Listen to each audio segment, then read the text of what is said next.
We're happy that you are joining us, and we look forward to showing you the highest quality artwork in the television market today. Ladies and gentlemen, it's the Fine Art Auction. But first, the rules. All bidders must be registered, and if you're going to bid, make sure you know all the rules. First of all, there is a 10% buyer's premium added to each winning bid. Bidders will be responsible for shipping. All works are guaranteed to be as described, or you don't own it, and you may return it to us for a full and prompt refund. If for any other reason you decide to return your purchase, you may do so for up to 7 days after receipt. But in this case, the buyer's premium and shipping are non-refundable. It is mandatory that you obtain a RMA number for all returns. To obtain this number, simply call customer service during normal business hours. All artwork must be received back to us in exactly the same condition as when it was shipped. Please visit the shopabc.com website for a full list of terms and conditions that apply to all of our auctions. And now, from our studios in Atlanta, it's the Fine Art Auction.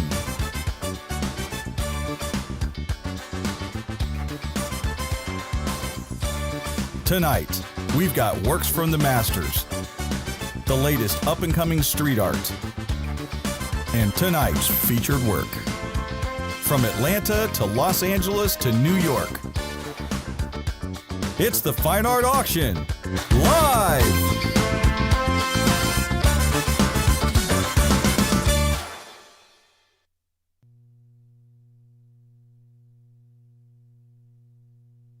And a very good Sunday evening to everybody out there, and thank you for watching the Fine Art Auction here on America's Value Channel. I'd like to take a quick second to wish everybody, all the fathers out there and grandfathers, a happy Father's Day. I did get to hang out with my youngest son today. My oldest son did give me a call. He lives in Florida and I'm in Atlanta, so I will be seeing him in a couple of weeks for his 28th birthday. But both got to speak and hang out with one of my sons today, and I hope everybody had a great Father's Day. I will let you in on a little secret. I do expect the first hour or so to be a little slow because typically Mother's Day, Father's Day, people are out to dinner.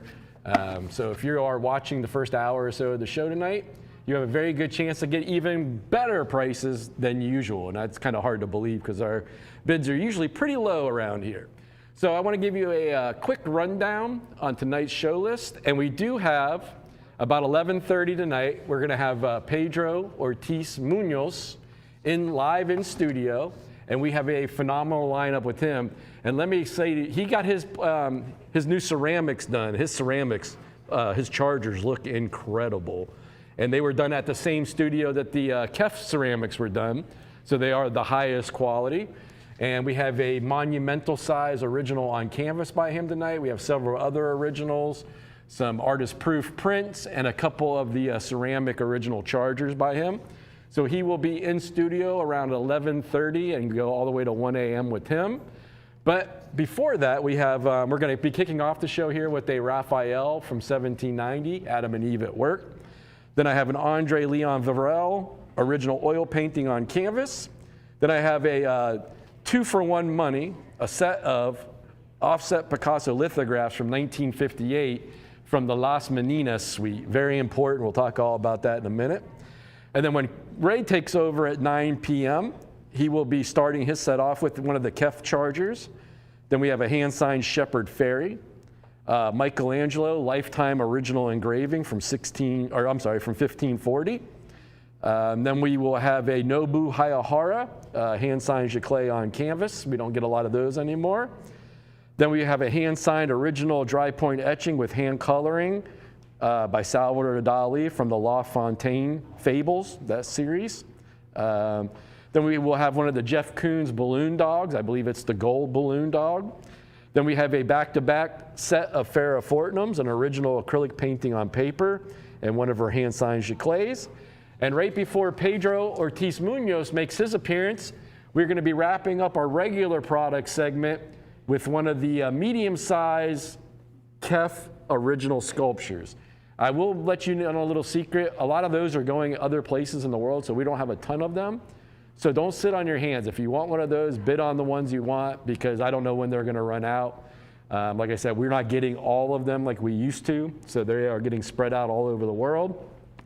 So if you want one of the Kev sculptures and you see one you really like, I highly recommend bidding on it. And then we will be ending the show from about 11:30 to 1 a.m. with about 9 lots with our friend all the way from Colombia, the art star, Pedro Ortiz Munoz, live in studio tonight. So I hope everybody's getting excited for the show tonight. I know I am. Looking forward to seeing Pedro. It's been about 2 years since the last time he was here, and his career has really taken off since then. And I'm looking forward to hearing all about his new adventures, and I hope you guys are too. So once again, thank you for watching the Fine Art Auction. Happy Father's Day to all the fathers out there. Let's get the auction started. Let's start it out with one of the greatest artists in the history of mankind, Rafael Sanzio, from the town of Urbino. So what are we looking at? Let's go ahead. I'll get the cert out of the way here for you. So if you want to take a look at that, we'll go over that real quick. Rafael Sanzio da Urbino, Adam and Eve at Work, engraving printed in black ink on laid paper after the original designs of Raphael. First printing executed by Giovanni Peccarini. He was alive from 1751 to 1821. This one was done in Rome in 1790. It's considered extremely rare. So once again, we're talking about the Renaissance art master, one of the 3 most recognizable names. You can go back to the art from the High Renaissance or the Italian Renaissance. That would have included Michelangelo, Da Vinci, and our friend Raphael. Raphael was an Italian master of the High Renaissance, renowned for his harmonious compositions, emotionally sensitive, and clarity of form. He, along with Leonardo da Vinci and Michelangelo, formed the traditional trinity of great masters of that era. He was born in the town of Urbino. Raphael learned the basics from his father, Giovanni Santini, who was a royal court painter. Tragically, both of Raphael's parents passed away by the time he was 11, leaving him briefly to manage the family workshop. In 1508, Pope Julius II brought a mid-20s Raphael to Rome to paint the Stanza, a suite of rooms in the Vatican Palace. His iconic fresco located in the Vatican Stanza della Centauro is celebrated as the pinnacle of the Renaissance intellect and perspective. Alongside painting, Raphael was a renowned architect. He was appointed chief architect of the St. Peter's Basilica in 1514, following the death of Buonarroti, the original architect. While in Florence, he studied the techniques of Leonardo da Vinci and Michelangelo, who served as major artistic influences, but also as fierce rivals. I don't think people realize that, but those 3 guys knew each other very well, but they were always highly in competition with each other. And it was all about, in that time and era, it was all about the Holy Roman Empire, the Holy Roman Church. They had a lot of money. They could support artists financially and make your life a lot easier. So these guys were actually kind of competing for jobs with the Vatican in their lifetimes. True to the request, Raphael was buried with his grand honors at the Pantheon in Rome. His marble sculptures feature a famous epitaph by the humorist Pedro Buonarroti. At the height of his career, Raphael managed a massive, well-oiled workshop of about 50 assistants who helped fulfill his numerous commissions. Raphael died abruptly on his 37th birthday, Good Friday, 1520. One of his biographers claimed that his sudden fever was the result of a night of excessive passion and drinking with his mistress. Well, that's a good way to go, I guess. So that's a little bit about Raphael. Now what I want to do is I want to talk about the specific. I've got a $100 opener. Thank you for your bid. Only $100, guys. I'm looking for about $3,500 to $4,500. So let's talk about the actual work that you are looking at and that you are able to bid on and try to put in your collection. Adam and Eve at Work is the composition designed by Raphael. The scene depicts the biblical couple enduring their divine punishment after being expelled from the Garden of Eden. being forced to perform hard physical labor to survive. The artwork depicts a scene of intense physical exertion. Adam is typically shown in the foreground, cleaning or cultivating the land with tools, while Eve is depicted alongside him, usually attending to their two young children, Cain and Abel. In stark contrast to the lush, effortless paradise of Eden, the landscape is depicted as a dense, rugged, uncultivated wilderness that must be tamed by human hands. So this is actually the scene right after they are expelled from the Garden of Good and Evil, from the Garden of Eden, right after they committed the original sin. So this is them with Cain and Abel, their two sons, and Adam and Eve depicted in the image. The original fresco resides in the vault of the second bay within the Vatican Loggia galleries. This area features a series of biblical frescoes collectively nicknamed the Raphael Bible. Because the loggia is not always fully accessible to the public, the image became widely known across Europe in 17th and 18th centuries when master engravers made etchings and engravings, notably those by Francesco Villaropa, Orzenzio Barinti, and others. So once again, you're talking about the only way you could see this outside of one of these engravings by these master engravers that were hired directly by the Vatican to reproduce the frescoes is to actually go to the Vatican, because by nature, a fresco cannot be moved. It's painted directly on the wall. So you'd have to literally, let's put it this way, they're never going anywhere. They're never going to be moved. As long as the Vatican stands, the frescoes are going to be. But the thing about it, unlike the Sistine Chapel, where it's open pretty much to the public every day, the Raphael Loggia galleries, that's where the actual cardinals live. It's their apartments back there. So a lot of times it is very hard to get access from the public to go see them. So that is really the reason why historically these engravings were made. You got to think about it. Back in the 1500s, it was an undertaking for somebody to make a pilgrimage to the Vatican. It could take 3 or 4 months to travel across Europe to get to the Vatican. So what the Vatican did was they would hire the greatest engravers of their time, because they could afford them, and they would have them engrave these pieces. And then they would send these pieces out across the countryside to monasteries, churches, universities. And there was twofold reasons for that. Number one, like we just talked about, it was hard to get to the Vatican. It would be months worth of travel for most people to get there. Number two, 90% of the population was illiterate. So these were a way to put the Bible in pictorial form and go out and show a largely illiterate population the stories and the glory of the Vatican and the glory of the Bible. So it might be the only way that most people would have ever been able to see these images by Raphael or by Da Vinci or by Michelangelo. That's why these are so important. And with Raphael, he died very young. Da Vinci and Michelangelo lived to be very, well into, their 70s, I believe. Yeah, into their 70s. Raphael passed away when he was only 37. So, and most art critics would consider Raphael actually, of the three, he was actually considered the greatest painter of the three. Michelangelo would be the greatest sculptor. Raphael was considered the greatest painter, and Da Vinci was the true Renaissance man. He painted, but Da Vinci was all about science. So Raphael painted from the heart, Da Vinci painted from the mind, and from the scientific point of view, Raphael painted from his passion and his heart and his soul, is how people would describe that. So once again, I have a $100 bid. Guys, we've sold these for $2,500, $3,500, $4,000, and I've got a $150 bid. Thank you for your bid. I'm gonna ask for a 3-minute clock, and we will bid this one out, guys. This one is a no-brainer, a home run. If you can get this under $1,000, I highly recommend it. Now what I wanna do, there's a lot to cover on this piece. So we've talked about Raphael, a little bit about him and his life and what his accomplishments. Then we talked about the actual image, where it came from, where it's at, where the original was. Now what I want to do is talk about the engraver. So Giovanni Piccirini was an active Italian printmaker and engraver.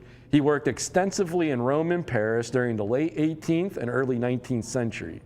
He is best known for his creating highly detailed copperplate and line engravings that captured prominent historical events, religious imagery, and classical figures. Petterini frequently collaborated with or built upon the designs of other prominent masters, translating paintings, frescoes, and drawings into reproductive engravings and prints.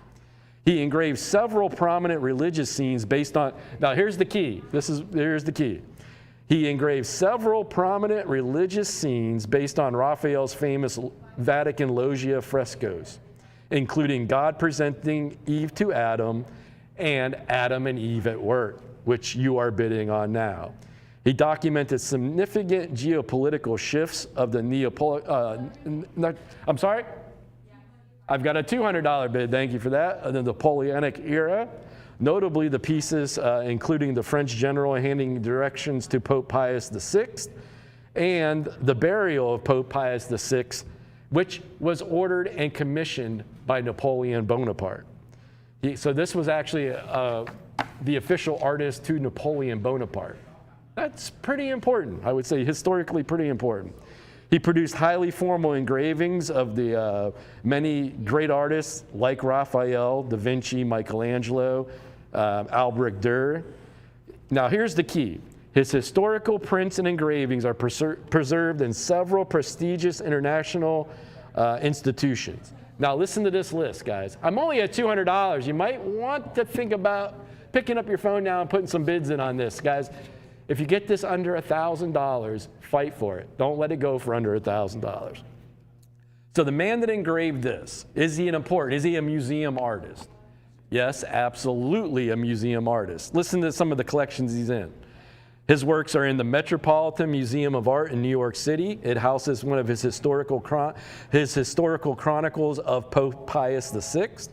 He is in the British Museum, and they retain collections of his printmaking of the biblical files and artworks. He's in the Victoria and Albert Museum.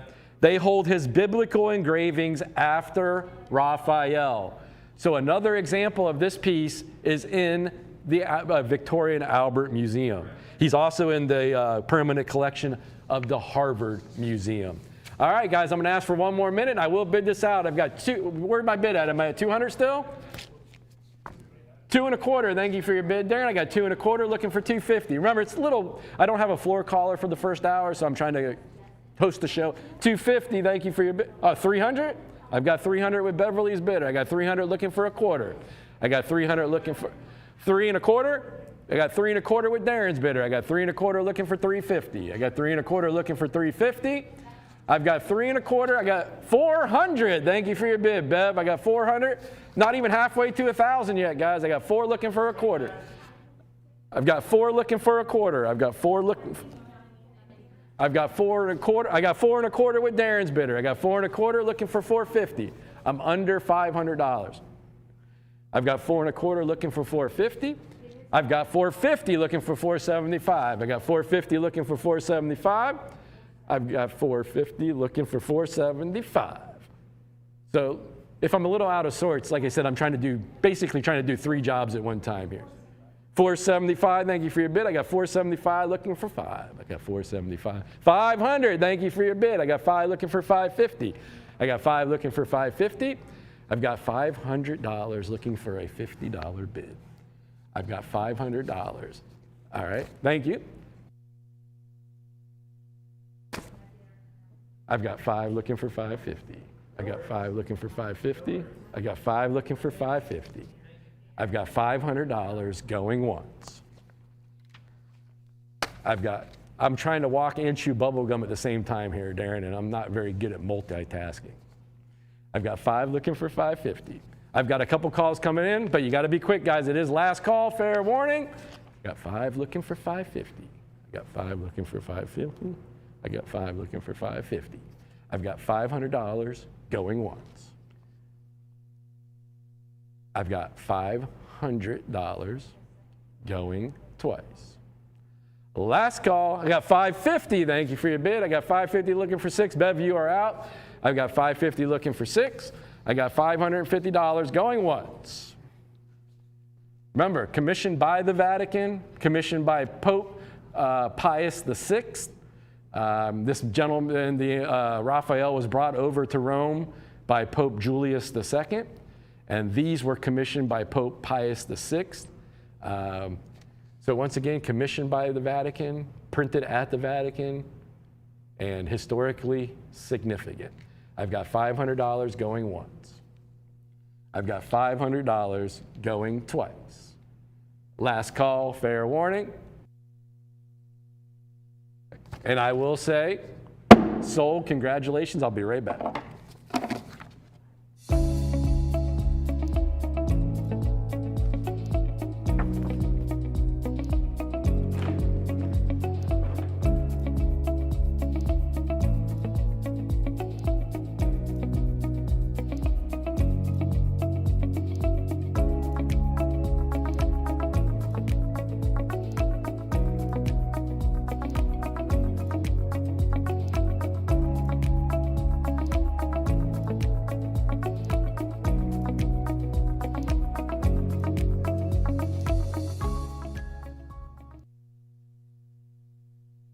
All right, I'd like to say congratulations to that winning bidder on that historical document from the artist Raphael, printed and commissioned by the Vatican.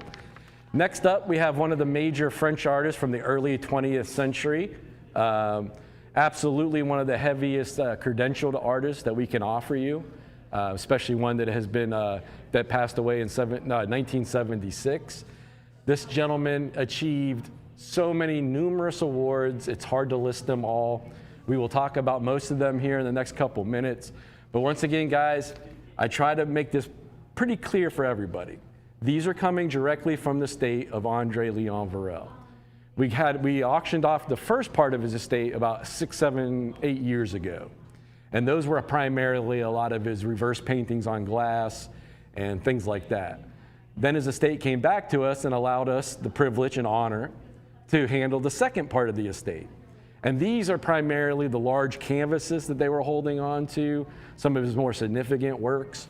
So why do I keep mentioning that? Because that is a big deal when you're talking about an artist like this and you're talking about a $10,000 to $20,000 painting, that you're talking about it came directly from the artist estate. That is a big selling point. I know a lot of you are always asking for the provenance on a piece. Well, it doesn't get any better than directly from the artist estate. So Andre Leon Varel was a French naturalist landscape painter. He had a prolific exhibition career, primarily centered in Paris during the early 20th to mid-20th century.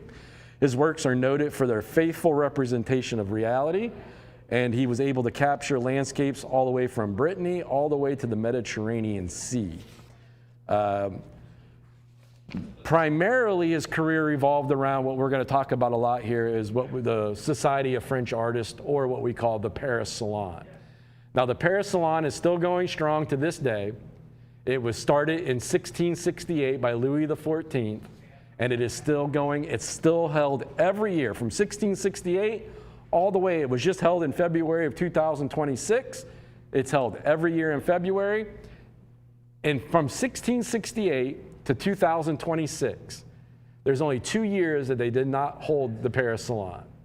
Now you might think, well, that might have been during, well, the first thing that would pop in my mind, or the first thing that I would think about would be World War II, the Nazi occupation of Paris. No. Even under the Nazi occupation of Paris during the early 1940s, the Nazis still allowed them to hold the Paris Salon. That's how important this show is. You might think maybe during World War I, when all Europe was at war, they didn't hold the Paris Salon. No. They held every year during World War I. It was still held. Only 2 years that they did not hold the Paris Salon was 2 years was over a French labor dispute. And if you know anything about the French, it's pretty much the home of the union, or, the concept of the union, and they take it very seriously. So no world wars, no natural disasters could stop the Paris Salon. The only thing that could stop it was a French labor dispute with the Labor Party. So that's pretty impressive. That's a pretty cool thing to think about. They held it during World War II. Even when the Nazis occupied Paris, they still held it. The only thing that stopped the Paris Salon was a French union labor dispute. So once again, I just want to reiterate what the Paris Salon is. So it's not the kind of show that you can just show up, rent a booth, and show your artwork. You actually have to submit your portfolio Then you have to be selected. Then you have to go in front of the jury where they jury you into the salon or the show. So every year they get tens of thousands of submissions from artists all over the world. And I think they pick between like 600 and 700 for the exhibition every year. So if you're accepted to exhibit at the Paris Salon and you have that on your resume, your paintings automatically go up.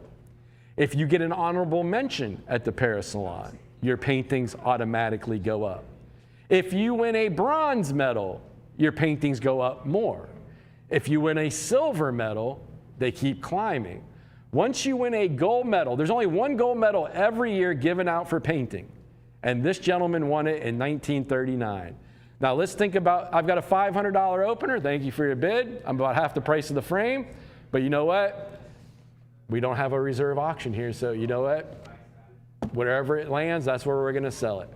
So in 1939, Andre Leon Varel was exhibiting at the Paris Salon.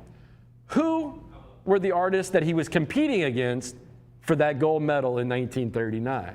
I've got a $600 bid. Thank you for that. He would have been competing against, you know, some of the little lesser-known artists like Pablo Picasso, Henri Matisse, Maurice Vlaminck, Andre Derain, Fernand Léger. I mean, I could go on and on. But every artist I just mentioned there, their original paintings in the present day market are 30, 40, 50, 100 million, 200 million. And Andre Leon Varel competed against them in 1939, and he won the gold medal over Picasso, over Matisse, over Vlaminck, some of the greatest names in art history. He competed against and won the gold medal in 1939. He also won in 1930. I got an honorable mention in 1920 at the Paris Salon. He was exhibiting at the Paris Salon from 1913 to 1914, those 2 years. But when World War I broke out in 1914, he enlisted to go fight for his country of France. He did his duty. He served for 2 years, and he didn't serve. He was serving on the front lines in the trenches. And not only did he serve, but he won the Croix de Guerre. Now, the Croix de Guerre is a medal, the highest medal a French soldier can receive, and you have to do something exceptional to receive it. To put it in perspective, it is like ours, U.S. soldiers, the highest medal they can receive is the Medal of Honor. And they only give those out I think I read that they only gave out 11 during all of World War II. So that just goes to show you how exceptional and how rare it is for somebody to be awarded that medal. It is the same thing for the Croix de Guerre in France. So not only did he drop his artistic career to go fight for his country, but he served with dignity, courage, and went above and beyond, did something so exceptional in battle that he was awarded the Croix de Guerre. Now, immediately in 1916, as soon as he had done his service, he went back to Paris, picked up right where he left off, and started exhibiting at the Paris Salon. And this would kick off a 25-year run exhibiting every year at the Paris Salon between 1918 and 1943. That is unheard of. I've got an $800 bid. Thank you for your bid. I'm going to go ahead and measure that for you real quick because I know I did not do that, and I apologize. I'm going to use the large ruler on the width because it is a pretty large painting, full-size original. 37 inches on the width. And we will say spot on 31 inches. So 37 by 31. Here's a yardstick on the diagonal, well over 4 feet on the diagonal. That is a full-size masterpiece, a masterpiece of post-impressionist painting. This is a gentleman, not only did he win the gold medal and silver medal in the 1930s at the Paris Salon, but he also exhibited with a salon called the Salon of Independent Artists. I've got a $900 bid, thank you.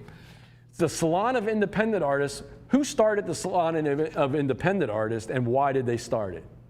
Well, it was started by some, little known artists named Monet, Renoir, Degas, Pissarro. You might have heard of those guys.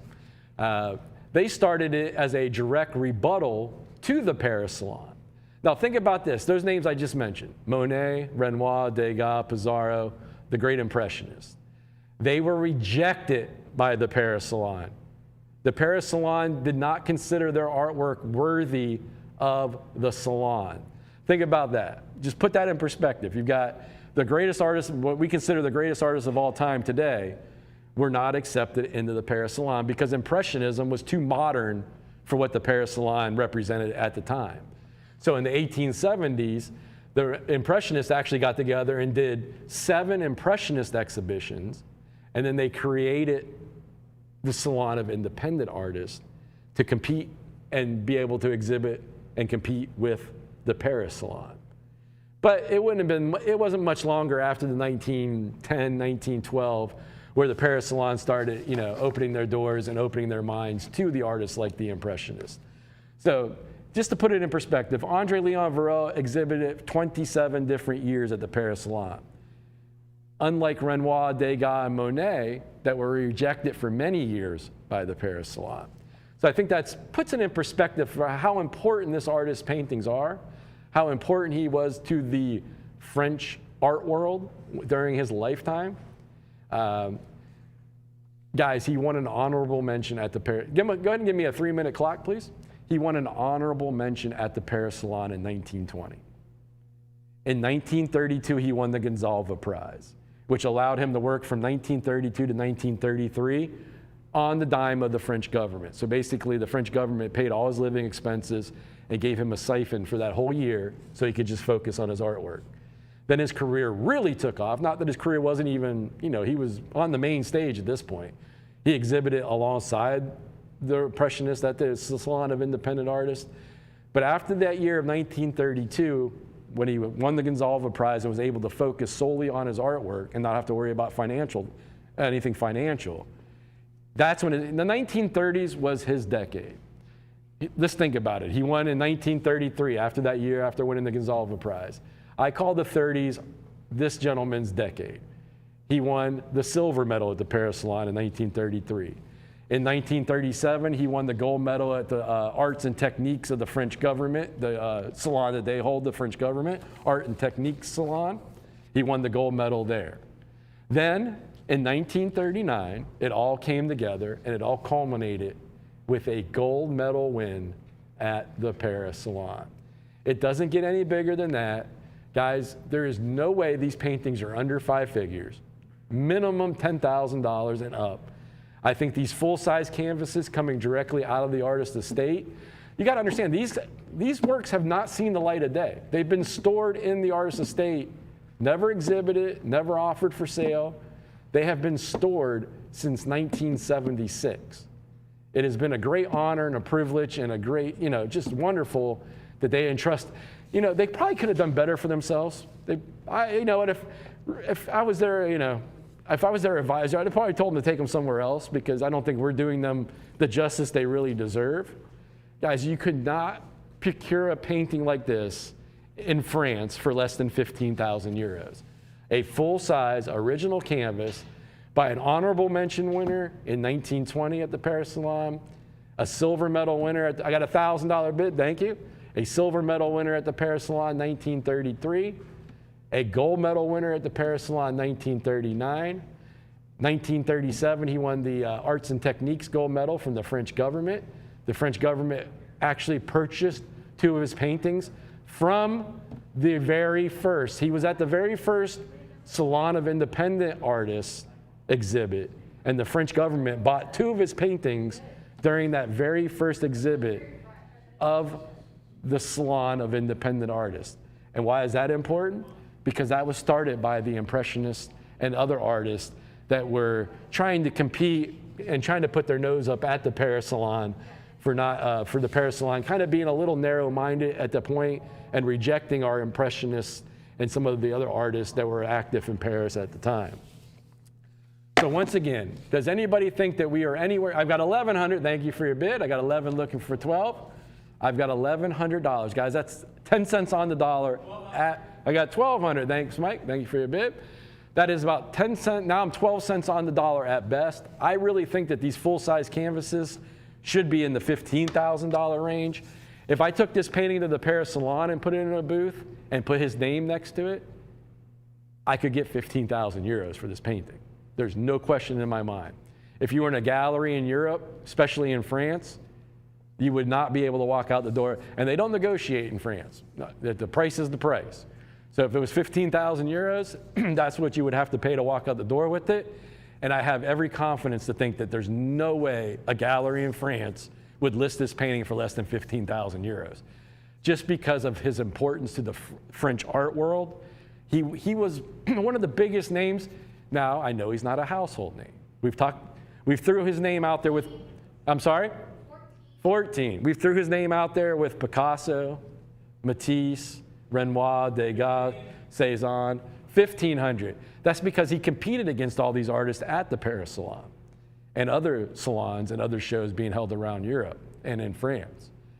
So once again, when you're in that kind of company, not every artist is going to be a household name, but this one really probably should be.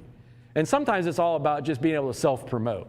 What was Picasso's greatest strength, other than being a phenomenal natural artist and creative artist, was his showmanship. He was able to self-promote. When you met Picasso, you didn't forget Picasso.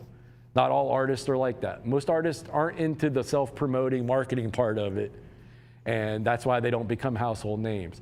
I fully feel that an artist like Andre Leon Varel should be a household name. He's not. But I tell you what, you are in a very unique spot to be able to bid on 5-figure paintings at no minimum bid, and I'm only at $1,500. Once again, well over 4 feet on the diagonal, easily an $800 frame with a linen wrap liner. I've got a $1,500 bid. Let's go ahead and give it the last minute. I've got $1,500 looking for 16. I got $1,500 looking for a $1,600 bid. I've got $1,500. Like I said at the beginning of the show, the first hour or so is going to be a little slow. It is Father's Day. Everybody's out for dinner. It's the same thing with Mother's Day. We have a couple days of the year where we fully realize it's going to be a little slow, a little light, for the even lighter than usual. But once again, if you can hear the sound of my voice, this fully deserves another $10,000 added to that bid. But you could throw a $100 bid at this and get in the game, and I highly recommend it. And I will leave it with this point. You've heard all his credentials, his auction records, you've heard all that. But think about this for 1 second. This is classic, timeless art. It's never going out of style. It's always going to be desirable. It's always going to fit in anywhere, anytime, any place. So that's another reason I highly recommend this. This is not a fad movement. This is not a short-lived movement. This is the kind of thing that's going to last forever, will always be in style, in vogue. And guys, I'm looking for a $100 bid. That doesn't even seem fair. I'm only at $1,500. I'm going to ask for one more minute, and I will drop the hammer. I got 15 looking for 16. I've got $1,500 looking for 16. I got $1,500 looking for a $1,600. $100 could get you in the game. I got 15 looking for 16. I got 15 going once. I've got a $1,500 bid going twice. Are you sure? Anybody out there that's listening or watching right now, highly recommend jumping on the phone. Under $10,000. I do have a couple calls coming in, but you got to be quick. I've got $1,500 looking for 16. I've got $1,500 looking for a $1,600 bid. I've got $1,500 going once. I've got $1,500 going twice. Last call, fair warning. Are we all fair? 15 looking for 16?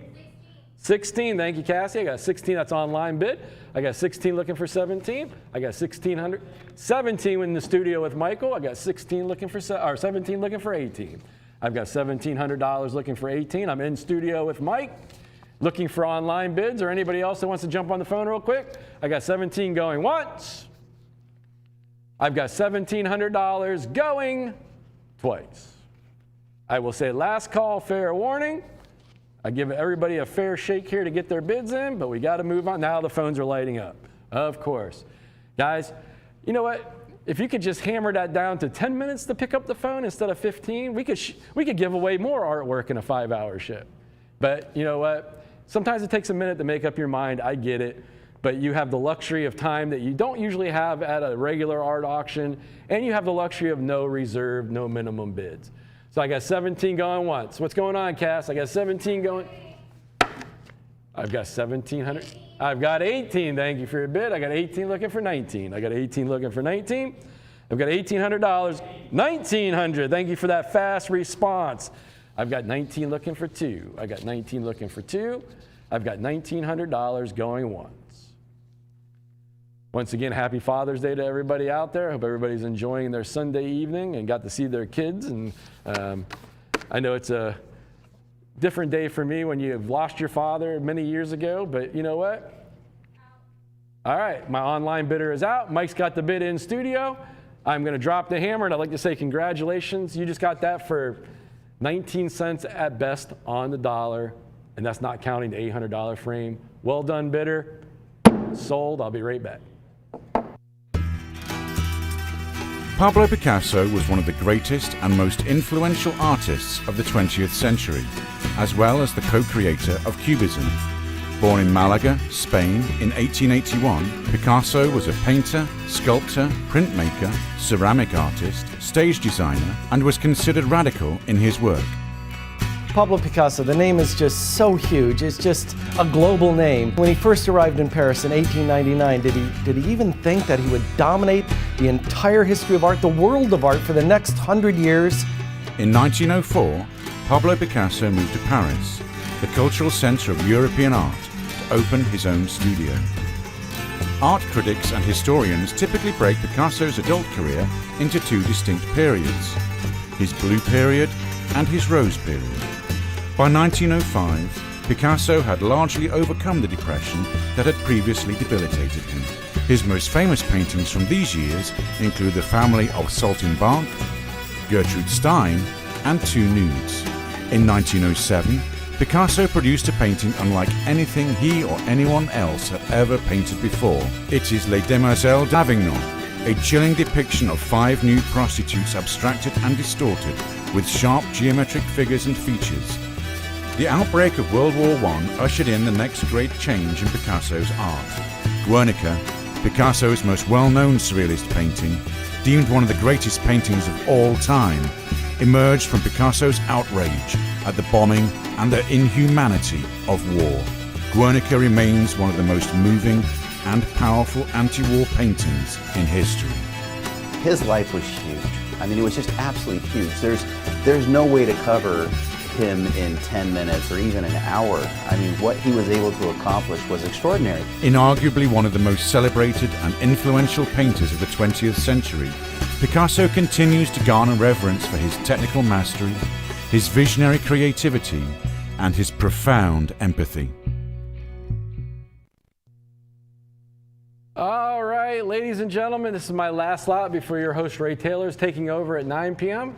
Just wanted to remind everybody once again, Pedro Ortiz Munoz live in studio at 11:30 this evening, and he's going to take us all the way to 1 a.m.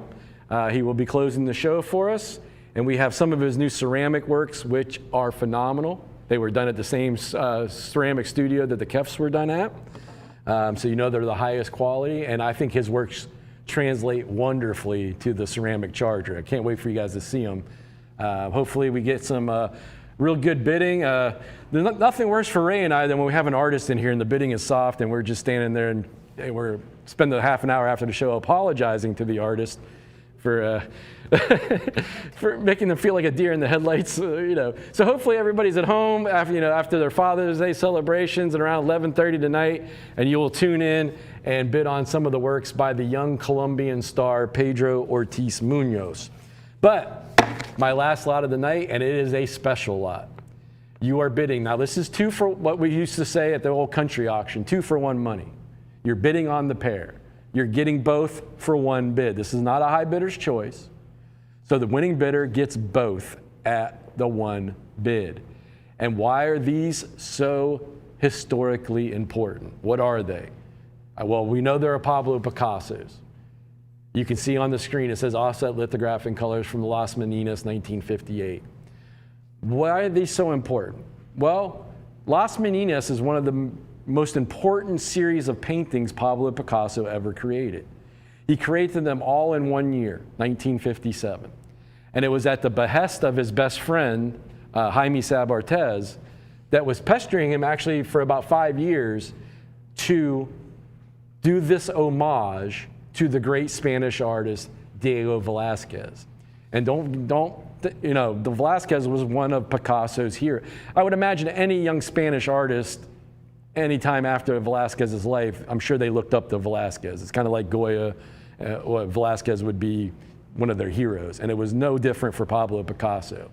And he wanted to do this homage to the historically significant series of paintings that Diego Velázquez did. And I'm going to do this off the top of my head. I believe they were in the 1660s, then when Diego Velázquez created his original series titled Las Meninas. And he did 45 original paintings. Picasso did homages to those 45 paintings and actually added a couple of his own paintings. And this comes back to what we talk about with Pablo Picasso a lot of times. Now, if you saw the originals by Diego Velázquez from the 1660s, obviously they're not done in Picasso's Cubist expressionist style like the ones we see here. So, classic Picasso. He didn't do a direct, now don't get me wrong, Picasso had every ability to paint photorealistic. He could have done exact copies. He was copying the masters at 11 years old in museums in Madrid, and he could reproduce Raphael drawings at 11 years old. But this was what made Picasso great. And it comes back to that famous quote by him, one of the most famous quotes in all of art history. Good artists copy, great artists steal. And this is a classic example of what he meant by that. And what I think he meant by it, my interpretation of that is, any good artist can do a direct copy of another artist's work.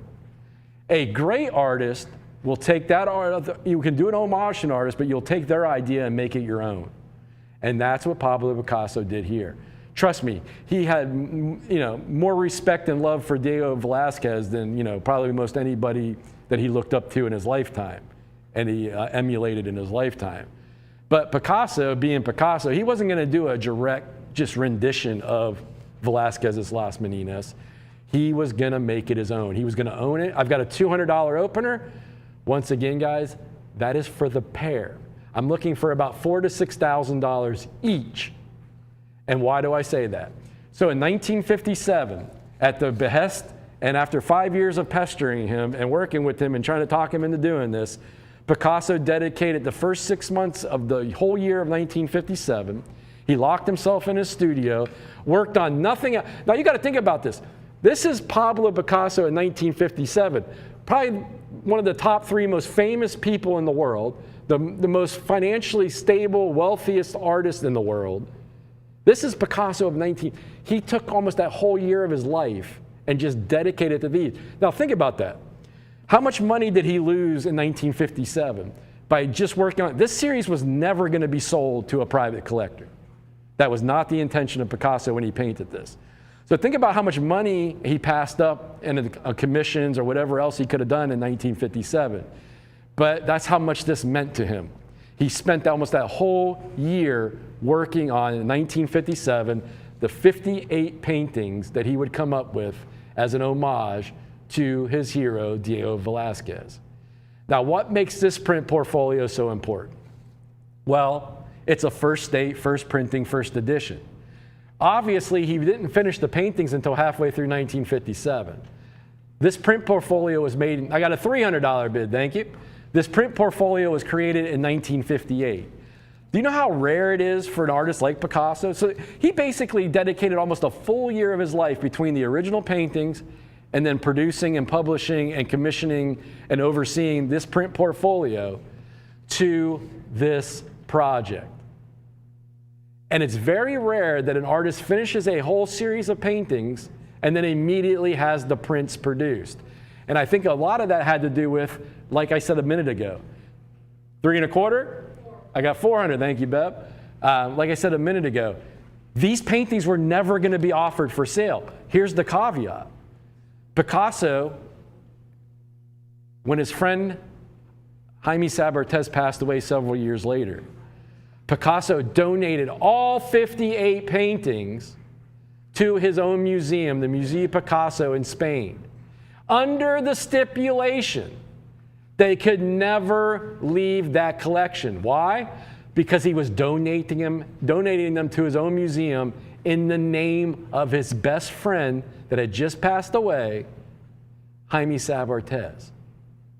That's how important these paintings. He spent a whole year of his life working on the paintings and then producing the print portfolio. And this is a year he could have made millions of dollars doing commissions or whatever else he wanted to work on. 1957 Pablo Picasso was basically a god in the art world. There's no other way to, I mean, he was one of the most, just forget about the art world, he was one of the most famous people on the planet. It's very rare for somebody at that point in their career to pull back and dedicate almost a full year of their life to working on a project that he was never going to sell. He was never going, those paintings, those 58 paintings, were never going to be offered for sale to anyone. That's how important they were to him, how important they were to his best friend, Jaime Sabartez. And that's why when he donated them to the museum, under the stipulation, they can never be sold, they can never be split up.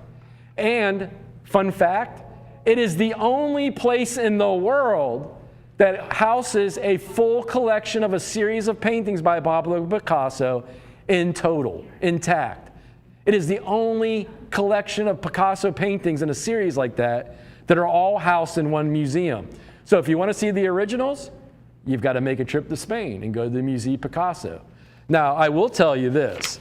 These paintings have been exhibited and loaned out to some of the greatest museums in the world.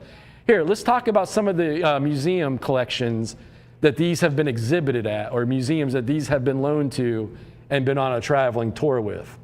They were actually exhibited in 1959 at Gallery Louise Larice. Why is that important? Because that was Picasso's official art dealer and his official gallery. And that was the, was it the daughter, or the daughter-in-law of Daniel Henry Kahnweiler, which was one of Picasso's first great champions of his career that got him really his career going. In 1960, they were all exhibited at the Tate Gallery of London. Well, that's a pretty big deal. In 1964, they were all exhibited at the National Museum of Modern Art in Tokyo, Japan. In 1967, they were all exhibited at the Grand Palais in Paris. They were there for a full year, all 58 paintings. They were then, in 1968, his best friend, Jaime Sabartez, passes away.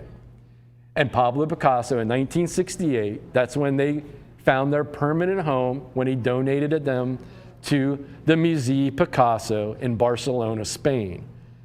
So once again, you're talking about not only one of the most historically significant painting series by Pablo Picasso, but then he had turned around immediately and had the print portfolios made from the original paintings. Why did he do that? Why did he eat up so much of almost a whole year of his life working on the paintings and the print portfolio? Well, the print portfolio was because the paintings were never going to be for sale. He knew that. That was, from the beginning when he started working on them, he knew he was never going to offer them for sale. They were going to stay together no matter what. That was his vision. So unless, nobody could have offered him enough money. I've got a $500 bid. Thank you for your bid. Guys, I'm looking for minimum $4,000 each. So you put it in perspective. Some of the other museums that have shown these paintings in a traveling exhibit, how about the MoMA, the Museum of Modern Art in New York, 1980? How about the Pushkin Museum? That's a little known museum in Moscow, Russia. And the Pushkin Museum exhibited these paintings in 1988. I've got 600, thank you for your bid. The Grand Palais had another exhibit in 2008 of all 58 paintings. The National Gallery of London exhibited them again in 2009. And the Tate, Liverpool, had a show called Peace and Freedom in 2010, where all 58 of the Las Meninas Picasso paintings were exhibited. Let's give it a 3-minute clock. I got 650. Once again, guys, you are bidding on the pair. This is not a high bidder's choice. I got $700. Thank you for your bid. I'm looking for $4,000 to $6,000. $700 is not in the realm of really reality on this. There's really nothing in the Picasso catalog that's under $10,000 anymore. I'm going to say I'm looking for $640. Thank you, Darren. I've got an $800 bid with Darren's bidder. Once again, I'm going to remind you, you are bidding on the pair. So right now you're at $400 each on the pair. Does that sound right to you guys? For historically significant. I mean, how often does an artist dedicate a whole year of their life to a project? 58 paintings, original paintings. 900. Thank you for your bid, Bev. I got 9 looking for 950. Once again, guys, I'm sorry if it's a little wonky. I don't have a floor caller. I'm trying to convey this information to you and call my bids on the floor here with my wonderful phone representatives that are currently waiting for you to pick up your phone and come to your senses and bid on this pair of Picassos from the Las Meninas Suite, 1958, first date, first printing, first edition, and I'm under $1,000. I've got a $900 bid. Highly recommend. Once again, I'm well aware it's Father's Day. It's the first hour of the show. Oh, they want me to measure them. I would love to measure them for you. It's what I live for, to measure. All right, let's measure these for you. They're going to be both the same on the frame. They're perfectly presented, same frame size on both. 17 by 20. 17 by 20.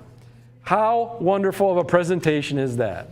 I'm sure everybody could find somewhere that you could bookend both of these prints, you know, put one on each side of your bed. How wonderful would it be to wake up every day and see both of these next to your bed? From the Las Meninas, this was a project that was near and dear to Picasso's heart. One of his, I can't remember reading too much about Picasso dedicating a whole year of his life to anything, especially in later in his career when he could really have done whatever he wanted to, and he probably lost millions of dollars in 1957 by not working on anything else. And then you're sitting there and he's doing these paintings and dedicating a whole year of his life to them, knowing he's not going to make money off them. That's not what they were for. This is a homage to his hero, Diego Velázquez, under the behest of his best friend. In 1952, Jaime Sabartés mentioned and brought this project to Pablo Picasso. It took him until 1957 to actually embark on the venture or on the project. And then he would eat up almost his whole year of 1957 creating the 58 original paintings. Then immediately in 1958, he had this print portfolio created to preserve those paintings. Those paintings were never going to be for sale. They were always meant to be in the permanent collection of his museum. He dedicated them to the museum and donated them under contract, saying that they could never be broken up, in the name of his best friend, Jaime Sabartés. So once again, the paintings will never be for sale.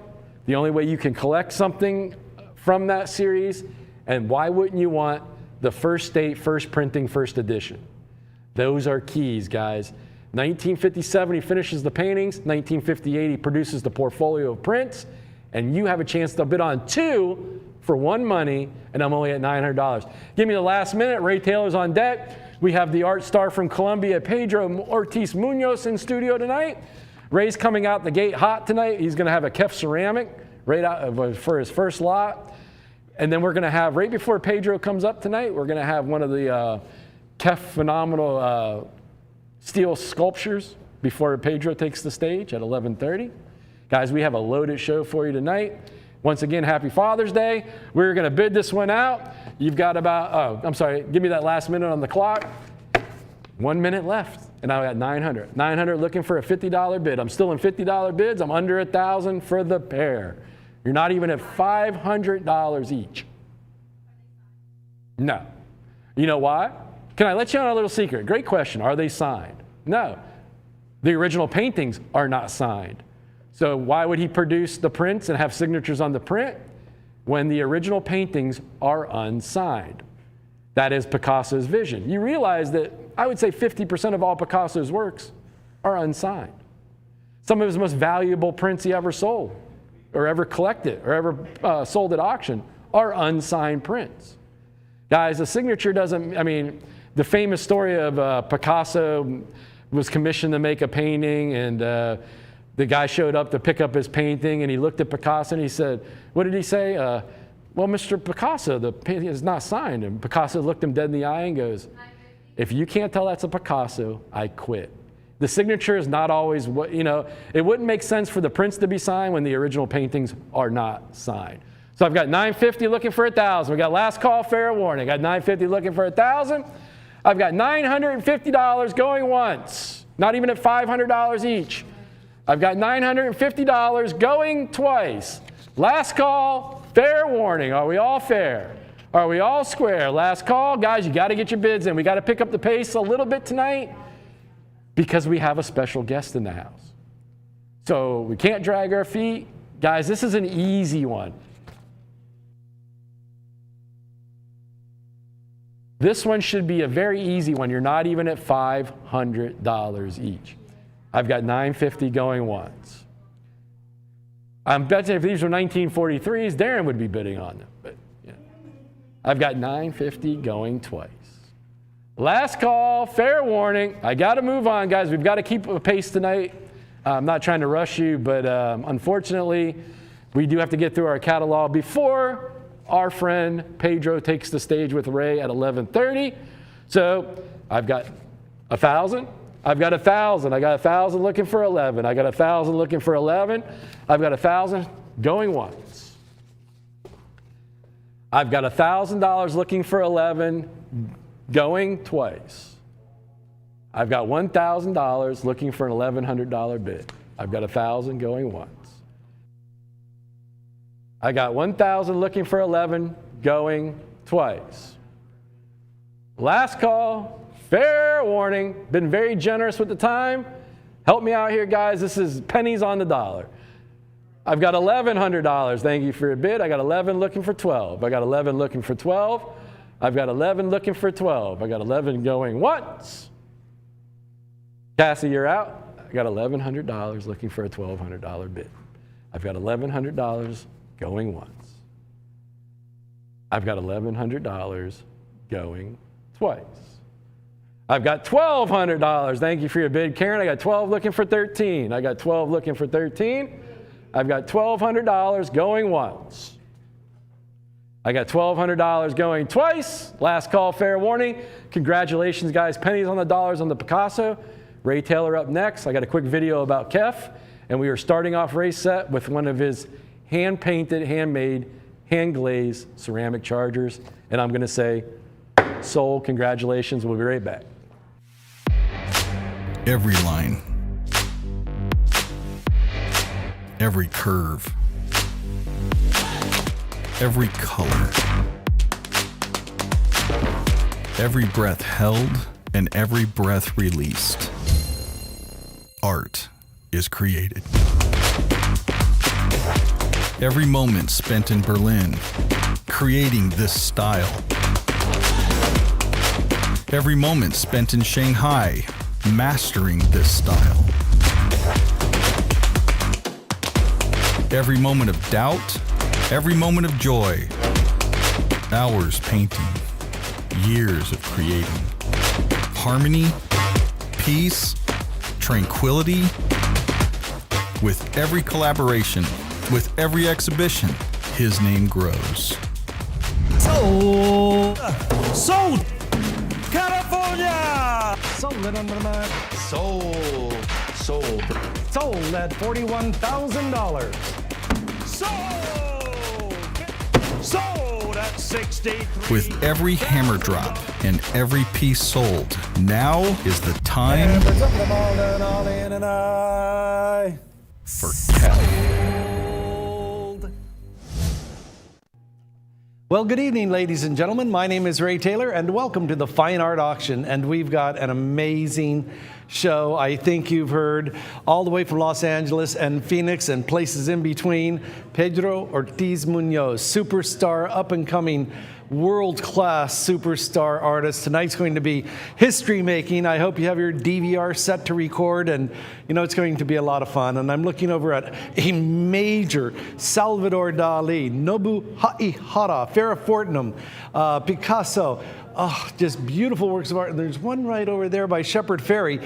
I think that will go down in history. You know, After 20 years and 3 weeks of doing television with Tony, it has been an honor. It really has been an honor.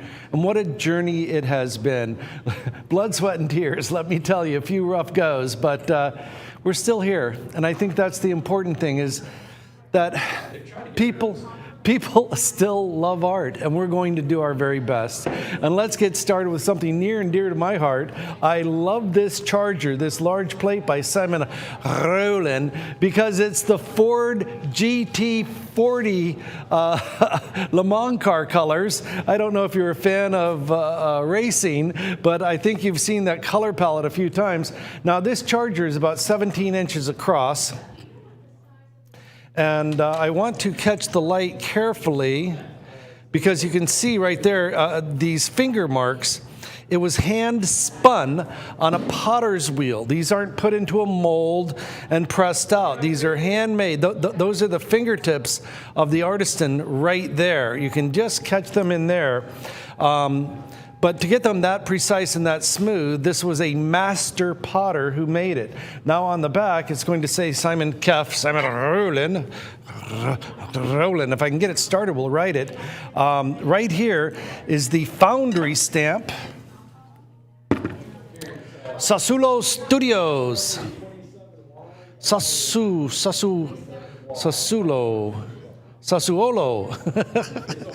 You say it a few times.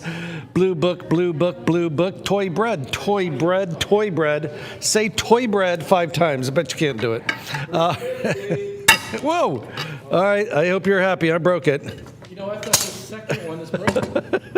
I almost dropped the paper. Yep, it's a goner.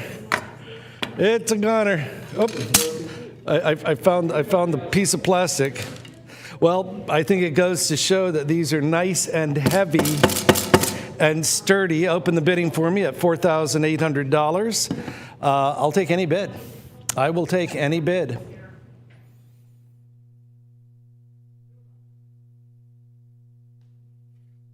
Yeah, I broke one earlier. Well, they're quite heavy. They're deceivingly. Oops, I think this one's too big. Tell you what, I'm going to be a very. Don't touch it. Yeah, I was going to be very, very careful. I like to, when I catch the light right there. You can see how it was handmade, and that is a big difference. A lot of times when you look at a work of art like this, it's pressed in a factory mold, and they're stamped out, and yeah, okay, that's fine. But something like this is a real work of art, and that's what this show is all about. Let's go to the certificate. I love the color, by the way. The color palette is magnificent. The Lotus from the Shadow. From the Shadow Sea, or the Sea Shadow. I wonder if that would be considered a penumbra. Number 2 in the series. This original earthenware Charger. And again, it is original. And what I mean by that is that it hasn't been, stamped out on a machine on an assembly line. It was made in Italy by an artist. This is number 4 of 20 in the world. Extremely rare. Extremely rare. I'm going to scream it because it's so rare. What a great night. What a great collection. What a great portfolio. Without a doubt, the hottest artist in the world right now is Simon Rollin. Simon Rollin. His real name is Simon Rollin, but his art name is Kef.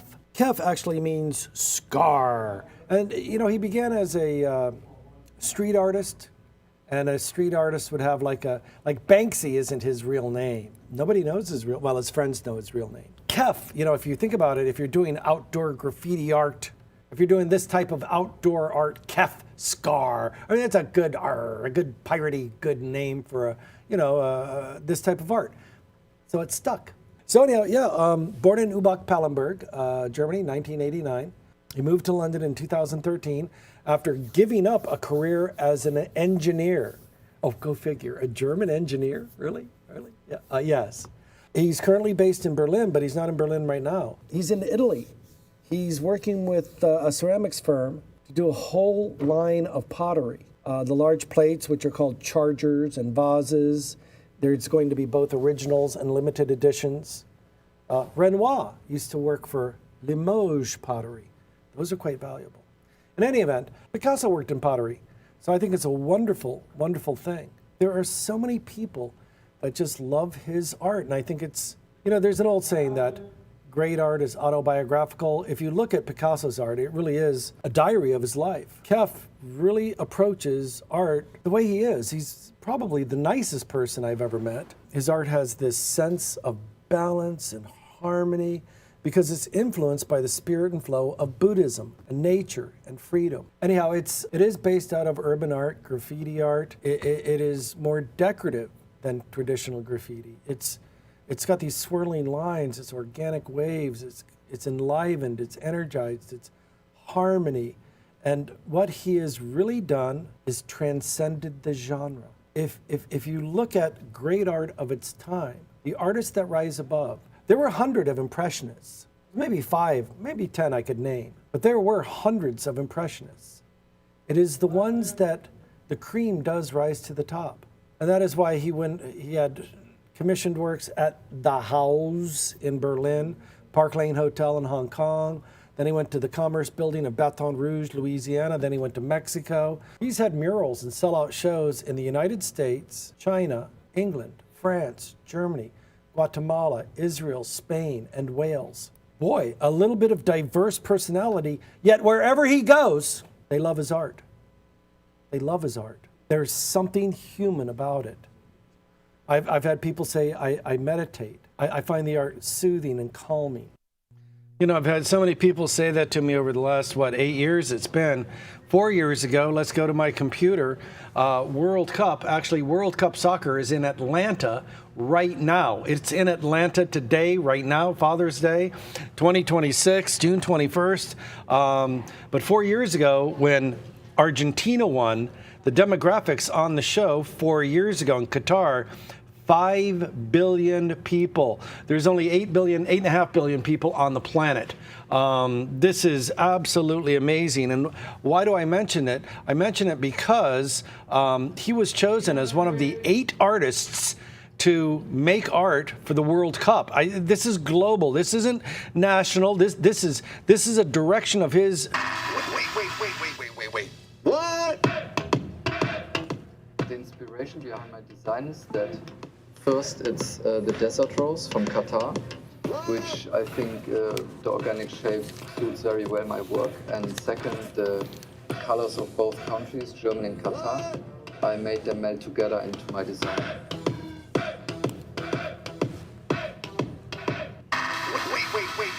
Wait. What? I mean, there were many works of art. There were many works of art that were selected for the World Cup, but the goalpost, that's in tennis, it's the Grand Slam. In baseball, it's the home run. To design the artistic goalpost is big. Let's go back to the art.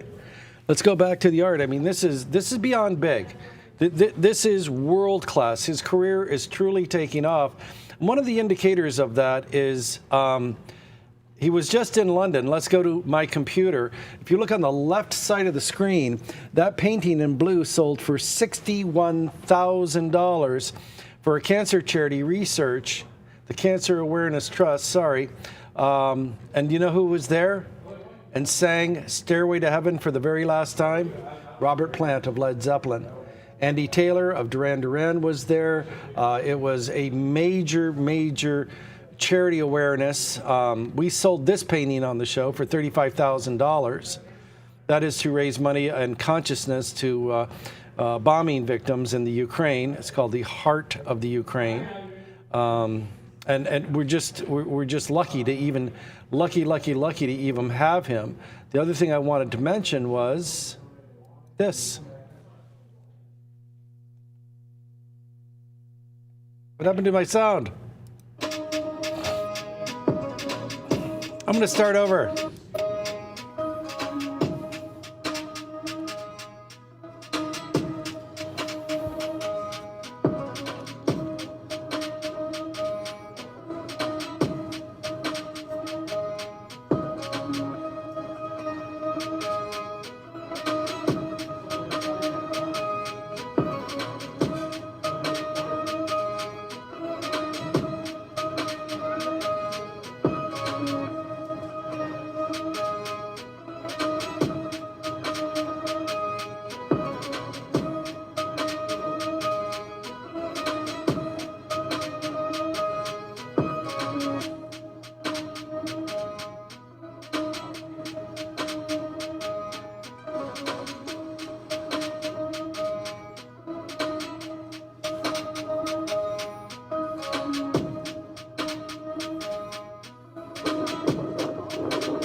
All right, let's go back to the art. The point that the reason why I show all of that is that this is way beyond just the city limits of Atlanta.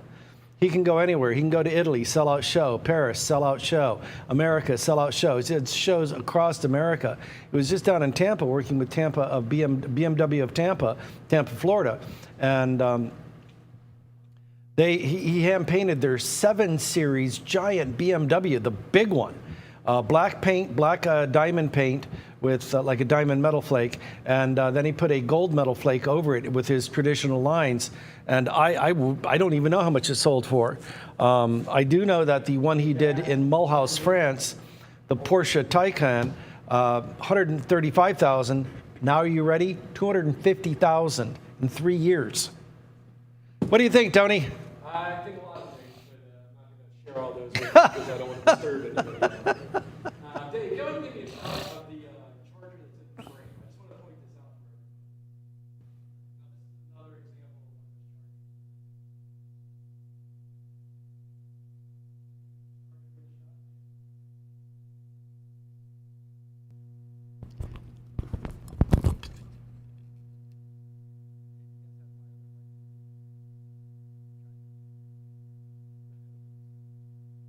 Is Tony having a microphone problem? Testing, 1, 2. I don't know if you can hear me in there, Dave, but I need a shot of the charger in the frame. Dave's not here, man. Dave just left the building. He took off after 15, 16 years with the. Here, take my microphone. I got one. No, I think it was just they had the mic muted at the time. So if I could get a shot of the charger in the frame, Dave. All right, ladies and gentlemen, I just wanted to show you. You do have the option. You are bidding on the charger on the Lazy Susan there. We wanted to show you what they do look like when they're framed, because you will have the winning bidder will have the option of paying it's a $250 charge to have it framed, just like the one you see there.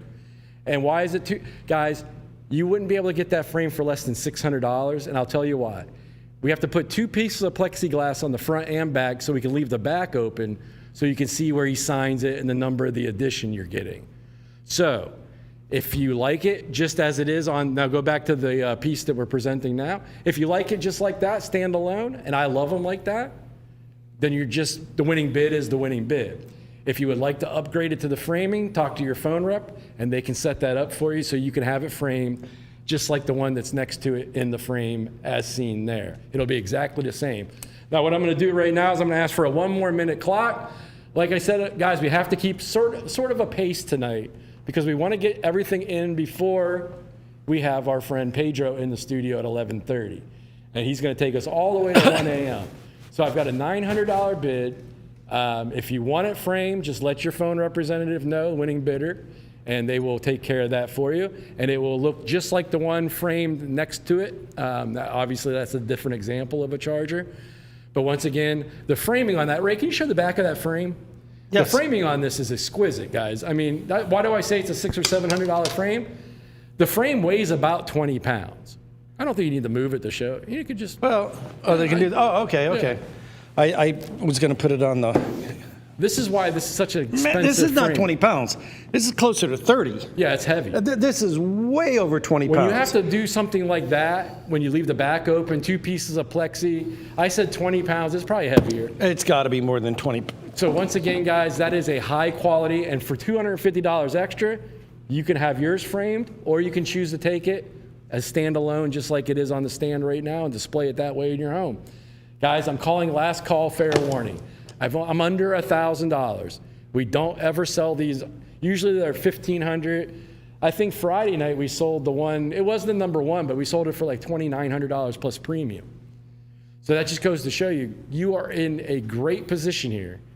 I'm going to give it 1 more minute because this is so low. We've never sold one this low.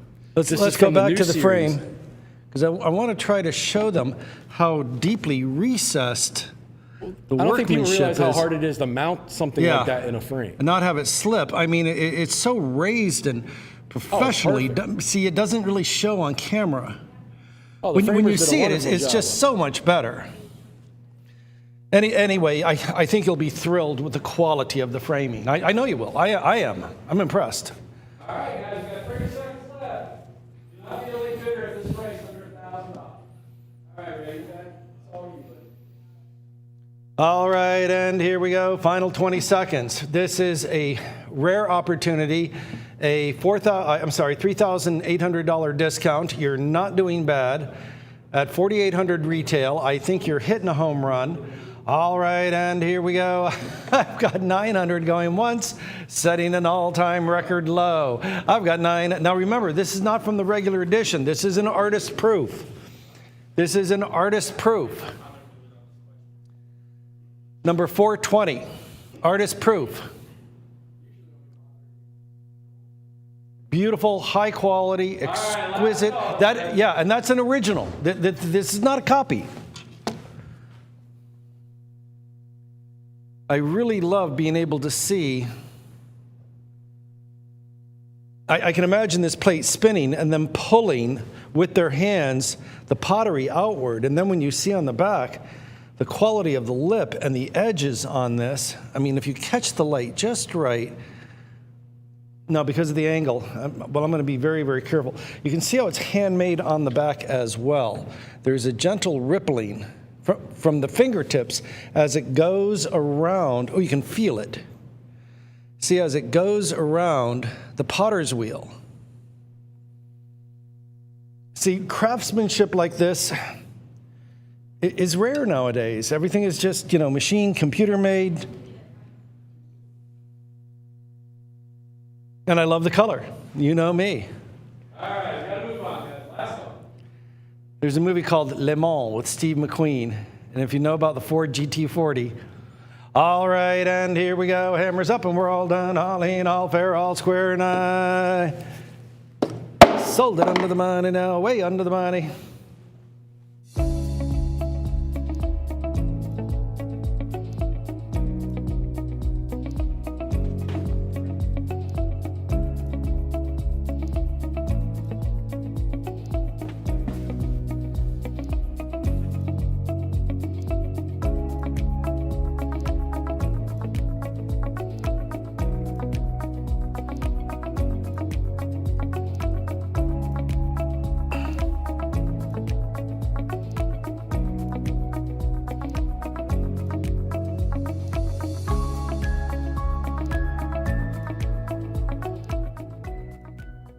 Frank Shepard Fairey is considered by many to be America's Banksy.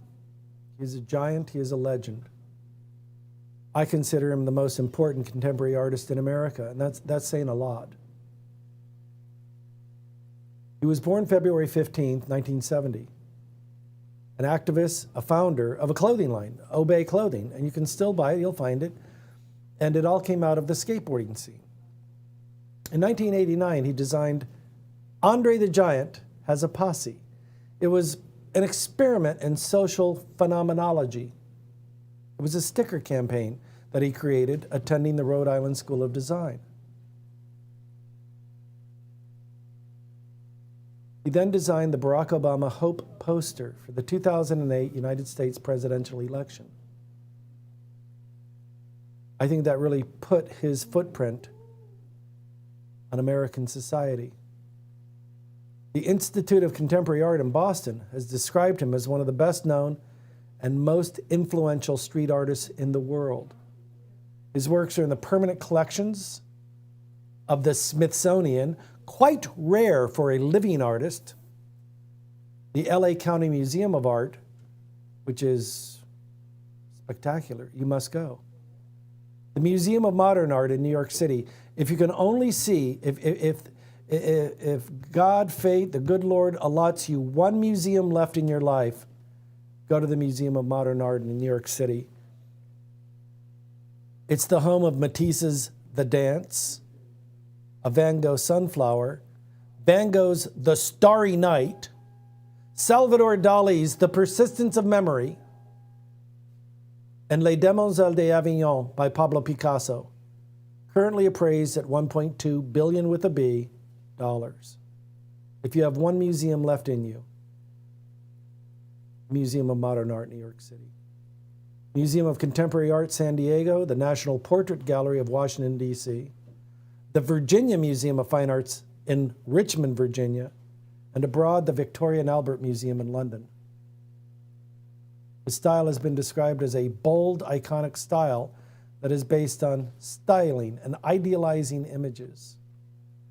If you are a regular viewer of the show, you remember that for years, many, many years, I predict Shepard Fairey will be a member of the $100,000 club. And for years, I kept saying it. He's going to be in the $100,000 club. He's going to be in the $100,000 club. And I would show, pardon me, an image called the Peace Goddess at $80,000. And that was 2009. I kept saying, he's going to be in the $100,000 club, $100,000 club. I said, I know it, I can feel it. And then live on television, October 4th, 2018, the auction was at Sotheby's of New York. October 4th, 3 days earlier, 2018, I announced his painting coming out of the collection of Marsha and Robin Williams, The Arab Woman, at $112,000. Well, I'm proud to announce that at Sotheby's of New York, October 2nd, 2020, Obama Hope sold with an auction estimate of $50,000.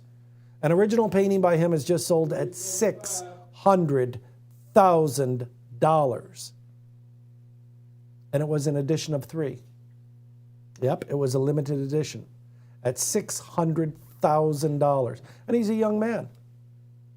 The best is yet to come. I also want to let you know something that, like a lot of these young, new artists, they're very altruistic. He is a great philanthropist, and I respect him. He's a hero. Yes. Well, let's go to my computer. I'm at artprice.com. If you ever need any data, just let me know. I'll look it up for you because it costs about, I don't know, $700 a year. This is where it all started, the Peace Goddess, and I want to enlarge it. Oopsie, I made a boo-boo.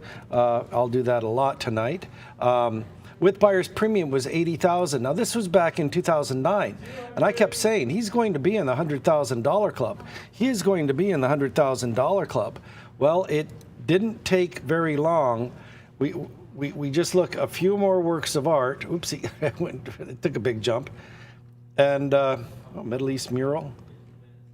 Wow, he's 480,000. They've gone up a lot. This one is my favorite. It always reminds me of Orban Huchet. $250,000. $250,000. Now go back to the art because I do want to show you Prince, what happened with his Prince price. Yes, a painting of his has sold for over $600,000. Oh, now what's happening? Oh, this always happens with this computer. There we go. Let's see. Ay, Lucy. All right, I'm just going to have to reboot, go back, start over. Hang on, this is live TV, folks, and part of me wants to apologize, but I think it's part of the charm of this show is that there's no cue cards, there's no baloney, there's no monkey business on this show. That's what I like about it. We're the real deal. And what happened? All of his images got copyrighted? I'm learning as I go. This was not like this yesterday. Okay, here we go. Let's go to my computer. Now, we are going to be looking at prices for prints. And this is why I highly recommend acquiring a print while they're still available, hand-signed. Because prints now are going for $40,000. Silkscreen prints, $40,000, same size. This one on the right is small. They only thought it'd be $1,000 to $1,200. $32,000. Why? It's ephemera. That means it's short-lived. It was used for an election campaign, and most of them get destroyed.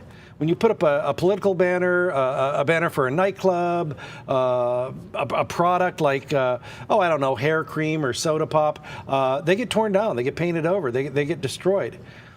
$32,000 with an auction estimate, because there's no mint condition examples anywhere except for that one.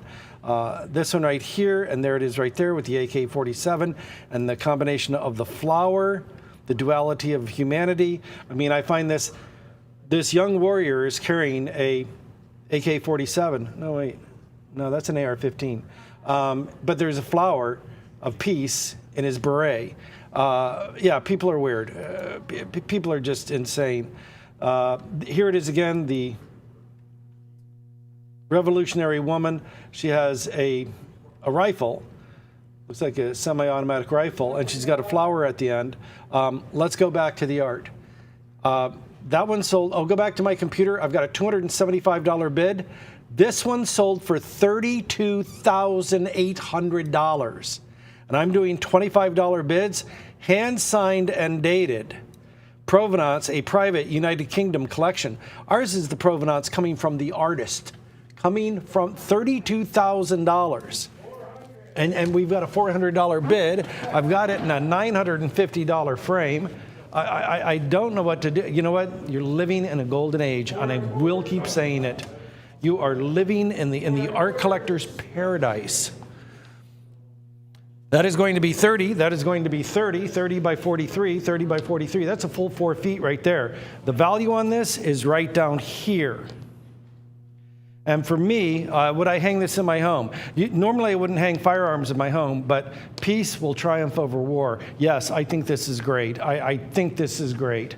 Yes, I would put this in my home with pride. Let's go to the certificate. I believe in humanity. I know it's crazy. The AK-47 Lotus. The lithograph is printed in colors on wallpaper, hand-signed and dated by the artist. Hand-signed. Hand-signed, hand-signed, hand-signed. Executed by Shepard Fairey, brand new, fresh to the market. Wait till it's $40,000. I'm less than half the price of the frame. Less than half the price. Do we have a precedent? Let's go to my computer. Very similar imagery. The rifle with the flower at the end of the gun barrel. Revolutionary Woman with brush came out in 2007. The auction estimate had a minimum opening bid of $6,000 or 4,800 British pounds. The British pound is worth about $1.33. Hammer fell at 20,000 British pounds with buyer's premium. That's 32,000 US dollars 3 years ago in London. And you're worried about bidding to the price of the frame. Guys, buy this. And there are others as well. There are others as well. That's one of my favorites. Isn't that the image on the left from Big Brother, 1984? Obey. Oh, it is. Here it is right here. Okay, the M16 versus the AK-47. I got to go with the M16. AK-47 has too much recoil. Edition of 5, serigraph with varnish. $21,000. But is it hand signed? Yep. Signed and dated lower right. Signed and dated. Now see, we're not Beverly Hills. We're in Peachtree Corners, Georgia. Now, if you're coming from the airport, what you want to do is look for Jimmy Carter Boulevard. You keep going, you're almost there. Now, if you go too far, you're going to end up in Five Forks, Trickham Road. That's true. You don't want to go there. If you're in Duluth, turn around and look for Norcross. Right past Norcross, not Buford. You go to Buford Highway, and that'll take you to Peachtree Industrial Boulevard, and you can find us in Peachtree Corners, which is just like Beverly Hills. How much? $21,000. Don't you wish you would have bought one back in, I don't know, 2015? Bid the $25. The imagery is there. Let's go back to the art, but the concept behind it is more profound. The concept behind it is more profound. The lotus flower symbolizes purity. Why? The lotus flower grows best in really rancid mud with manure, buffalo or cow manure in it. It'll make a bigger flower. It represents rebirth. It represents resilience. The ability to rise above a challenge. Get it? If you try to grow a lotus flower in nice dirt from your garden, it doesn't grow well. Grow it in a swamp with really stinky dirt, and it will rise above. It'll grow in the muddiest water. You know who loved the lotus? Claude Monet at Giverny. The The lotus grows in a muddy water, but it emerges when the flower opens. It's pristine. It's white. It's like got yellow and pinks, and it is the true universal symbol of spiritual and personal purity. It represents the soul's ability to transcend material suffering, material attachments. You can achieve beauty and grace despite the biggest challenge of your life. You can do it if the lotus blossom. And, you know, we were talking about Simon Roland. And I've learned so much from Simon Roland. I'm studying Buddhism. I'm not a Buddhist, but I can read. And I began to study the lotus because it's associated with awakening and enlightenment. Buddha himself is often depicted sitting on a lotus. And if you become one with, if you meditate on the lotus, it's called samsara. It's a liberation from the cycle of suffering. Get it? You can liberate yourself. See, if you have trauma in your life, and I've had plenty, like you wouldn't believe my life. You look at past trauma like a library. You don't live in the library, you reference it. There are different colored lotuses. Blue, the victory of the spirit over knowledge. White is peace and purity. Red, love and compassion. Purple is the noble eightfold path. And pink is considered the lotus central to true Buddhist symbolism. If you're feeling blue, learn something. Learn anything. Learn anything. It's amazing. Also, the lotus in Hinduism, if you're having a hard time making it through work, the lotus is a symbol of the ability to perform your duty without any attachment to a material desire. It's long been admired for resilience because it will, even big chunky blocks of mud, it has the strength to push it up, push a big chunk of mud out of the way to reach the light. That's perseverance. That's personal growth. And it's not just in Buddhism. It goes back to the ancient Greeks. It's frequently mentioned in Egyptian mythology, well, not mythology, tradition. The American Indians and India. Innocence, modesty, creation, power. All right, here we go. Yeah, I do study the lotus. All right, $450. Do you know what these sell for? It's hand-signed. Unsigned posters sell 4 times this, for more than 4 times this. This is a real lithograph. Guys, go to my computer. This one right here. Published in 2006. The AK-47 and the M16. It sold 10 years ago, 11. With buyer's premium, $21,000. You sure you don't want to bid $50? I'm half the price of the frame. The art is free. You understand, you're getting the art for free. You have not paid for the frame. Walk into a gallery in Beverly Hills and say, am I getting carried away? We got Pedro coming. We got Pedro. All right, you win. I'm just getting beat up on this show. And the hammer's up and we're all done, all in, all fair, all square, and I sold it under the money now, way under the money.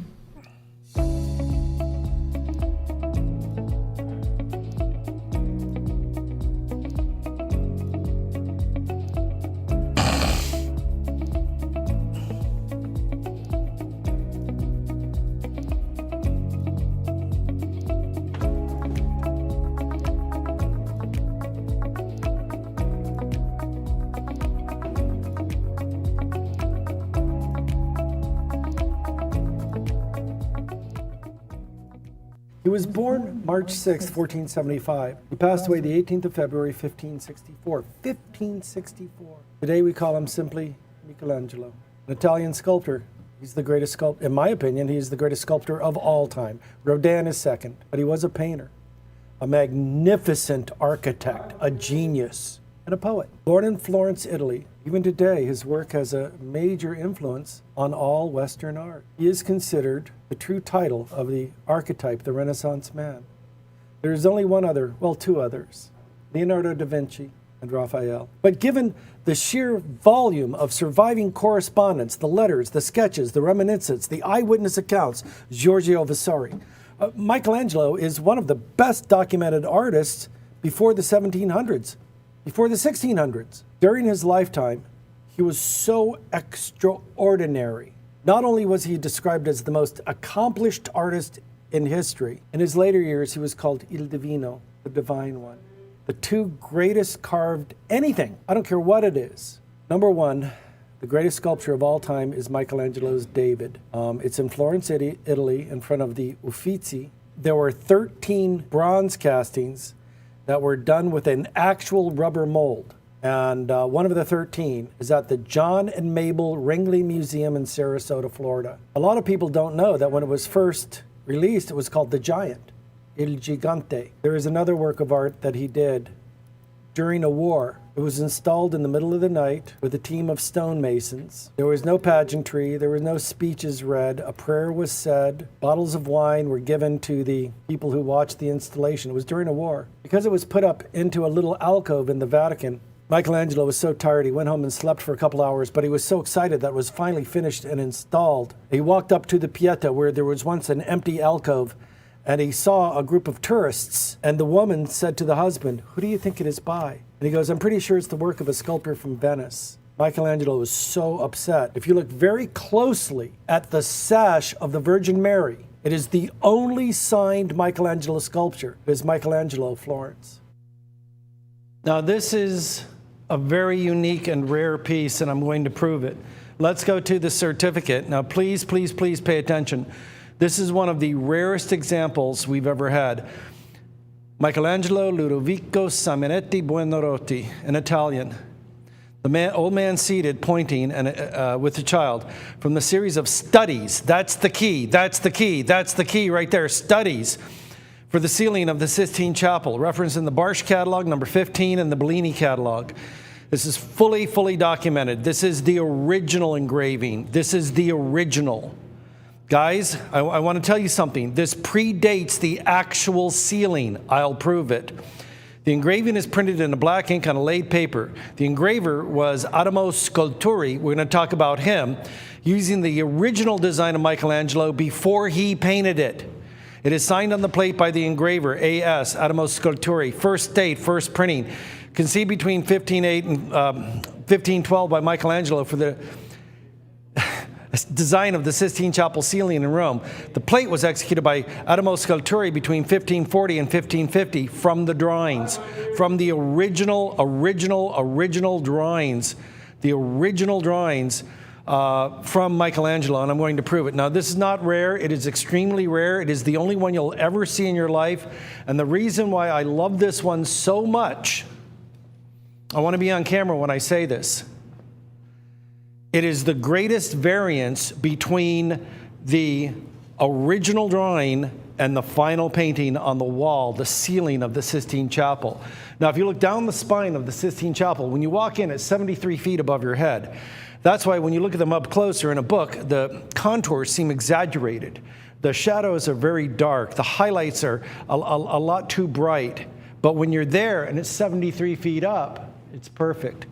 Now, what he did, Michelangelo made his drawings, and they were on large sheets of paper. If you read the book, and Luigi Bartolomeo, I want to thank you. I started The Agony and the Ecstasy, the great book by Irving Stone, using all 495 letters from eyewitnesses that took Irving Stone 12 years to write. I got halfway through, I set it down, I couldn't find the book for 6 years. I found it, and I'm going to start from the beginning. I found it just 2 days ago. Luigi, thank you, Luigi. And anyhow, right in the beginning of the book, the Pope walks in, Pope Leo X walks in, and he sees all the drawings in a pile on the floor in the center of the Sistine Chapel on fire. And he had 3 young priests with him, and he goes, stomp it out. And Michelangelo goes, no, they'll steal my ideas. This is from one of the drawings that was stomped out in the fire. I'm going to prove it. Watch. Because that's a man. Look at the positioning of the hand and look at the face of the child. Now, the other thing I want you to do is look at quality. Oh, I didn't measure it. I wandered off. he's not so bright. 24 by 25, 24 by 25, 24 by 25. The aperture is approximately 5 1/4 by approximately 7. There's 7, there's 8. 5 by 7, ballpark me. Let's go look in the bottom left, real up close. We can see the mark of the engraver. Michelangelo never made an engraving. AS, Atomos Sculpturi. It's called a monogram. But the key thing is right here in the bottom right. It is fresco number 63. And it's in one of the lunettes. There are 6 half crescent shaped windows. Above them is a half crescent shape above the window. They're called lunettes. Now, you want to go big, you want to go to the best in the world. Look at the shoulder. That's world-class engraving. Look at every line, how they thicken and swell or get thinner. That is, every line is a tour de force. Every line in this is a masterpiece. Let's come up on the expression. Now, how can I prove it's from the drawing? How can I prove this is the original drawing, not the finished fresco? I'm going to prove it, and you can play along too. I got so excited when I never thought I'd see this in my whole life. I really got excited when I saw it. Go to my computer. Anybody can find this. It's not hard to do. Now, if you just type in Sistine Chapel ceiling, you will get the long version, the long version, and that's fine. But what you want is the gallery of the Sistine Chapel ceiling, and then you can just look at the art. To me, that's one of the greatest images in the history of all humanity. It's from the creation of Adam. Why is it so profound? God is reaching out to you. And all you have to do is make the tiniest effort. Just move your finger half an inch. Just make the tiniest effort to be one with God. All right, I can't help it. Okay, so when you walk into the Sistine Chapel ceiling, there it is. Now, the first thing you'll notice is the story of the book of Genesis. The first day of creation, God creates the earth, God creates the sun. We're going to move very quickly, separating the waters from the heavens. You get the idea, the creation of man, the creation of Eve. Oh, look, the McRib is back. The expulsion, you get the idea. I need to jump ahead. We need to go in the interest of time. Now, there are major panels. The prophets that prophesies the coming of Christ, and the Sibyls it means a prophet. But they were born, lived, died before the birth of Christ. But they foretold the coming of Jesus. And it's written, and it literally is carved in stone. The Oracle of Delphi named him by name. That's pretty. Now, there are 4 corners. They're called pendentives. And then we get to the ancestors of Christ. And these are called the lunettes. Do you see how they're shaped? The lunettes. Let's see if you can spot the difference. Aminadab, do you see the windows on the bottom? Oh, goodness.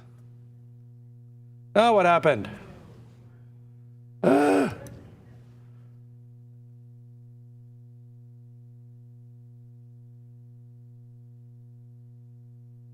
going to keep going. I'm going to show you all of them.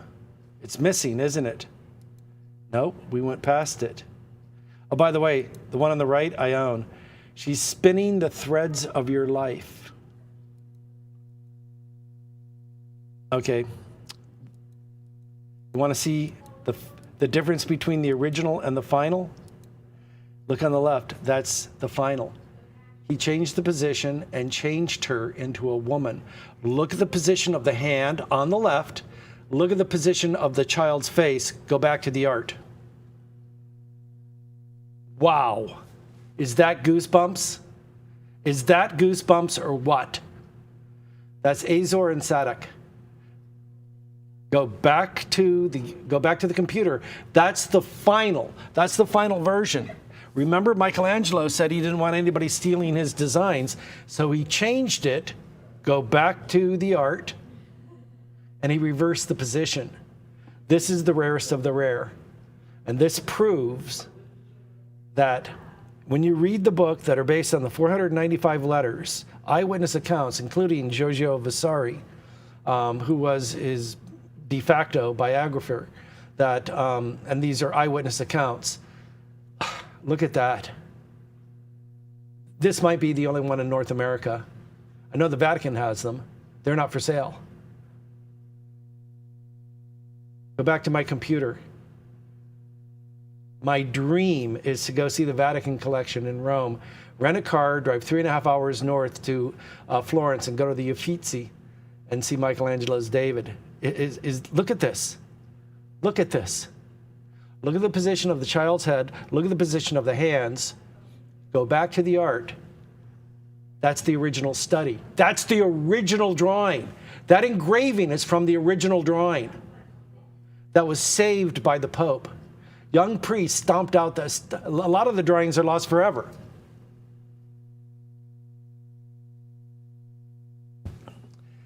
Ladies and gentlemen, we have something here that is one of the greatest treasures ever being offered in the history of television globally. Let's go back to the certificate. Michelangelo had a very long life. He passed away in 1564 at the age of 72. Do you know what he did? When Sangallo the Younger died, the Pope called upon him out of retirement and had him design the final dome for St. Peter's Cathedral. Yep. Look it up. At 72. This was created 24 years, but no more than 14 years before the death of Michelangelo. He died in 1564. Michelangelo saw this. He may have touched it. Think about that for a moment. These were completed between 1540, 24 years before he died, but no later than 14 years before he died. See if you can do this with a straight face. Put me on camera. Welcome to the gallery, sir. How can I help you? Yes, I'm looking for a lifetime Michelangelo. I would prefer to see one that Michelangelo himself approved that was done under the direction of the Pope. Now, it has to be printed on the Vatican's printing press. I want the condition to be flawless. I want that background paper to be white. Now, I want you to put it in a $600 frame and give you $900. Can't do it, can you? That is a lifetime Michelangelo. Would you sell it for $30,000? I wouldn't. That is a lifetime Michelangelo for under $10,000. You'll never see one under 10. You'll never see one under 20. It is. Let me repeat. Let's go back to the certificate. This is all common knowledge. Michelangelo passed away in 1564. Fact. It was executed between the years 1540, but no later than 14 years before he died. This is when Michelangelo, I'll have to show you. That's 14. Michelangelo saw this. If you get this for $25,000, guys, at the right auction, I can see this going for $100,000, simply because Michelangelo is the greatest sculptor of all time. Done. He is one of the greatest artists of all time. Now, you have homework.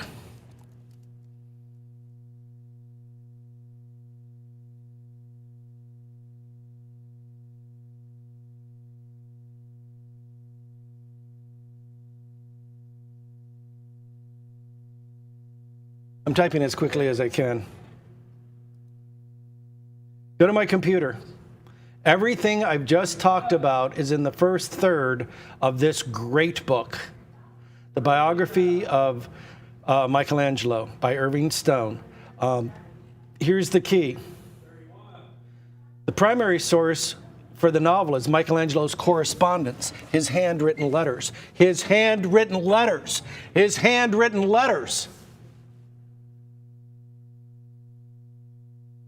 The Italian government lauded Stone with several honorary awards for his cultural achievements, highlighting Italian history. It was made into a movie. The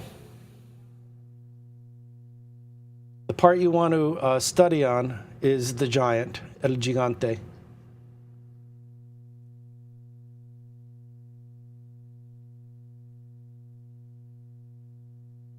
And here it is right here. I'm going to click on it.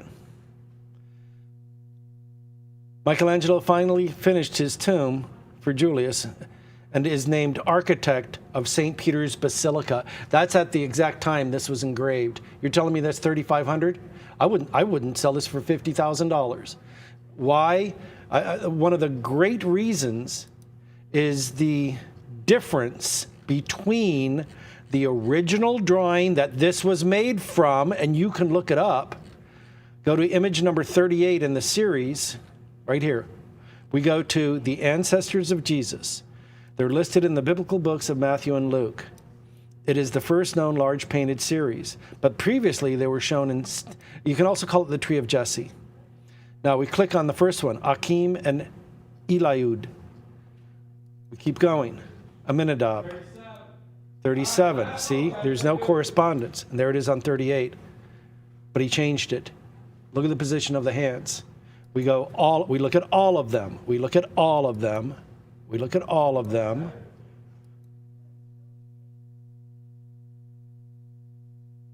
Salmon and Boaz, whither thou goest, I will go. This is all of them. And there we're done. We're past the series.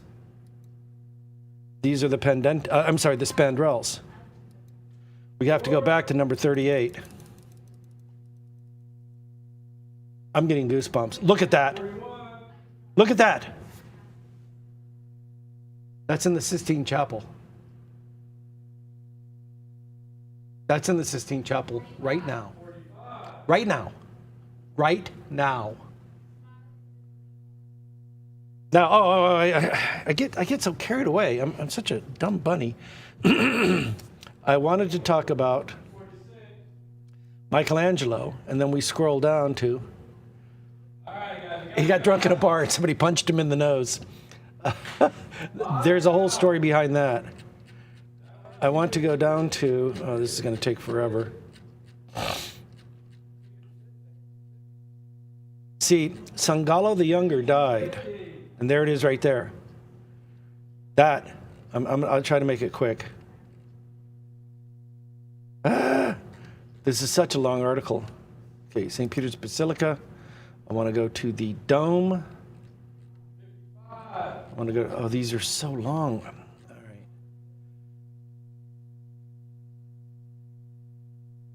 That's Michelangelo's dome.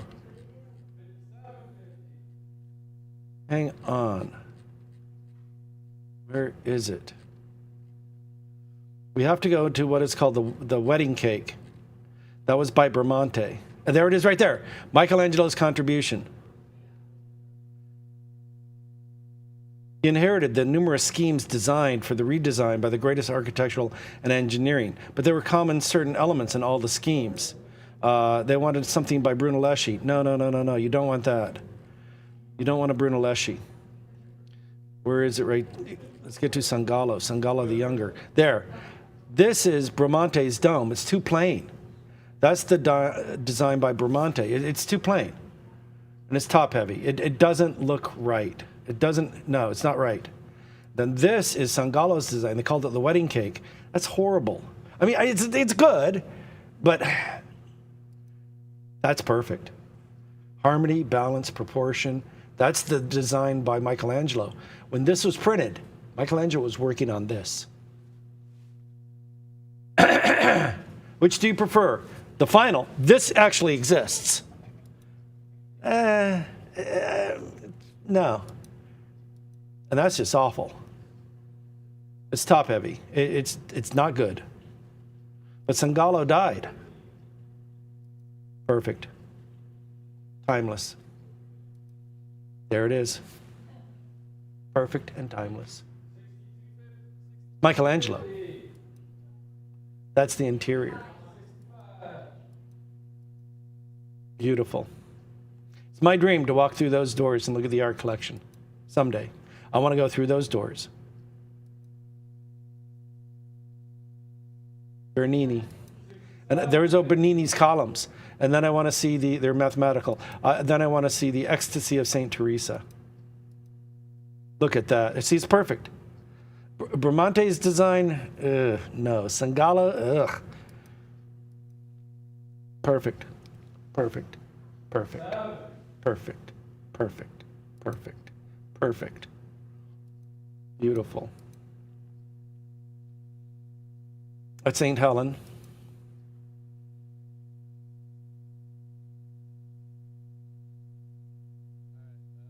Where's St. Teresa? La Pieta. Going once, going twice. Sold. The Fine Art Auction Channel welcomes Pedro Ortiz Mugos, the visionary artist behind captivating steampunk masterpieces. Steampunk art has emerged as an influential genre, capturing imaginations worldwide. With its retro-futuristic aesthetics, Pedro Ortiz Mugos pushes his art beyond boundaries, encouraging intricate works featuring gears, cogs, and elaborate details throughout his masterpieces. Reimagining future filled with fantastical inventions bridging the past and present, celebrating craftsmanship, while acknowledging the potential for progress. Don't miss Pedro Ortiz Mugos' extraordinary works showcased on the Fine Art Auction Channel.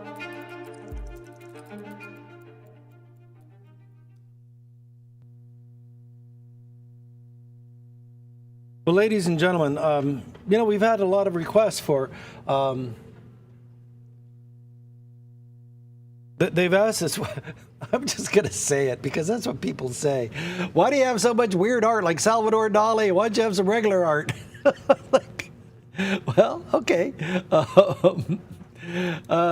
This is great art, and the reason why I respect Nobu Haihara so much is hard work. I've said it before and I'll say it again. Anybody can paint, and anybody can paint in an abstract manner. One of the greatest abstract artists I've ever seen is Jerry Zabel up in Chicago, Mundelein. It takes a gift. Now I come across this even in Atlanta. I'll see an artist who's going to fling paint like Jackson Pollock, and I don't know what it is, but when you've got it, you've got it. There is a certain gift, but when you really look at it, when you look at it and look at it and look at it, you know what it really is? Years of hard work. You don't do this. You don't knock this off in a weekend. Now, he's multi-talented. He says, I'm always looking for a challenge. You should see his landscapes. I will be showing you some of his landscapes. He does portraits. He does graphics. But I think his forte, if you will, or forte, but it is forte, superrealism. He says, I always want to evolve as a painter. Very young, well-known, successful. He has clients like President George W. Bush, the owner of the Lakers, Jerry Buss, Hall of Famer Kareem Abdul-Jabbar. He came into the gallery when I was working at the gallery in Honolulu, and he talked to all the girls, and I didn't want to go, hi, I'm Ray. I stayed about 5 feet away, and he looked at me, and he was very friendly and open. I don't know. I don't like to bother people, but I should have. Darn it. I should have got my picture taken with him, but you don't want to, you work in an art gallery. Anyhow, Kareem Abdul-Jabbar, great guy, so friendly. Jerry West, Jamal Wilkes, the great late Chick Hearn. I don't know if you know anything about Japanese pop music, but one of their greatest superstars in Japan is Mao Daiichi. I mean, that's big. I mean, that's like saying Elton John or Boy George, or everybody in Japan knows Mao Daiichi. NBC is a collector. Fox Networks, they've used his artwork in set designs for like Ally McBeal, Third Rock from the Sun. He's been exhibited around the world. New York City, Sausalito, Beverly Hills, Hiroshima, Yamanashi, Fukuoka, I beg your pardon, Japan. And I've been very lucky. When I worked at the art gallery in Honolulu for 12 years, the owner of the gallery, we were selling the art of Hisashi Otsuka. he thought it would be very educational for us to go to Japan, and we did. And so I love Japan culture. I've loved it all my life. But he grew up in Kokura. Oh, by the way, one of my favorite parts, we rode the bullet train from downtown Tokyo. And was lucky enough to go to the Shinjuku. That's another story. And we ended up in Kyoto, and I ended up somehow out in the country. And I mean country. Now, you know and I know there's country folk all around the world. I walked up to and went into a trucker's bar, and I swear to you, they were playing Japanese truckers' country music. I smiled ear to ear. I go, I know country music when I hear it. I'm from Georgia. And I said, I got to go back and join the group. That pleased me so much. I know country people. Anyhow, Kokura, I want to go. But he said, my parents were my greatest influence. My mother handmade many of the things we use. I've worn handmade clothing, decorated their family home. But his father trained him, because his mom even said, how many artists have we heard that? Even Sarah Wall, he got scolded for drawing on the walls, on the furniture, on the kitchen table. And he said, after that, I just absorbed everything I could about Japanese art, and then I discovered Western culture. He said, I took it in like a sponge. Then I discovered Claude Monet, Da Vinci, Michelangelo. That led me to go to the museums, and then I got formal Japanese training. And I see that in his art. He said, but my life changed, and this is pure Andy Warhol. Are you ready? This is pure Andy Warhol. He said, it was in my father's grocery store that I found my calling. There were all of these brightly colored with inks and these graphics, these enticing images. There were packages of dry goods from America. My father let me open them and arrange the shelves, put these products on the shelves. And he said it was mesmerizing. He said, I have a quote straight from Andy Warhol. I began to see the advertisements at art. I began to study them. I drew them. I incorporated them into my ideas. So in school, he studied truly classical art, Japanese art, and modern art. And he said, I wanted to be a master of both. He said, but I studied traditional art, but I kept gravitating toward pop art. And he said, I found this to be a very practical way to make a living. But you know how parents are. He had to get his Bachelor of Science degree.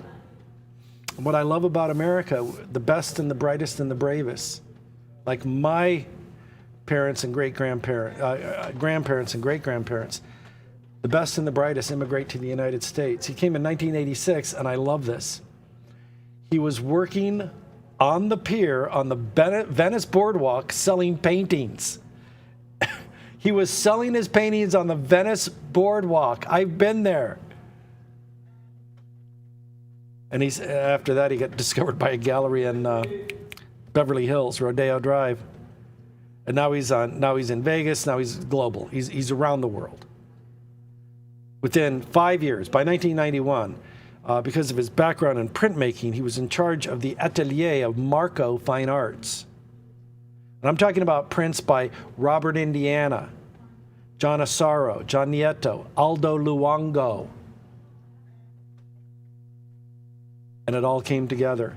Ladies and gentlemen, if you go to the Rio in Vegas, you go to the Hilton in Vegas, the Hotel Nikko, the Radisson Miyako, you go to Gladstone's. I love Gladstone's. In Malibu, I love Gladstone's. Universal Studio, the Miyabi Club of California. I can go on and on and on. $250. You know how much these sell for? $2,500. Guys, this one's real, and it's hand-signed. He's got a royal flush. All right, and here we go. What a wonderful time in history to be an art collector. And the reason why the price I quoted so high is it's so big. On the frame now, that's going to be 31 by 31. And there's the yardstick right there. Let's come down to the bottom right. It's hand signed. in gold. Now I'm going to touch the back, not the front. That is on canvas. That's not. I'm getting a little bit of glare, so I'm going to angle it. 31 by 31. You can see it's big, and about a $700 frame. Isn't it funny? 2 years ago, this would have been a $500 frame. Perfect, perfect, perfect. Custom framing all the way. Beautiful. Now, okay, I could probably paint these poker chips. Let's come straight to the right. Look at the reflection in the Courvoisier. Oh, wait, I'm getting that glare. Let me angle it.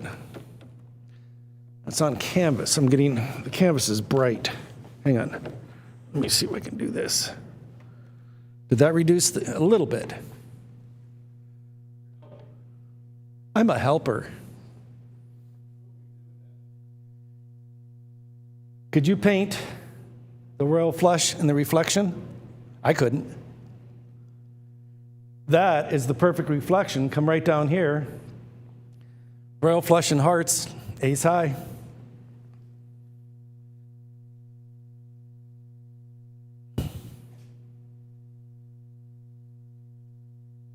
I love it. I think it's absolutely wonderful. Let's go to the certificate, $375. Oh, gosh. I can't get the price of the frame. Let's go to the certificate, a royal knight with a royal flush. A giclée of archival pigments on canvas signed by the artist lower right and numbered lower left. Example number 81 of 175. Go to Vegas, pick one up for $25. Go to Vegas and offer them... Go to Rodeo Drive and offer him $1,000 for this. I know he's in galleries in Honolulu. I know he's in he's all around the world. We haven't had one of these in, I don't know, over a year. Nobu Haihara. All right, and here we go. All right, and here we go.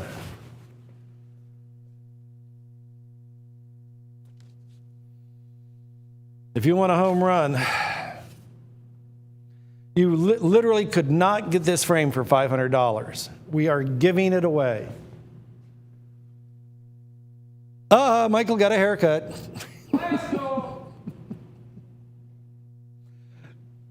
All right, and here we go, here we go, here we go. Pay to buy it. That's all I can do. I'll pay to buy it. We'll come by later. Tony will wash your car. Winner, winner, chicken dinner. This is a loss leader for the show. And the hammer's up and we're all done, all in, all fair, all square, and I sold it under the money now, way under the money.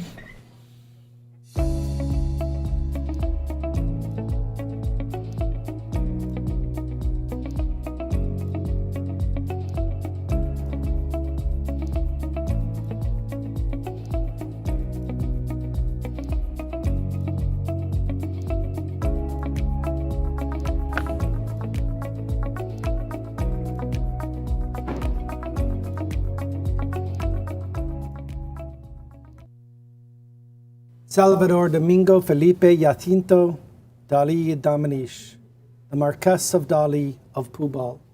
A Marquess, in France we would say the Marquis. He was nobility. Born May 11th, 1904, he passed away the 23rd of January, 1989. His name today is synonymous with surrealism. He was a great Spaniard, renowned for his technical skill, his precise draftsmanship, but most importantly, the striking and bizarre images in his work. He was born in Figueres, which is Catalonia, Spain. He received a very formal education in fine arts in Madrid. As a young man, like many men of his time, he was influenced by Impressionism, studied deeply the Renaissance masters from a young age. But as a young man, and being aware of global situations and reads the paper, he became increasingly attracted to Cubism and all of the avant-garde art movements. So he moved much closer to surrealism in the late 1920s. He actually joined the Surrealist group in 1929, and it is said that he became more surreal than all of the surrealists. His best-known work, The Persistence of Memory, was completed in August of 1931. It is the single most famous surrealist painting. It's at the Museum of Modern Art in New York City. When war loomed and reared its ugly head in 1939, even though he had a Spanish passport and was considered neutral. Spain was neutral during World War II. There was a bounty on his head for making surrealist art. He was declared a degenerate artist, so he left for the United States in 1940. He became quite famous. He loved staying at the Hotel St. Regis. He was very brilliant. He was a genius. When he returned to Spain in 1948, did you know he lived in Monterey, California for a while in the 40s? Yeah, he did. He announced a return to the Catholic faith and developed what he called his own nuclear mysticism style. It was based on an interest in classicism, classical art, mysticism, and all the recent scientific developments. His artistic repertoire included painting, graphic arts, film, sculpture, design, photography. He would collaborate with many artists, including Alice Cooper. Matter of fact, he and Alice Cooper together made the world's first true holographic sculpture. It's at the Dali Museum in Florida. He wrote fiction, he wrote poetry, he wrote essays and criticisms. But I think his most important paper is his own diary, The Secret Life of Salvador Dali. His themes had no limit. His dreams, the subconscious, sexuality, religion, science, all of his close personal relationships. And that was to the dismay of those who held his work in high regard. And it irritated his critics that his very eccentric, his ostentatious public behavior often drew more attention than his artwork. Now, I love it because it's so surreal, and that's what you expect when you acquire a Salvador Dali. You know, you don't want to buy a Picasso and get puppy dogs and rainbows. I mean, that'd be nice, but 39 by 46. 39, there's 4 feet right there. So it is physically one of the largest Salvador Dali prints ever made, and that'll put us into the 5-figure range. Yes, it's changed very quickly. $25,000 for a work of art this size, full signature. And yes, it is a bit surreal. It is surreal looking, and I wouldn't want it any other way, especially those spindly legs. And allow me to explain. But before I do that, let's go to the certificate. The Deer Beside the Water, from the Bestiary Suite of the Fables of Fontaine, but in a very Dalinian manner. That's about as best as I can translate right here. It is referenced in the Albert Field catalog and the Michler Lopsinger catalog. The original dry point etching is with pochoir. Now, what is pochoir? No, it's not pochoir. Pochoir is a French word. Pochoir. It means to stencil. So when you look at the areas of color, they're original watercolors over the prints. Not all of it, but delicate areas. They use an aluminum, or as the Brits would say, aluminium. I love that word, aluminium. They use a very thin stencil. And a guy called me up from Texas. You mean like a rolled out beer can? Yes, like a rolled out beer can. It was the best phone call. I don't have time for it right now. On Arches paper, hand-signed and numbered by the artist in the lower margin, 250 in the world, published by La Maitre Contemporary, Robert Moret Agay in 1974. That is key. This is really when Salvador Dali was at the height of his publishing powers. It is full size from the Fables of Fontaine. Now, I don't know if the Fables of Fontaine are surreal. Let's go to my computer. I really couldn't find it in America.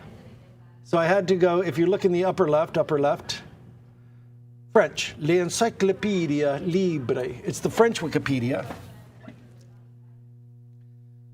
The ninth fable of Book 6 by Jean de La Fontaine.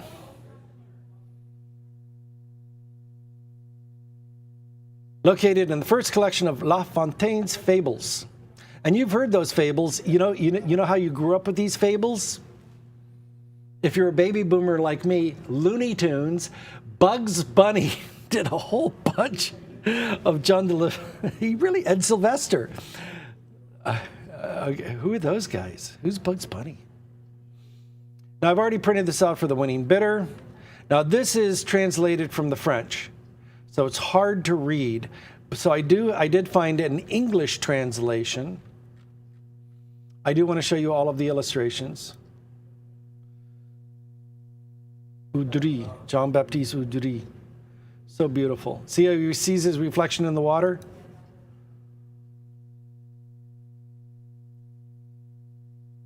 Now, the winning bidder, I'll print this out for you so you have it. There's my favorite, Gustave Doré, because he has his antlers caught in the tree branch.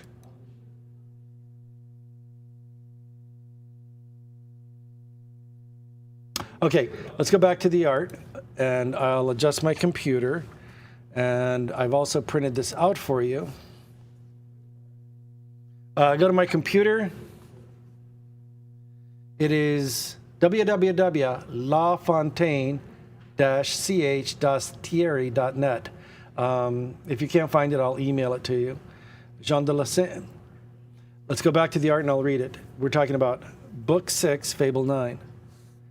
In the crystal of a fountain, a stag once mirrored was praising the beauty of its antlers and could only with great difficulty endure his spindly legs, the object of which he saw lost in the waters. What a proportion of my feet to my head, he said, seeing their shadow with sorrow. From the highest thickets my brow reaches the summit, while my feet do me no honor.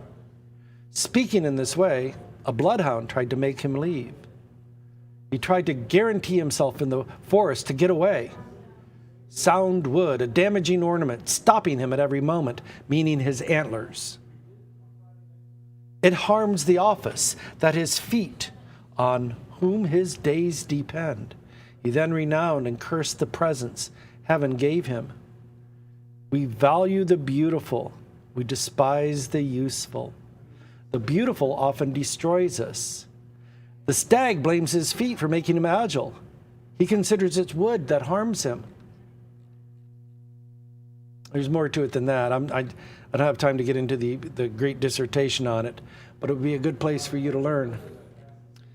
The name of the story is, the moral of the story is, we value the beautiful, but we despise the useful. He sees his legs as spindles, and he sees his own antlers as beautiful. But when we go back, when the deer chases him, when the dogs chase him, I love that.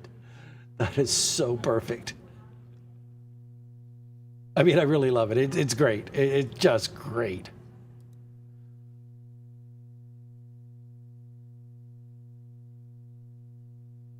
Oh, price? Go to my computer. We are well below the price of the frame. Little ones, unsigned. I'm telling you, the dolly market is changing before my eyes. And I know that Salvador Dali would be quite pleased to be this one is pencil signed. It's $12.5 now. We sold that on this show for $900. But that was about 10 years ago. And look at this, it's half off. Half off. The dolly market, in a time where it really is a buyer's market, Salvador Dali keeps going up. He keeps going up. He keeps going up. And I think it's because of his universal appeal. Just his autograph. You don't get any art. No, you don't get any art. You get an autograph. That's it. That's all you get. You get an autograph. Let's go back to the art. If you want a home run, guys, this is live and this is real. I'm below the price. I'm legitimately below the price. Literally below the price of the frame.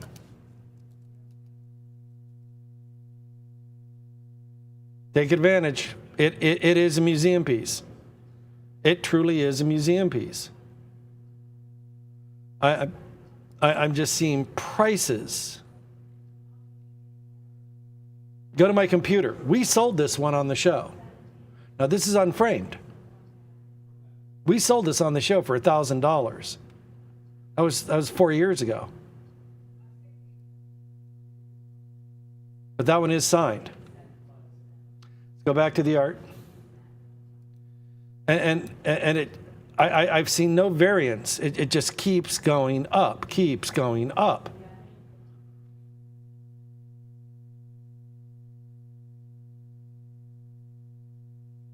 And I do want to let everybody who bought the Divine Comedy prints from us,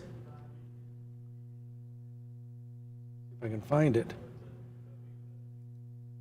Go to my computer. This is only 10 by 7 inches.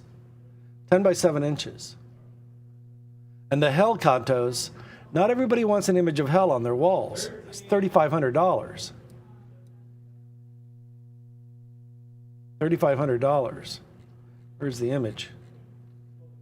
No, that's not the image. Let's go back to the art and I'll adjust it. I'll get the image for you. Wait, where'd it go? And Martin Lawrence Galleries. Here it is. Go to my computer. That imagery with his spine exposed is not for everybody. It's an image of hell. But let's go. Still, that's 3,500. That's only, 8 by 10 inches? They showed the size.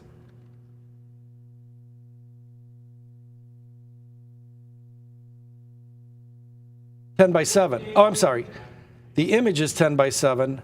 The piece of paper is 13 by 10. That's $3,475. 10 by 7. Martin Lawrence Galleries is one of the finest galleries in the world. I recommend them. I truly endorse them. I met them year after year after year at the Jacob Javits Convention Center at the New York City Art Expo. I went 12 years. Actually 13 years. We went in 2008 with Tony. Let's go back to the art. They're fine. They're reputable. Guys, this is 5 figures. And I will base that on the autograph and the size, the physical size.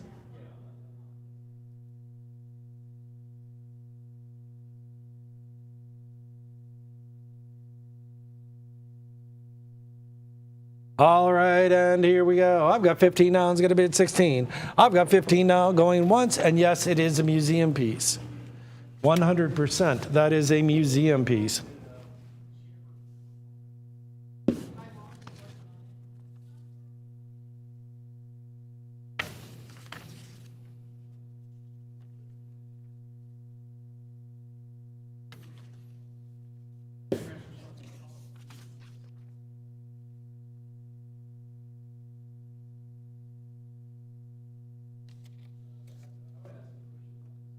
All right, when that clock runs out,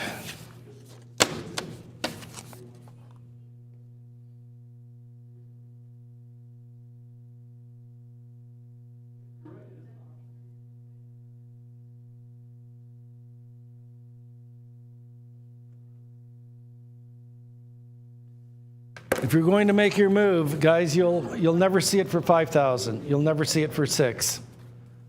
All right, that clock is running out on the full-size Salvador Dali. We're right at the price of the frame. Yeah, this is hand-painted. You can actually see the brush strokes in here. You can see the brush strokes in here. And I love the surreal lines. To do that with an engraving tool, amazing. That's called a roulette right there.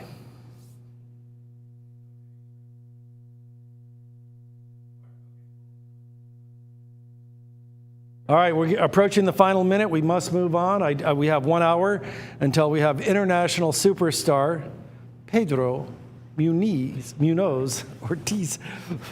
I get worn out easy.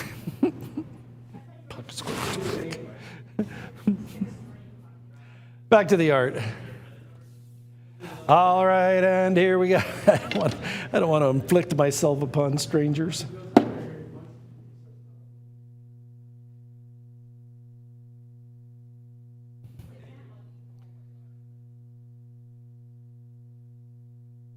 What a wonderful time in history. What a wonderful time in history to be an art collector.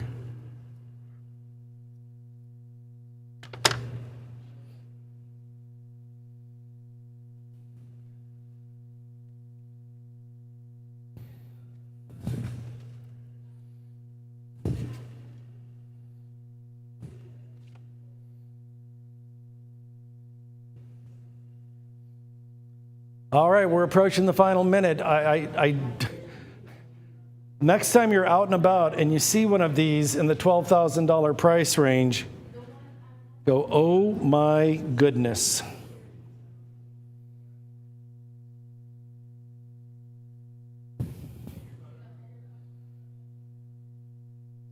All right, we must move on. Here we go. That clock is up. I've got 17 now. It's going to be at 18. I've got 17 going once. I've got 17 going twice.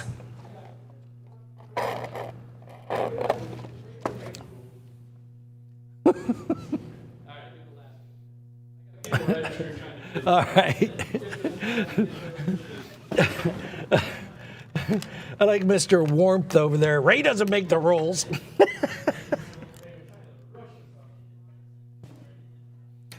First, you want me to go fast. Then you want me to slow down.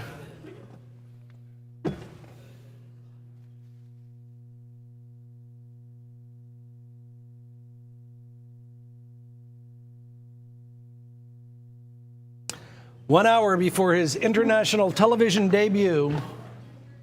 He was here 2 years ago. He was on the air with us 2 years.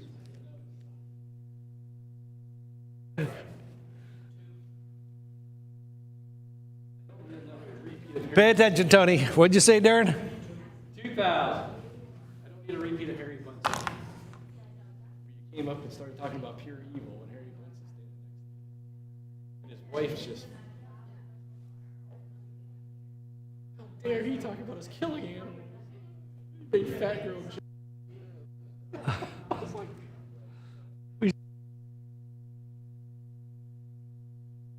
All right, my friends, and here we go. I've got two now. It's going to bid a one. I've got two now. $100 bid could win it.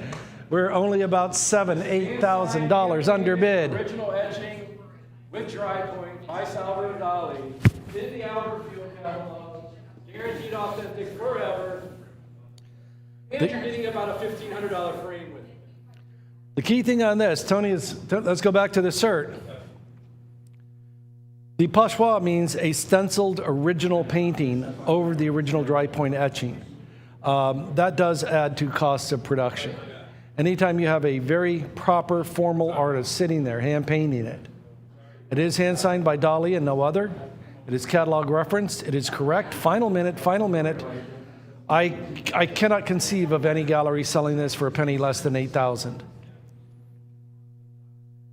And I'm serious. If you own a gallery, you know and I know. I mean, at the right gallery, this would be a $2,000 frame. Yeah, you're not getting that frame for less than $1,500, I guarantee. Yeah. I'm going to get in the picture here to give you an idea of size and scale on that. That's big. And one more time. Just, I think we all know. I think we all know what a yardstick is. That's 4 feet. Double linen matting, triple gold fillet. They charge you for that. That's not low end. All right, my friends, and here we go. I've got two now going once. I've got two now going twice. Last call, guys. Last call, last $100 bid could win it. $100 bid could. Fair.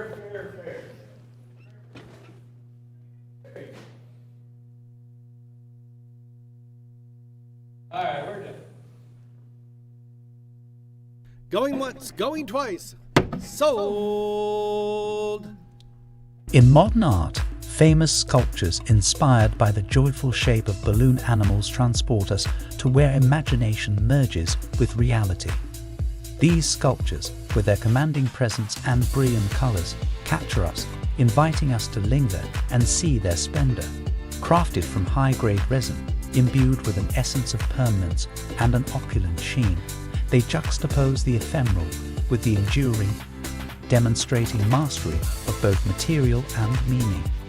These sculptures urge us to consider not just the art itself, but also bigger concerns about existence, beauty, and the influence of human creation. Inspired by a simple enjoyment, these sculptures demonstrate art's tremendous capacity to ignite discourse and create a new view on the world. Now, this is the one that everybody wants, the one in gold. It's the one I want. I think it is spectacular. It is a signature piece by American legend Jeff Koons. I mean, he is a giant. Of course, I'm pretty sure, and if you have any data, let me know. I think He is America's most valuable living artist. I'm pretty sure, but let me know. I'll tell you why in a moment. I'll tell you right now. He has 2 record auction prices for a work ever sold by a living artist. This is the Balloon Dog in gold. The Balloon Dog in orange sold for $58 million in 2013. Now, it's a lot bigger. I mean, it's really big. Go to my computer. I think you can get an idea. I think it's like 7 or 8 feet tall. That'll give you an idea of size. Now, that one did sell for $58.4 million. It is the 5th most expensive work ever sold by a living artist. Let's go back. And then the other one, $91 million for his rabbit. The rabbit, again, I think that's about 8 feet tall. I don't see, 104 inches. 104 inches. So closer to 9 feet tall? 8.5, 9 feet tall? Okay. $91 million for living artists. I mean, this is, at that time, it broke the world record for the most expensive work ever sold by a living artist. So there it is right there. This is phenomenal. And you can get an idea of how big it is. Let's go back to the art. Sorry about that. And what a great life story. Just incredible.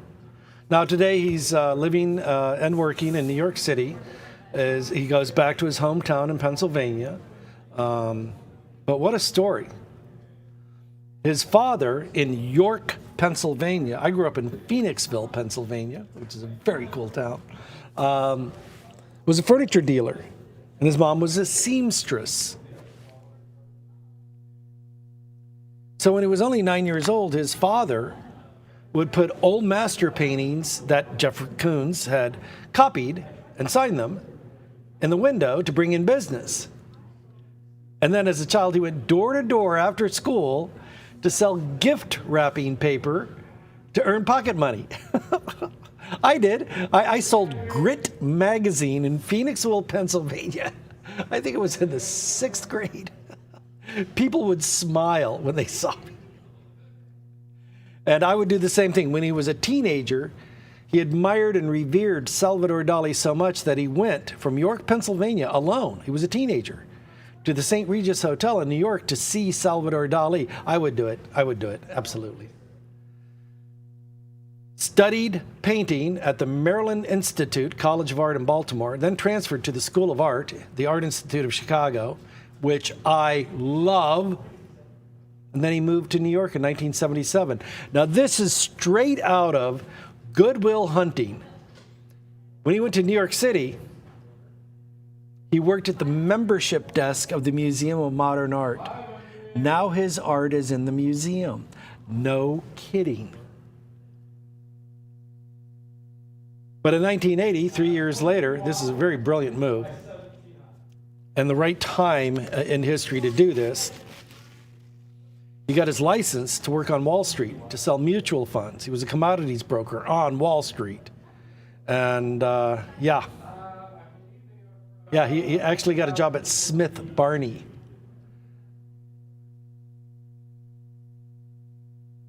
And I have a quote for you.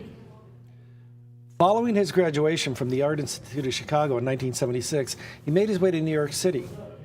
He moved away from creating representations of personal fantasies to explore objective art, commerce, and politics. And I think that's where it all started.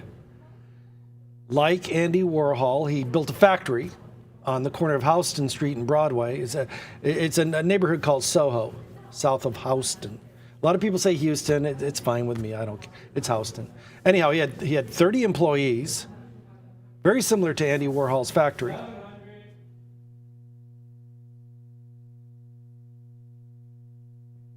But then, in 2019, he had outgrown it and got a 16,000 square foot studio factory near the Hudson Rail Yards in Chelsea.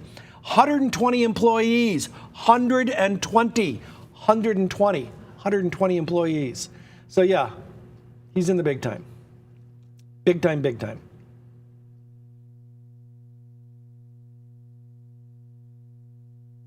And he's done,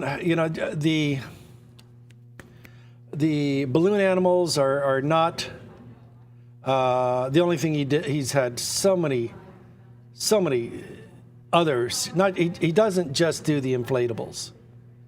Gosh. Now he made 3 versions of the rabbit. One is at the Museum of Contemporary Art in Chicago, and I'll show you a little thing on that. The other one's in the Broad Museum in Los Angeles. And the other one sold at auction. $91 million. $91 million. But here's the fun part. They actually made it into a balloon for the Macy's Thanksgiving Day Parade. How cool is that? I missed it that year because I don't remember seeing it. I think I would remember. I think I would remember it. Anyhow, legendary giant, my personal experience, what I saw. Oh, yay, we get to look at Ray's vacation post pictures.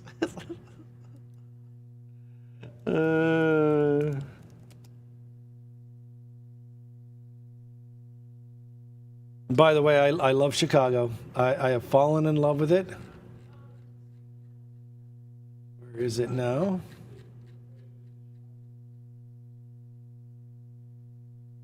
Okay, we got to move quick. Go to my computer. Yay, Ray's vacation pictures. I'm in Chicago.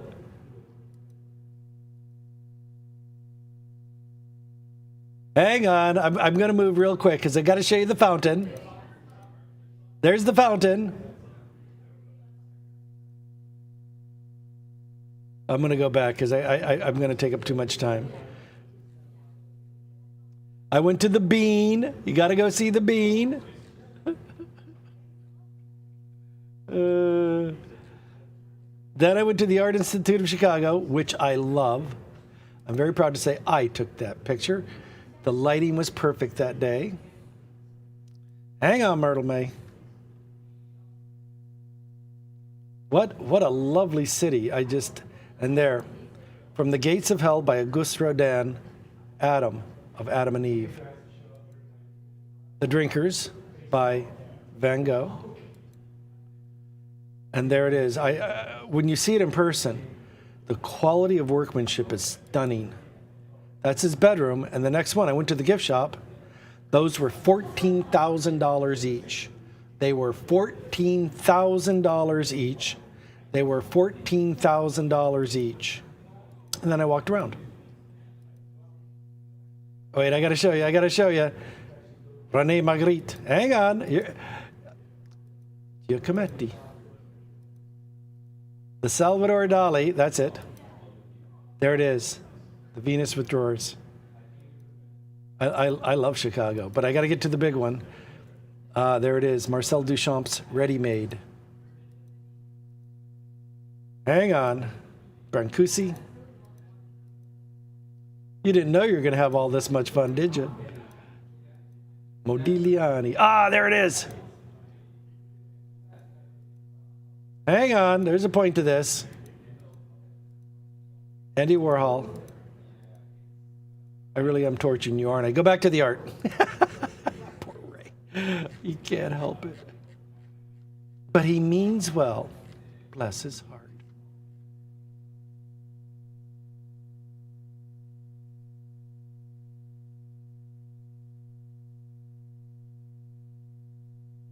All right, go to my computer. I'm going to do it again. The maquette for the Richard Daley Plaza, the Picasso that was in Ferris Bueller Days Off, and the Blues Brothers, the Chagall windows.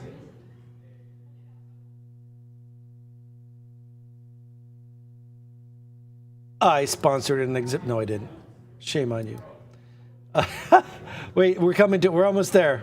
You're going to laugh, because I did see the American Gothic, and 1,000,000 to 1, who walks up? Their grandkids. I took that picture. I go, I go, please. All right, let's go back to the art.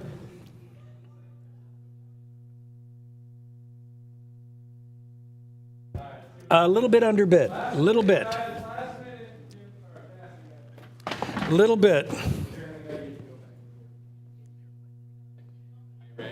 Good to see you, man. It's nice to meet you in real person.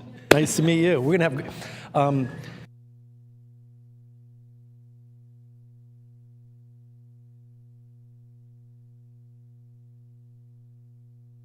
So I'm going to measure the size on this. Oops, I'm going to take my gloves.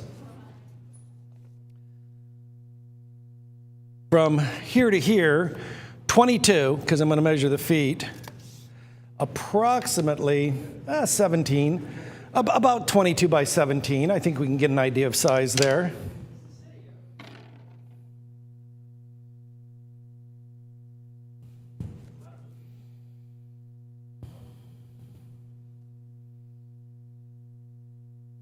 I'm putting on gloves. Give me just a moment because I don't want to put fingerprints on it. Boy, that's heavy.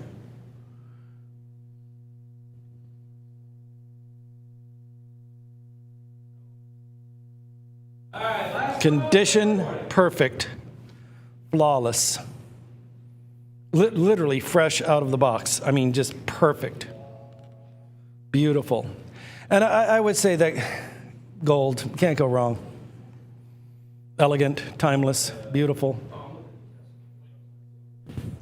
And let's go to the certificate. The Balloon Dog in gold, Jeff Koons. I think that after Andy Warhol and Basquiat, I don't know. I don't know where his relationship is with Basquiat, but my goodness, this is one of America's greats. Cold cast resin after the original sold for $58 million. Engraved on the bottom, edition of 500, you're getting number 120. Here we go. Hammers up.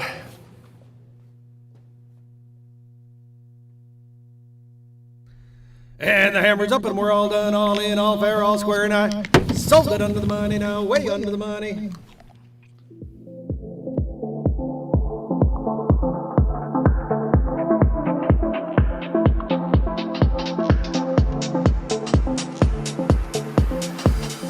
Enter the vibrant world of Farrah Fortnum, a contemporary artist whose canvas stretches from intimate studio pieces to the arresting power of street art. Based in Bristol, UK, Farrah channels her creativity into a passionate dialogue about our planet, urging us to see, feel, and act.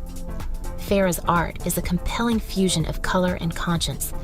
Working with bold palettes and fluid forms, she transforms spaces, whether it's the side of a building breathing life into the urban landscape or a canvas that draws you in. Her distinctive style captures both the beauty and the fragility of the natural world, making every piece a statement. At the heart of Farrah Fortnum's work lies a profound connection to environmentalism.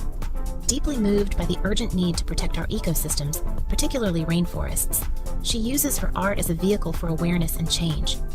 Each brushstroke is imbued with purpose, highlighting the climate crisis and celebrating the resilience of nature. Her impactful work resonates widely, featured in platforms like the renowned Upfest Street Art Festival, and created in collaboration with organizations such as the Rainforest Alliance. Farrah Fortnum is not just creating art, she's fostering conversations, building bridges, and painting a vision for a more sustainable future, one powerful image at a time. For collectors seeking art with beauty, depth, and meaning, Farrah Fortnum offers a unique opportunity to invest in a voice that matters. Discover the world through her eyes here at the Fine Art Auction. So many great artists on this show, and I'm just so impressed by this new generation of young artists. I kind of, for a little while, I became a bit cynical, but now I'm seeing that there are so many great people in the world and so many decent people, and when I listen to her words, it gives me hope for the future. I'll give you a quote. This is her quote. "My paintings are inspired by the natural world and the delicate ecosystems of our beautiful planet. From the fragile coral seas," I see the ocean in this, "to the lush green rainforests." I see a rainforest in this. "These are my interpretations of certain visits around the world that I have been lucky enough to visit. One of my earliest works was called Ephemeral Shoals, that had begun after spending 6 months in Australia, visiting and swimming in the Great Barrier Reef." Oh my goodness, I'd love to do that. I quote again. In February of last year, my family and I were privileged enough to visit other family members in Borneo. We stayed in the national parks and visited orangutans in a conservation area. We visited the national park called Danam Valley, the primary rainforest conservation area. We had to make this a special trip as we know how rare an opportunity like this would be. We trekked deep into the dense, beautiful rainforest, and while doing this, seeing the beauty along with the stark realizations that rainforests everywhere are under a huge threat. This visit had an immensely profound and life-changing impact on me. It was then that this new inspiration for my new collection was born, along with capturing the life and the beauty of the lush, green rainforest. I want to raise awareness of the importance of protecting and nurturing all forests and rainforests in particular. And through my sales, I will raise money for the Rainforest Alliance and the Earth Alliance. These are charities I believe can make a huge difference in protecting the rainforests around the world. I hope to protect the rainforest through my paintings, and I hope you will enjoy them as much as I loved painting them. And I'm going to print that out for you. I think she's a really wonderful and special human being. I just, wow. I mean, there's just so many nice things that we have on this show, and this is just one of the greatest. Now I have no bid. Now, 2 nights ago, I did a pass. I will take any bid. You realize you're looking at a $10,000 painting. Her website's been shut down. What happened was I was seeing paintings in the $8,000 to $10,000 to $12,000 range, and then I showed it live on TV. I said, "Oh my goodness, look at this! A painting, $25,000," and then her website closed. There's nothing for sale. I think you might want to bid on this. I'll take any bid.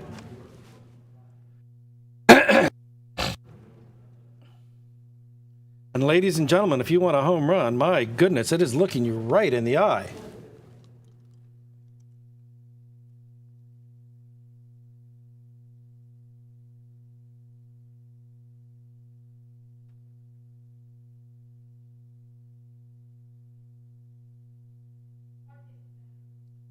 And I've shown this photograph again. It just pleases me. Let me see if I can enlarge it. Go to my computer. Okay, this is what an artist looks like. Isn't that wonderful?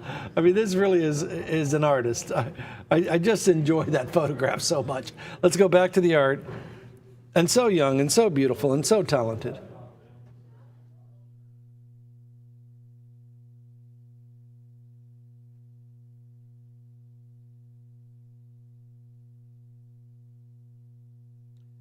Now, the other thing that I almost forgot about is that she has done over 100 murals. That's true. And they are not just in Bristol, the United Kingdom, where she is from. They're in Sweden. I mean, they're all over. I have this one image. I'm looking for the list of her murals. I'm thinking of another artist who did 100 murals. His name is Weiland. His name is Weiland.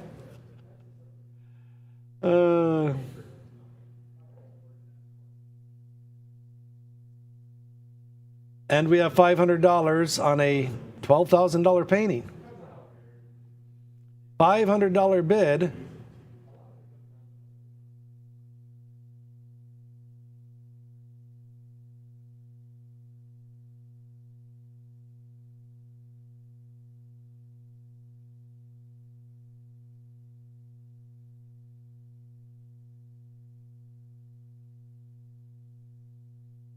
You know, I really love it when, now this is less than a minute, so I'm pretty sure I can play it. Find the volume. There it is. All right, let's go to my computer. Listen to her own words. It's not personal. It's about the whole collective good. I really want to help humanity. And I know how much we're struggling. And it breaks my heart from out of despair and sadness. It's like, no, I'm not going to take on that sadness or that fear or panic that the world is undergoing. So I'm going to say, you have a choice. Humans, we all have a choice. We can spread joy. We've just forgotten our power. We've forgotten our power, believe it or not, through painting, to paint your vision of your future, to paint what you want to see rather than being told what is going on in the world. You know, like I switch off all news. And, you know, it's like, that is not my world. That's not my vision. I think that's very healthy to do that. It is very healthy to do that. But it's like, I'm going to create. But it's healthy. Thank you so much. Let's go back to the art. And that is Leif, of course. Whoops. Pardon me. Yeah, this is a 5-figure original. This is not a print. You can pick up one of her prints unframed for, what, $1,500. On the frame now, that is going to be 29 by 29. That's a full yardstick there. You can see that it is a proper mounting, and what I mean by that is that when you have a work of art like this, and we're going to do a close-up near the signature. Let's come near the signature right here in the upper right. You see this hand-torn paper. That is called a deckled edge. Now, what a normal framer would want to do, and this would be cheap and quick and easy, would be to cover that with a mat board. The more difficult way would be to assure that the paper is perfectly flat through a process called a cold press, and then mount the artwork with what's called a float mount. It's Japanese rice paper. It is forgiving. It is replaceable. But a type of framing with this kind of precision is very expensive. And if we could come over to the upper corner, if we could go to the upper right, and I want to show you the quality of the assembly on this. So we're looking at about, I'm going to say at least a $700 frame. That is a high gloss, black lacquer, ornate carved, real wood frame. It's kind of hard to see, so I'm going to, we have the limitations of the,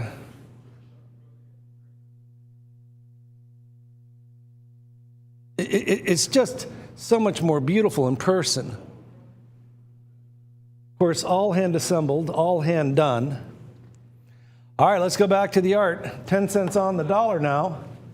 Less than 10 cents on the dollar now. 2 minutes left on it.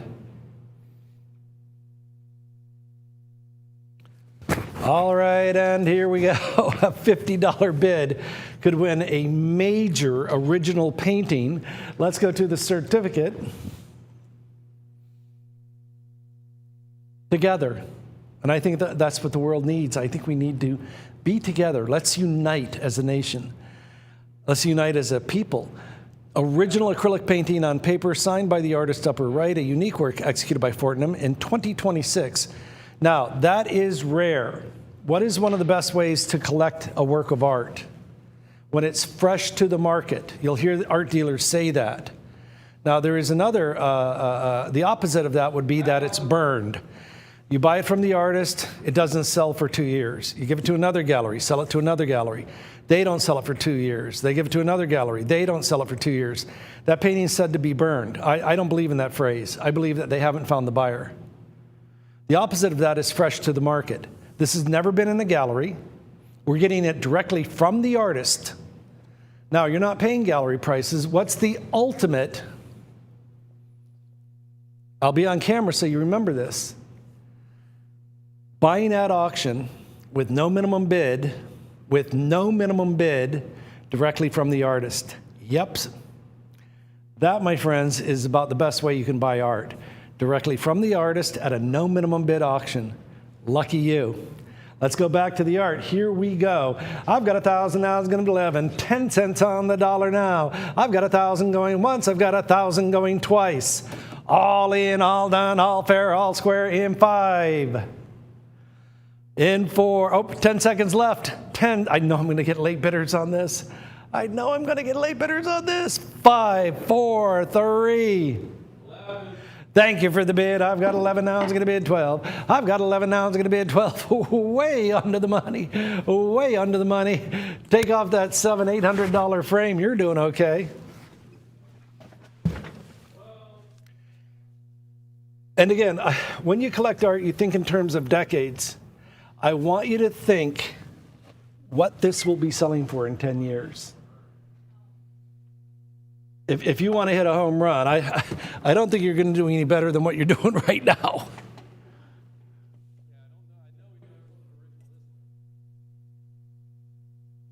This will be the all-time record low of selling one of her original paintings. And I showed it on air. A price jump of $10,000 to $25,000. A week later, the website was shut down. That means all the paintings are sold.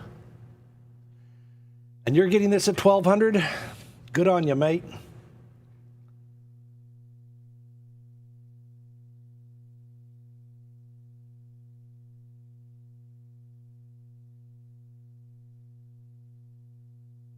All right, and here we go.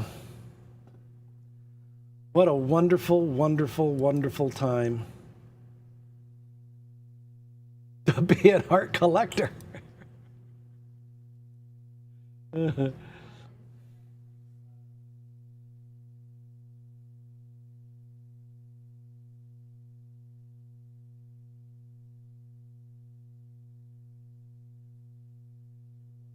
All right, we've got 3 people on the phone. It is your turn to make your bid. Last call of the last call.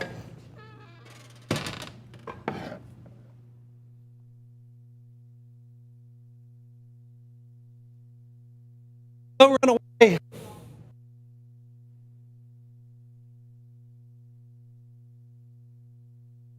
All right, we've got 4 bidders on the phone. We must move on. Please remember, this is not the print. Her prints are selling at $1,500. This is not the print. This is the original. Hammers up and I'm all done, all in, all fair. Thank you for the bid. I've got 14. Now it's going to bid at 15. I've got 14. Now it's going to bid at 15. Way under the money, way under the money, way under the money now. I've got 14 going once. I got 14 going twice.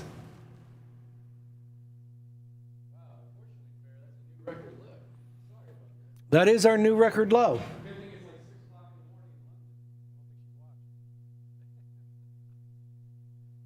I don't know if you heard Tony. He said it's about 6 o'clock in the morning in London. I hope she's not watching.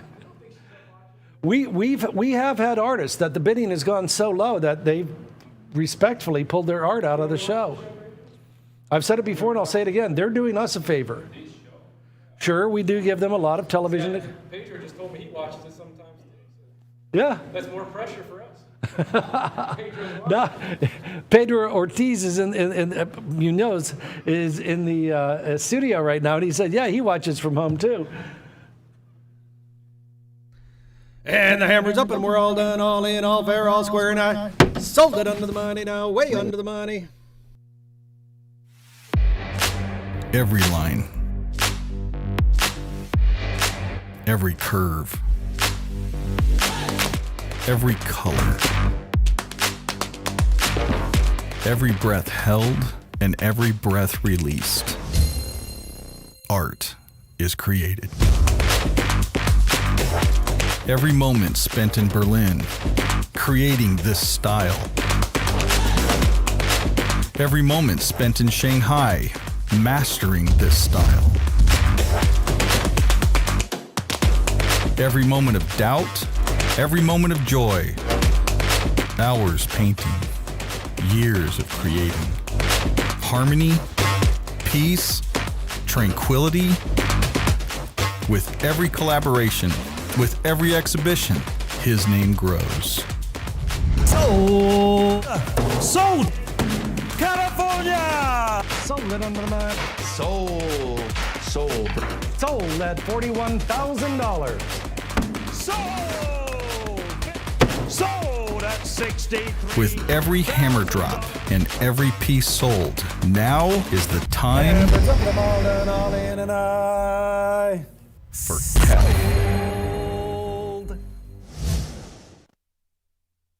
Without a doubt, the hottest artist in the world right now is Simon Rollin.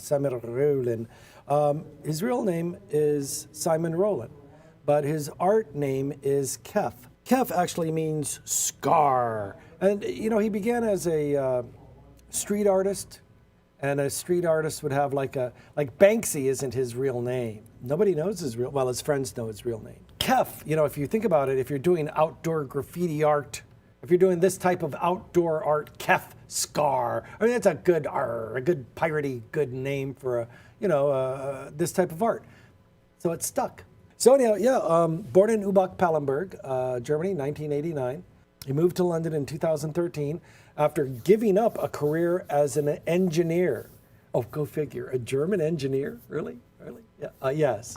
He's currently based in Berlin, but he's not in Berlin right now. He's in Italy. He's working with a ceramics firm to do a whole line of pottery. The large plates, which are called chargers and vases. There's going to be both originals and limited editions. Renoir used to work for Limoges Pottery. Those are quite valuable. In any event, Picasso worked in pottery.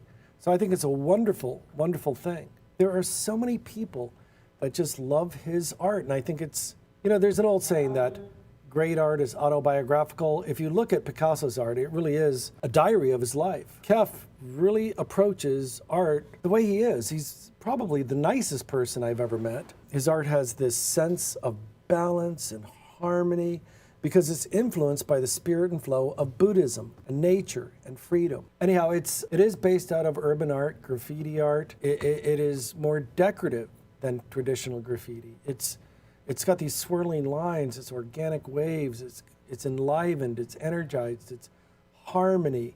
And what he has really done is transcended the genre. If you look at great art of its time, the artists that rise above, there were 100 of Impressionists, maybe 5, maybe 10 I could name, but there were hundreds of Impressionists.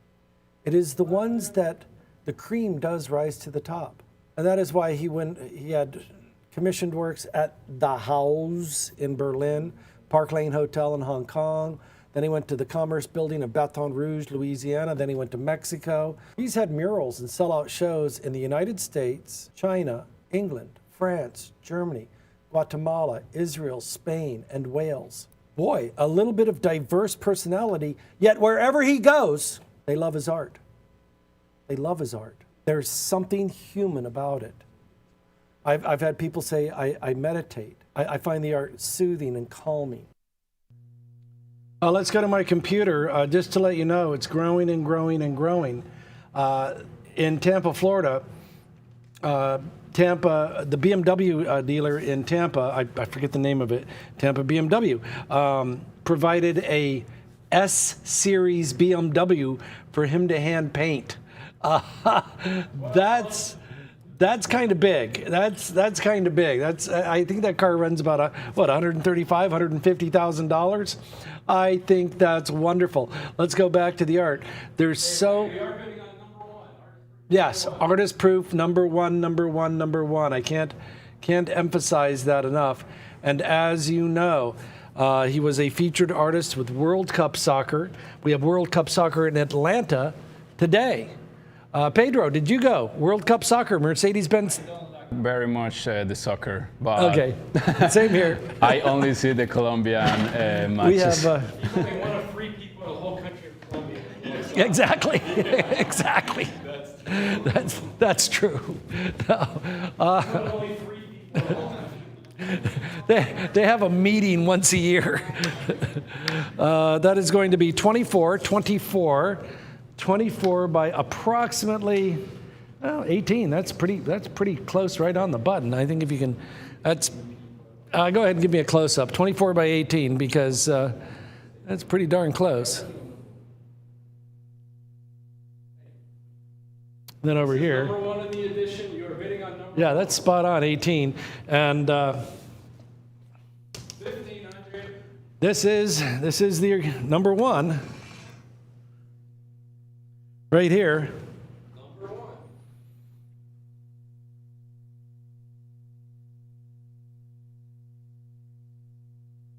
And I feel very lucky and very grateful that he would, give us number one. I'm sure at a gallery in, for example, Mulsanne, France, at his gallery in Berlin.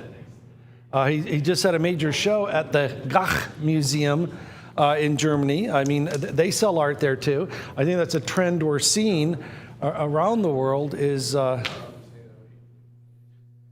reason I'm using the light is that we have a client who built a light bar, and I'm doing this with a flashlight, and he said the light bar moves and changes colors, and it projects on the wall in his home.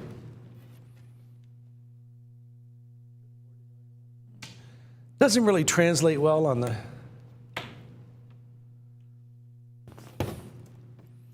But at home, if you had a proper light bar setup,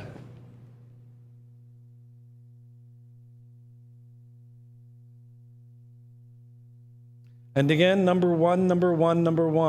And I've said it before and I'll say it again. When you buy art, you think in terms of decades. And I'm going to give you an example of that in a moment. Let's go to the certificate. Elemental Fusion, number 4 in a series. This original cut and painted steel sculpture is signed and annotated by the artist on the base. Now that is hand signed. Example number 1 of 30. Not rare, extremely rare.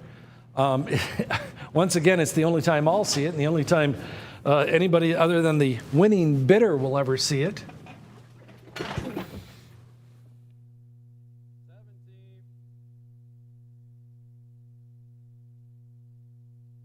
Now, I just showed you the BMW. Go to my computer.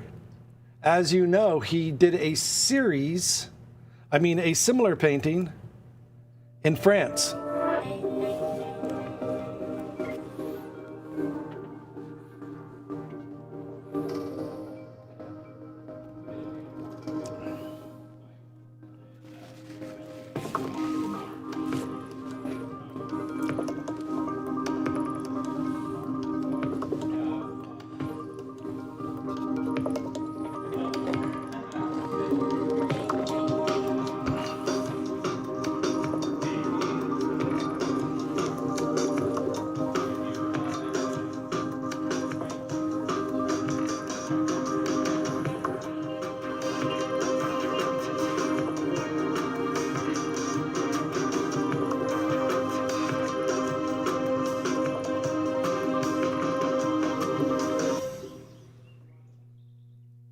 Let's go back to the art. Now, yeah, there are indicators. Once again, I think a great indicator is the company that you keep. There's an old saying, let's go to my computer. You are known by the company you keep. This painting I sold to raise money for the Ukraine for a charity called the Rezam. I sold the original painting. I know who bought it. And we raised $35,000 to benefit children bombing victims. We provided surgery for 50 patients, and I'm very grateful. It was this charity was the Cancer Awareness Trust in England, and this painting right here at that show, at that auction, bottom left, right here, that painting sold for $61,000. I believe it is inevitable that a Simon Roland painting will go for $100,000.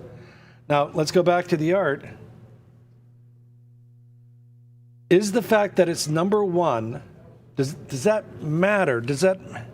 Well, yes and no.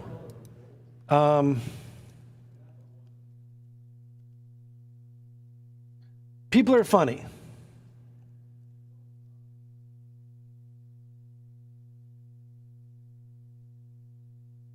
Hold on, let me see if I can find this real quick.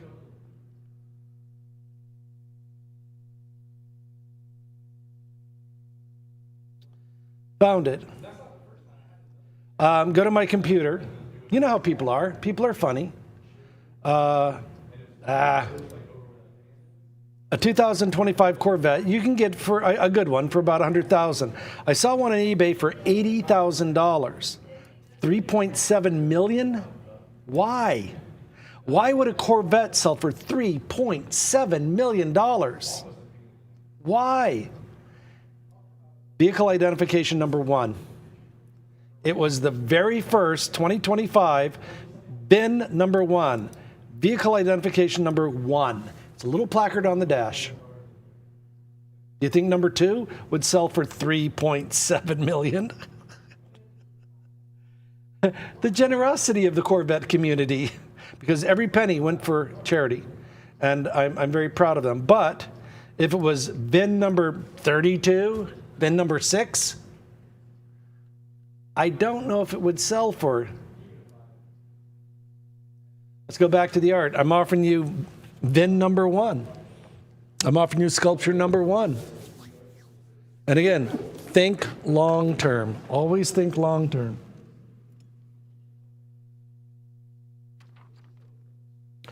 All right, and here we go. All right, and here we go.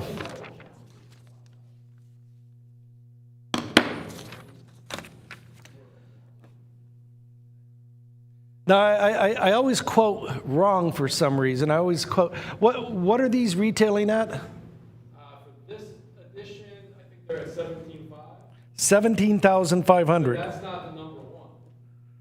You know, that number 1 carries a bit of a cop. Yeah, like Corvette number 1. 17,000 plus.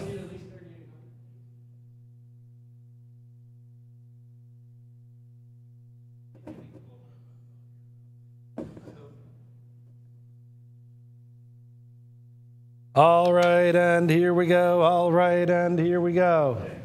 A little bit underbid, a lot of bit underbid.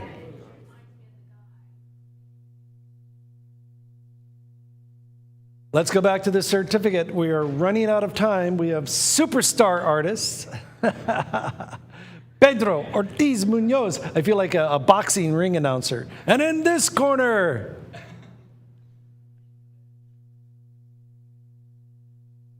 the original cut and painted steel sculpture, signed and annotated by the artist. Extremely rare because it's number 1. Now, most of these, the other 29, I don't think they're going to sell on our show. And you know, that it just, to me, it harkens back to the fact that Simon Rowland is just a good person. Number 1, he doesn't need the money. And he's doing very well. The last time I had dinner with him, I said, what are you going to do about China? He goes, I have 5 years of backed up commission orders. What he does is a lot of the interior apartments in Hong Kong, and wealthy gentleman would pay you, or lady, would pay you a lot of money to paint the interior. And those images are online. He does cars, interiors, retail shops, all kinds of things. He said, but he goes, and I could live there. He goes, I'm just homesick. He's from Berlin. I'd love to go to China for a year, but then I'd want to come home. I love Atlanta.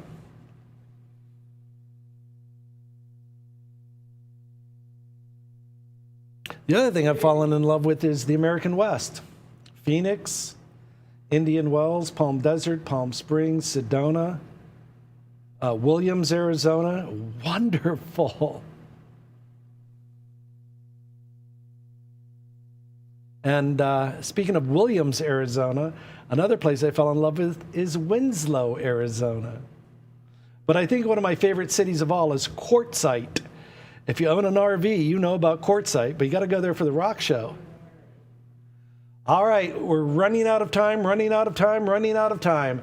got 28 now. It's going to bid 9. 3 now is going to bid a 1, bid a 1, bid a 1, bid a 1. I've got 3 now is going to bid a 1. $100 bid could win it. We are $14,000 off of retail. Fresh to the market, directly from the artist. And you're bidding on number 1. The great trifecta. Thank you for the bid. I've got 31. Now it's going to bid 2. I've got 31. Now it's going to bid 2. Way under the money. Way under the money. Way under the money now.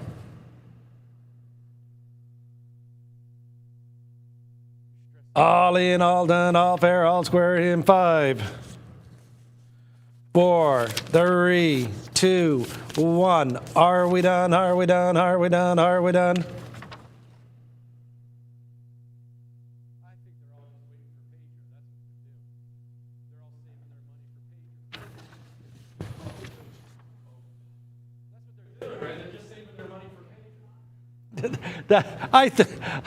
Well, you can't blame them, now can you?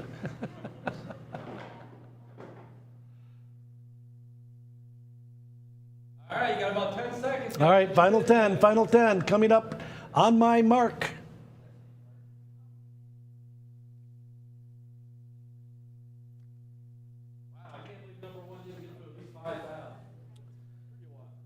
Retailing at 17,000, we are below 5,000. I don't think an art dealer could get these wholesale at this price. Now you don't deal with them. He has a German art dealer, and you're not getting them at this price. All right, last call, fair warning. I've got 31 going once. I've got 31 going twice. All in, all done, all fair, all square. The bid is to you. Going once, going twice. Any further advance? Sold. The Fine Art Auction Channel welcomes Pedro Ortiz Mugos, the visionary artist behind captivating steampunk masterpieces. Steampunk art has emerged as an influential genre, capturing imaginations worldwide. With its retro-futuristic aesthetics, Pedro Ortiz Mugos pushes his art beyond boundaries, encouraging intricate works featuring gears, cogs, and elaborate details throughout his masterpieces. Reimagining future filled with fantastical inventions bridging the past and present, celebrating craftsmanship, while acknowledging the potential for progress. Don't miss Pedro Ortiz Mugos' extraordinary works showcased on the Fine Art Auction Channel.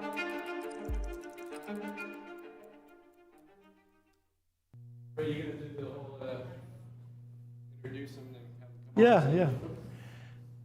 Well, now for the moment that everybody's been waiting for, especially me. We're about to have a young up-and-coming superstar come on the stage, and I believe he's flown in all the way from Phoenix. Have you come in from Phoenix, Arizona? No, from Colombia. Oh my goodness. He came all the way from Colombia. took a wrong turn in Albuquerque. Pismo Beach. I'm teasing him. As you know, there's no script on this show, and we like to have a lot of fun. But without any further ado, may I present the maestro, Pedro Ortiz Munoz. Please come over. All the way from Colombia. I was. You'll notice on this show we're You very. was joking with me. Okay. I get it. But how was your day? Very, very good. I was here in the morning in the other program, and I have to say thank you for inviting me again, because I enjoy a lot to being here. And also, sorry if I make mistakes with my English, because sometimes I have some problems to speak. It's fine. I make mistakes with my English all the time. Okay. Okay. There's no script on this show, and I think that lends to the charm and the authenticity of the show. But you know, we've talked about you and your art for so much, but again, when I always get down to the bottom line and we take out personality. For example, one of the things I love about Salvador Dali is his personality. He would walk an anteater through the metro in Paris. He once showed up at an art event in California with a Rolls Royce filled to eye level with cauliflower. And they opened the doors. Why? Because the cauliflower has the Fibonacci sequence. But all of that said, Salvador Dali backed it up with talent. And this young man, Pedro, backs up everything with talent. That is hard work. Now, Thank you. Tell me how you come to this creative process. I think I come to the process or to the inspiration. First, I grab like the details of my own life, like could be little things, I don't know, like hands, like when I feel something, when I have some experience, or when I have some travel to other country. But also I found the inspiration in the dreams or in one thought of my mind. And then in the process, I just want to show these things with this steampunk style, with all the details, all the gears, all the engines, yeah, like a fun story to tell to the people. Yes, of course. One of the things I love, and I don't want to point with my finger out, but you can, I love your birds. For some reason, they remind me a little bit of, in Key West, the conch shell. They remind me of seashells. Okay. In the ocean, but tell me the story of the birds, and then we'll talk some more. It's very funny because some people tell me or think that things are hands. Yes. Other people say that it could be dumplings, but yeah, it's birds. It's birds. It's like doves. Right. Yeah. I don't know. When I make like the first example of this surrealism war, I want an element that make see a little bit calm, a little bit harmony, and show like where is the direction of the machine or the spaceship or the fish. So yeah, it's like a calm element, and also that's came like my logo. Please come right in camera. Stand here, make it easy for the cameraman. Okay. And let's have a look at the logo. It's the logo. I see it. I see the outline. I see the outline it's of the the bird. outline of the bird. I yeah. love it. I'm going to get me one of those. Now, what I'm seeing here is a giant fish, and then steampunk. I'm seeing a ribbon of smoke, but what's the sail? What is this? It's like, so this artwork, it's part of 3 series artwork that talk about what could be the dreams of a fish. So in the others artworks, you can say like the walking fish. In the other, we can see like the flying fish. And in this one, it's very cool because I imagine like a fish that want to be a little bit bigger with this fin, this shark fin. So yeah, it's like the dream to be a shark, right? And also they have like the bite. How can I alligator, say? Alligator. Yeah. But no, of a shark. Right, the bite of a shark. Yeah.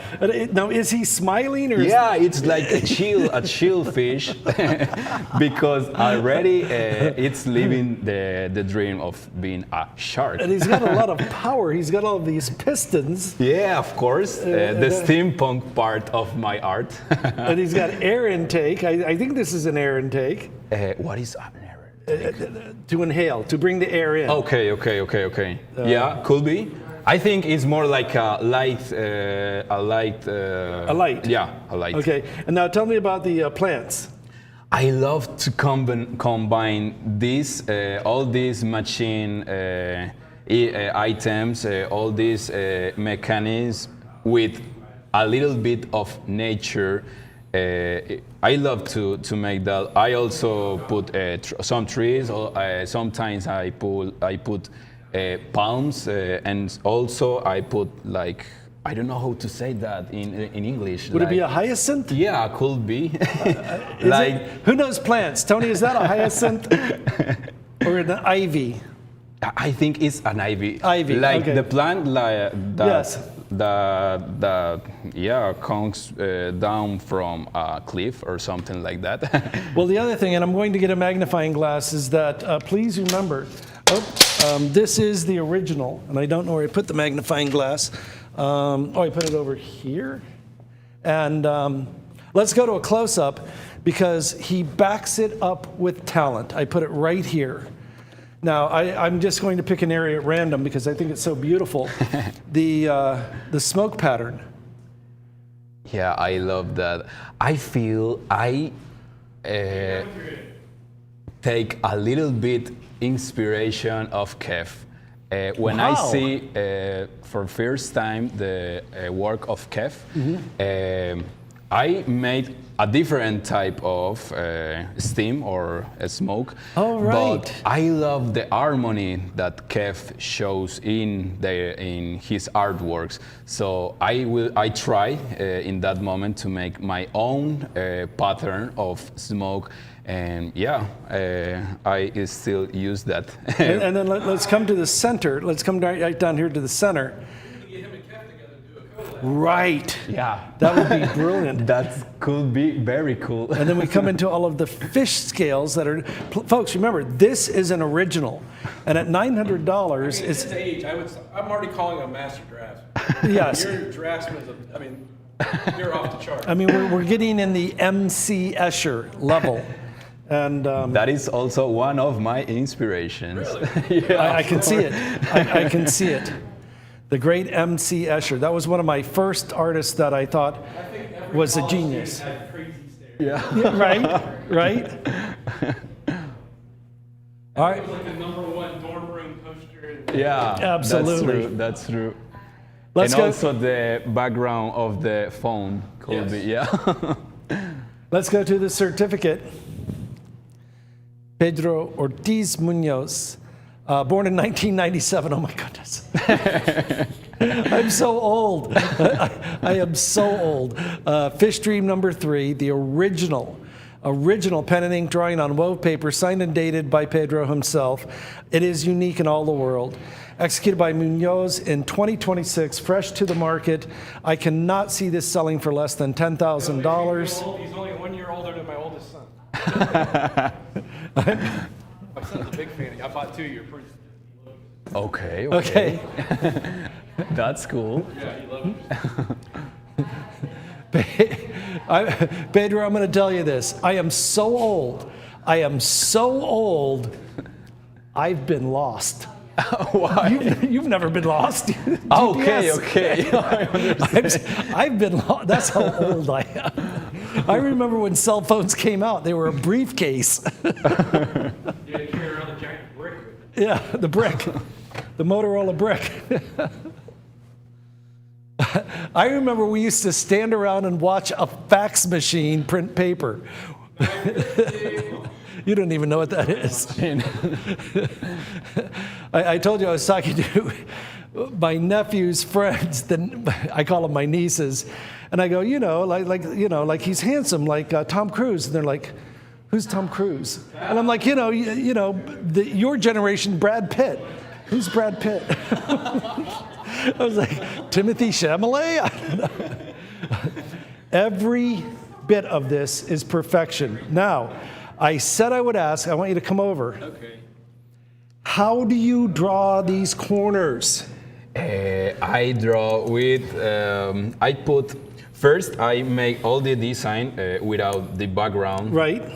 So then when I have all the white artwork, I put a little bit of tape. And then I But see, I don't see any tape mark. Yeah, no. And it's too straight. It's too straight. How do you do it? With very careful. Very carefully. That is, when I saw that, I was like, is it black paper? And I go, no, it's not black paper. You're looking at virtuosity. You're looking at real skill here. No, there is no $900 here. We're looking for $10,000 to $15,000. And again, I want you to think of the historical value of this. Turn on the DVR. In the future, when the economy changes, they won't believe you. They won't believe you. And speaking of you wouldn't. I don't like this soccer. I don't very fan of soccer. Remember that. Okay. Well, we have a friend named John who's from Holland, who's in the Netherlands, and their F group is +4, so they're very excited. Okay. So not enough of soccer. I don't understand anything. Yeah. Precision everywhere. All right, my friends, 1 minute left. 1 minute left. Now, Tell me the story of your beginnings in Colombia and how did it grow into this? In Colombia, and how I start in the artwork, in the art Yes. life. Okay, I make art since I have memory, Right. Real artist. But the first memories or the first step that I made is with the graffiti. Mhm. I don't know if Graffiti, you, yeah. And also here in the action today, we have an artwork that is dedicated for that age of the graffiti style in my life. So yeah, all my life I been drawing all the styles. I will try to dominate most of the styles that I like. I don't know, like watercolor, like markers, like acrylic, like geometry. Also, I study architecture program. Right. So, Oh. yeah. It shows. Yeah, a lot Okay. of people told me that because it seemed like the orthogonal or the regular lines and the exactitude, the symmetry of all the stuff in my artworks. But also in the architecture program, I start to like to draw the architecture, the buildings. I love to have a notebook and travel and draw all the buildings that I like in my walks. So yeah, the art, it's in my life all the life, all the time. I wish I could bid because please, I'm going to tell you again, this is an original. And you have, I believe, I remember reading a long time ago, and I think it was Ray Bradbury's Fahrenheit 451, where they said that in the future, a crime couldn't be prosecuted without video evidence. And now we have cameras everywhere. My hometown, St. Petersburg, the Sunshine Skyway now has 32 cameras on it. And in any event, the point that I'm trying to make is that you have an opportunity right now to have a digital provenance of acquiring this painting. So there will be no confusion that you, the winning bidder, got it directly from the artist. He's here. I can tell you this much, they don't have any pictures of me driving over the Skyway because I refuse to drive over there. How do you I hate that bridge. what do you drive all the way to Gibsonton? I go all the way the long way. No. Why do you think I never came to your house? You had to live on the other side of that crazy bridge. Oh no, something that bothers me, if you have to shut the bridge down if it's too windy, Yeah. I'm not going over. Well, the trucks blow over. Oh, yeah. It was so much, the old Skyway was like tiny. Yeah, well, it's 2 lanes with no pullover lane. That was terrifying. All right, let's give it the last minute. Last minute, our bid is 1,800. Last minute to get your bids in. All right, we are going to be bidding this one out, and here we go. I do want to point out, we frequently get this question, bottom right. And again, on camera, is that your signature? Yeah. Did you paint this? Yeah. Yeah, nobody else could. But I want to do that because in the future, I mean, 30, 40, 50 years from now, this will be an incredible document. It'll be famous. I truly believe that the fine art auction is pioneering in so many ways. Did you know this is our 20-year anniversary? 20-year anniversary. We sell a lot of art, but we don't make a lot of money. You got a lot of friends. We still can't afford cue cards. All right, guys, last call. All right, and here we go. For the price of a print, a framed original. For the price of a print, a framed, custom frame, satin lacquer finish that is wood, that is not plastic. Unbelievable, beautiful, and that certainly could be published as a limited edition print. All right, and here we go. I've got 19 now, I was going to bid 2. I've got 19 now, I was going to bid 2. Way under the money, way under the money. I wish we were at 19,000. Oh, nice repetition of form. I just saw that. Where'd I? What Right repetition? here. Repetition of form is. Yeah, but repetition on the balance on the left and the right. Mm-hmm. I try to make a symmetry in all the artworks with that type of forms. I'm seeing it in the trees. Yeah. I'm seeing it in the houses. and if you can see, it's like a symmetry in all the drawing. Right. Yeah. The curve of the fish jaw is in the fin. Yeah. Beautiful, and that pattern repeated in the tail. It's quite complex. It's very intellectual.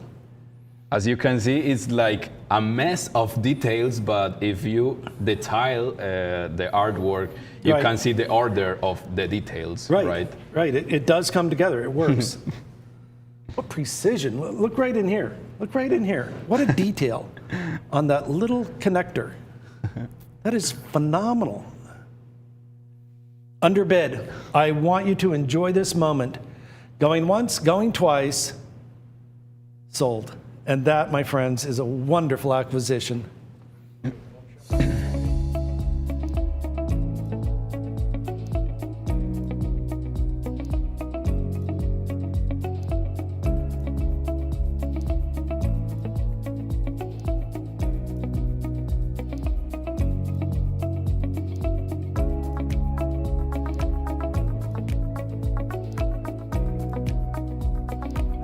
Perfect. Now,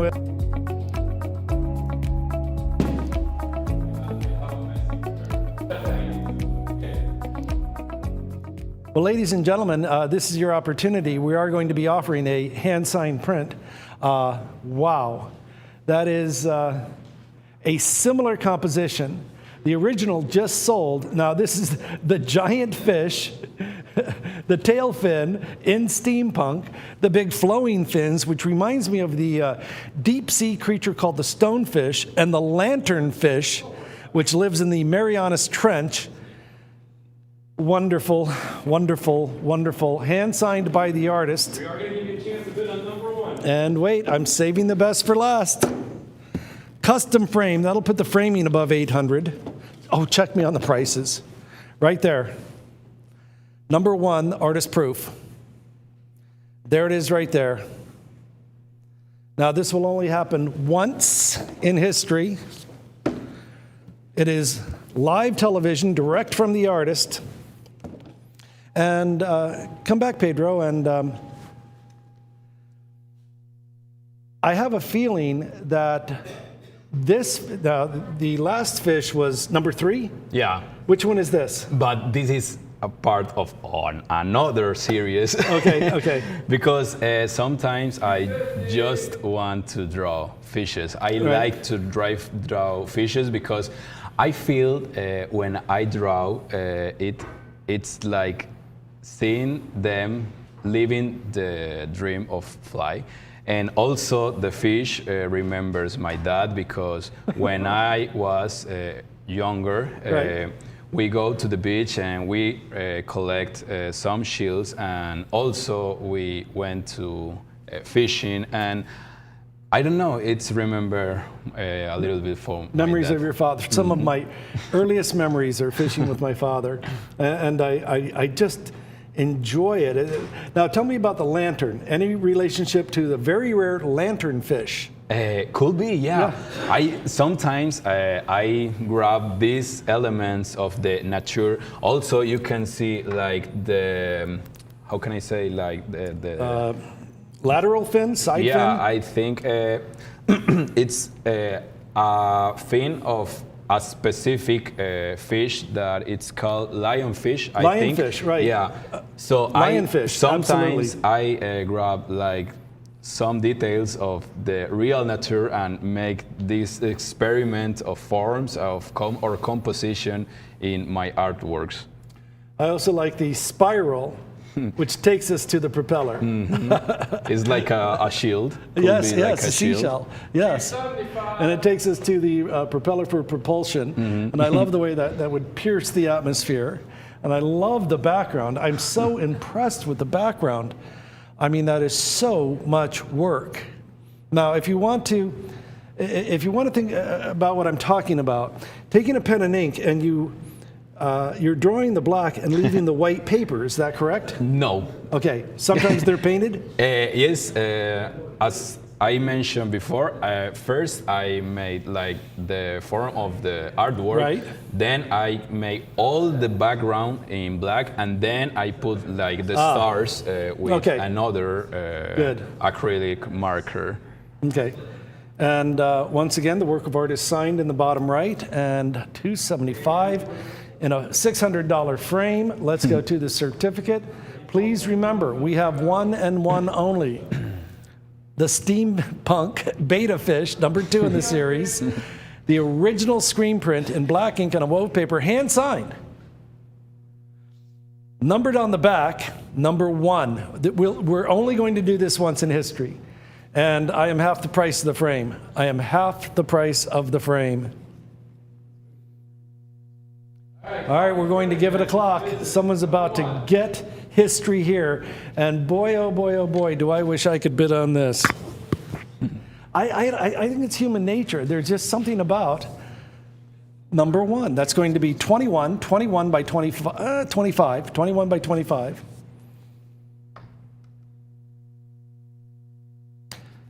And once again, rather than going the cheap, quick, easy way, let's pick an area, upper right. Do you see how that's on what is called deckled paper, hand-torn paper? Now, a lazy framer would cover that up with a mat board. That's cheap, quick, and easy. But if you have handmade paper with what is called a deckled edge, that is a sign of quality and expense. You want to show that. The other thing that makes it hard is that you have to be able to do what's called a a float mount that museums do without affecting the integrity of the document. That's hard. Now, I'm going to tell you, dry mounting is when they take your art, you've got a work of art here, and your framer will take it over on the back and spray glue. Don't let them do that. Then they put it on the mat board, they send it through the roller, and what you've done is you've affected the integrity of that work of art forever. Okay. No dry mounting. This is expensive. Dry mounting, cheap. We don't do it. We don't do it. We do the best. And yes, you will get the cert that was shown on TV. I'm telling you, turn on the DVR. Think long term when you buy art. #1. Now, when you were young and growing up, did you ever see the art of the Colombian artist Fernando Botero? Of course, he's one of the best, I think he's the best artist in Colombia.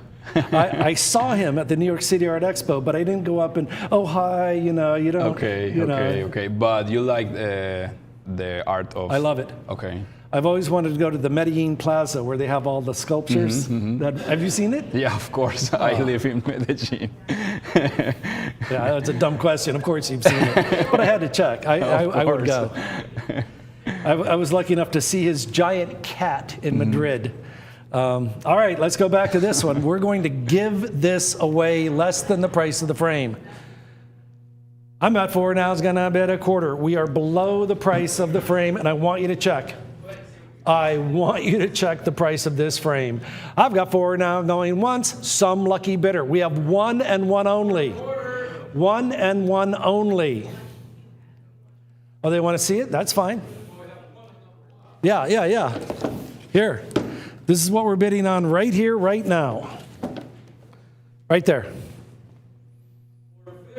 I'm below the price of the frame, and I want you to check. Ask him how much that custom window is, and yes, there's plexi on that. Satin finish black lacquer, real wood. That is not plastic. And nothing wrong with plastic frames. Nothing wrong with that. But this is quality. You pay for what well, you're not paying for what you get on this show. And if you have a frame with a plastic frame, nothing wrong with that. All right, 30 seconds. Someone's about to win the lottery.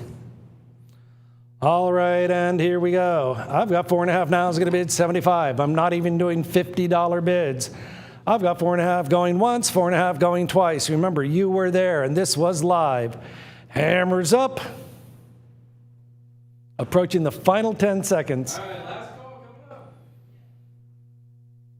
I have this feeling that Margaret and Sharon are watching. I hope Tom McCarthy is watching.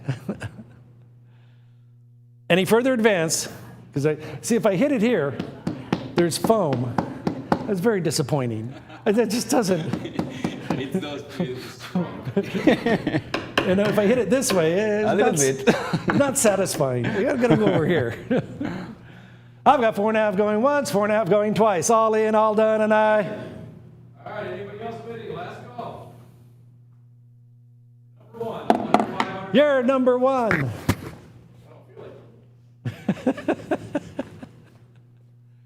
Yes or no? I've got 3 bidders on the phone. What say you? $25 bid could win it. This one's easy. Turn on the DVR. Turn on the DVR. Keep in mind, guys, we only have 2 frames, 3 originals, and 2 ceramics. That's it. Don't sit on your hands. I am excited to introduce the ceramic next. And the hammer's up, and we're all done, all in, all fair, all square, and I sold it under the money now, way under the money.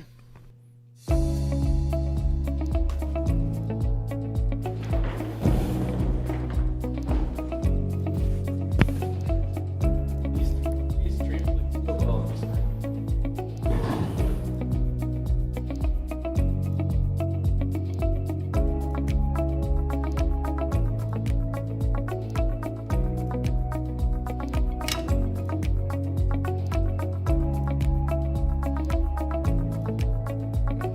I'm not. I'm getting ready to hold it when you drop it.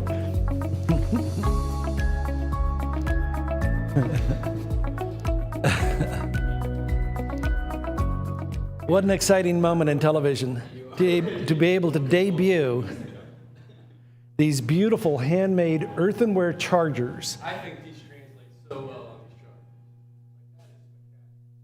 And again, if I catch the light just right, you can see the finger marks of the artisan. These are not put into an industrial mold. They are put on a potter's wheel and handmade. And I'm feeling so much M.C. Escher in this. 17 inches on the charger.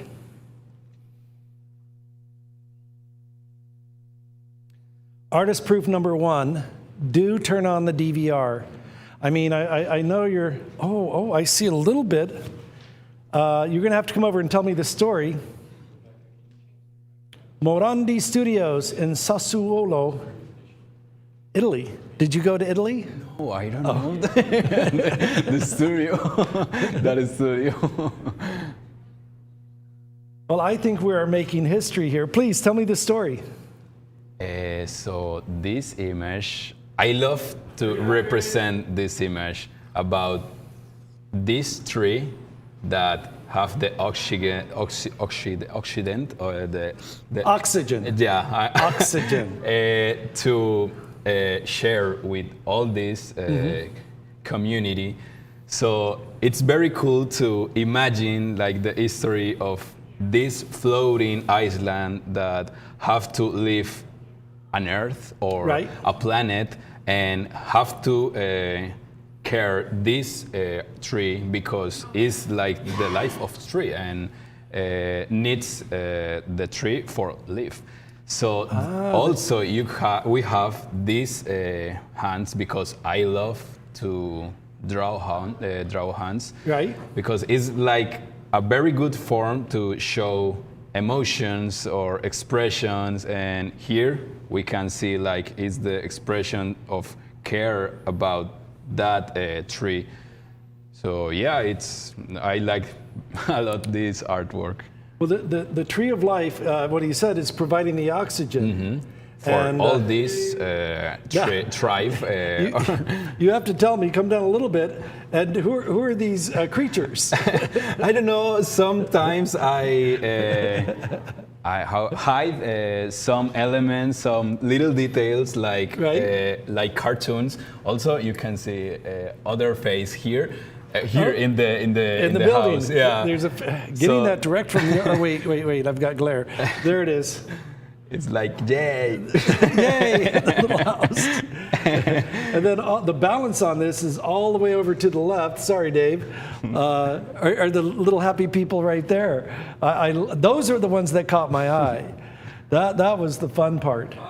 Yeah, it's very cool to put a little fun thing in like a serious artwork. Right. It's like, yeah, it's fun to put. And now these are the propellers for moving the island in the sky. Yeah, and also you have the air balloons to float. And they're anchored.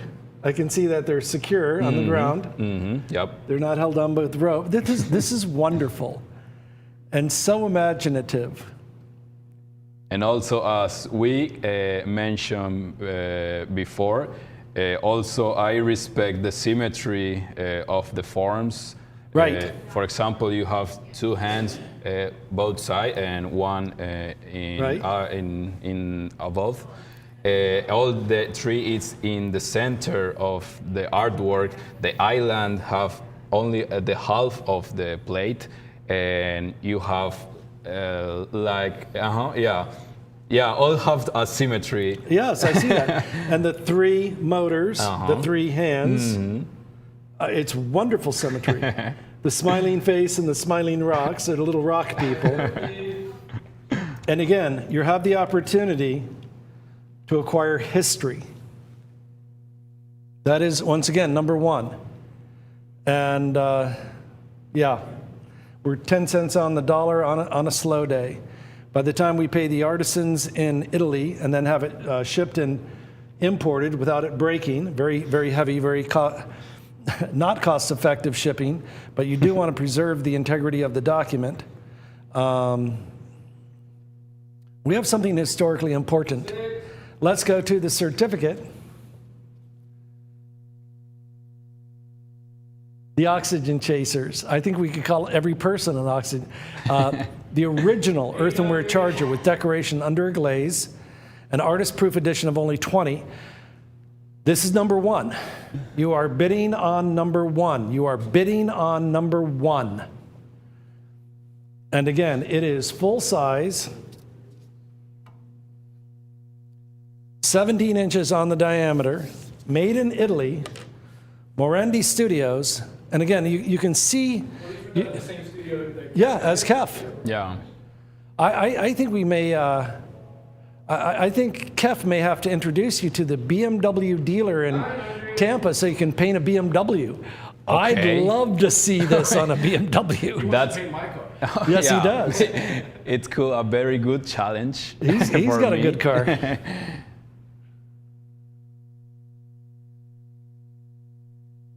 All right, you and I know, and I know you know, it's worth a lot more than that. Steampunk Hellcat. Yeah, that's it, the Steampunk Hellcat. I love it. That'd be a good name for a band. All right, guys, I'm under 1,000 on number one. What do you think of that? I mean, that's really low.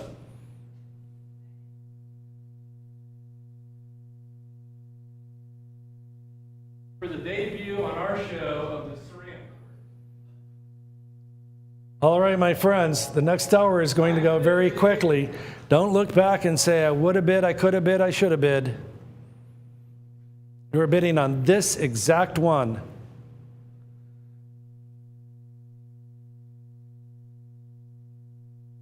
You know, the more and more I look at it, the more I can feel a little bit more of M.C. Escher. I think he would be very proud of you. And the architectural, we're talking about repetition of form and pattern. Let's come in on these attic windows. Here, patterned here. We have a triangle pattern here, triangle pattern here, triangle pattern here. It is represented all the way across the composition, and it ties into the very end. It's very balanced. It's very harmonious. It's brilliant. Absolutely brilliant. Pedro, I'm glad you're here. I am. This is a real treat.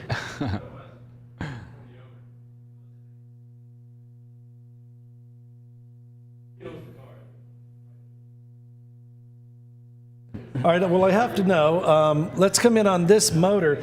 How do you conceive of this motor? I don't know. It's like this is other steampunk item that I create in my artworks. Sometimes it could be a little bigger. Sometimes it's a little shorter. Right. So it's all about the composition, right? The 3 engines balances the 3 hands. I love it. In this case, yeah. I love it. And the tree of life, providing oxygen for everybody.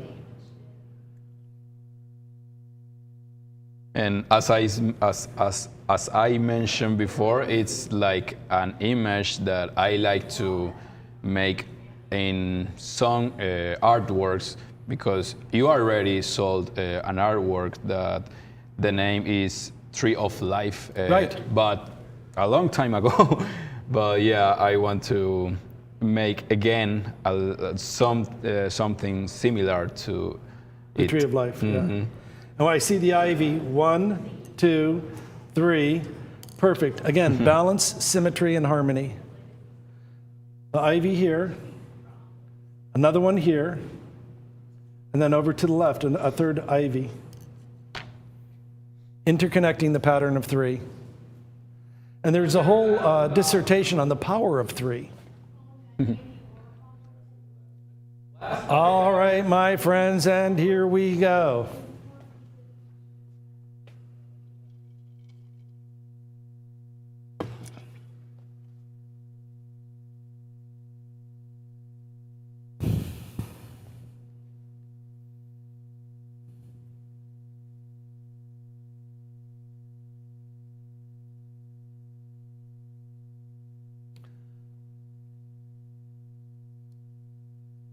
"30 seconds left. We will be auctioning this off.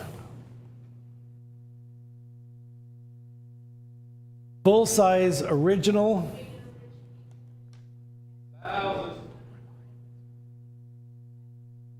At $7,800 retail, you're doing just fine. I'm thinking of gallery owners that would love to get their hands on this.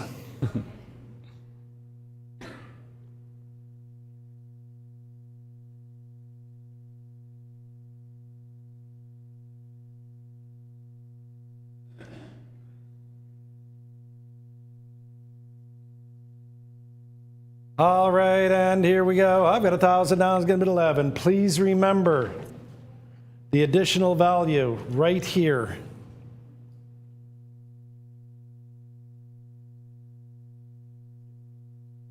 $6,800 underbid. Final minute, final. Bless you. Oh, right.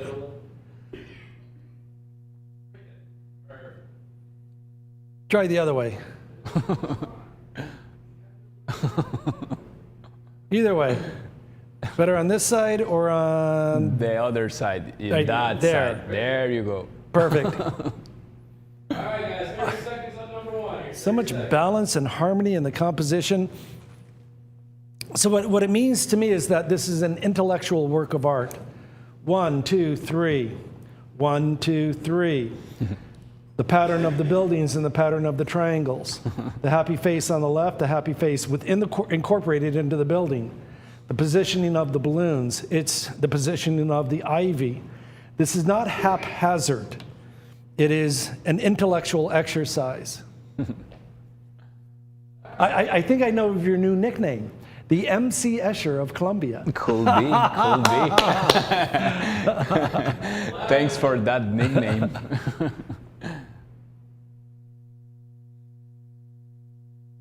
All right, here we go. I've got 11 now, it's going to be a 12. I've got 11 now, it's going to be a 12. Oh, way under the money, way under the money, way under the money now.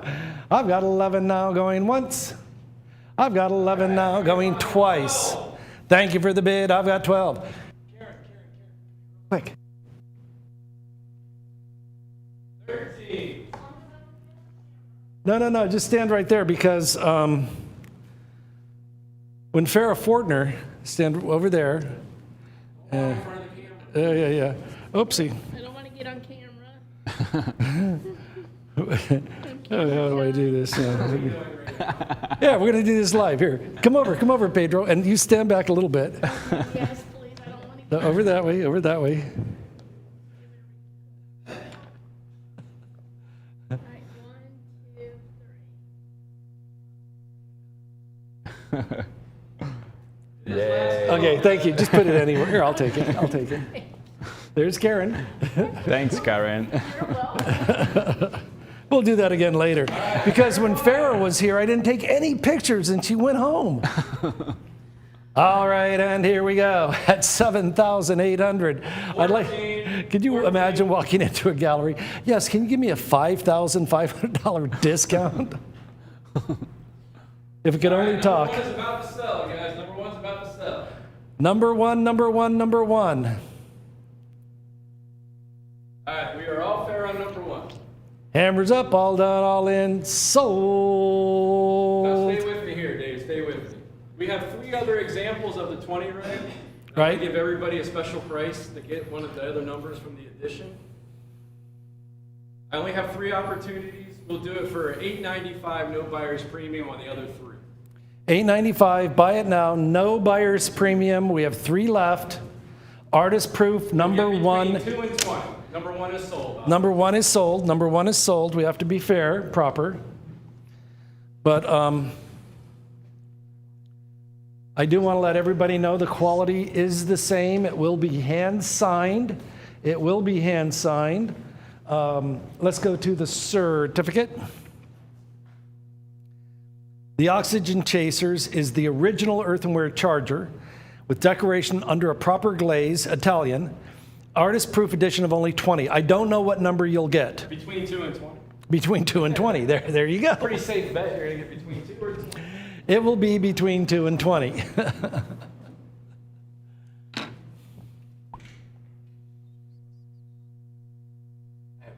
All right, we have all 3, and you know, at that price, consider it.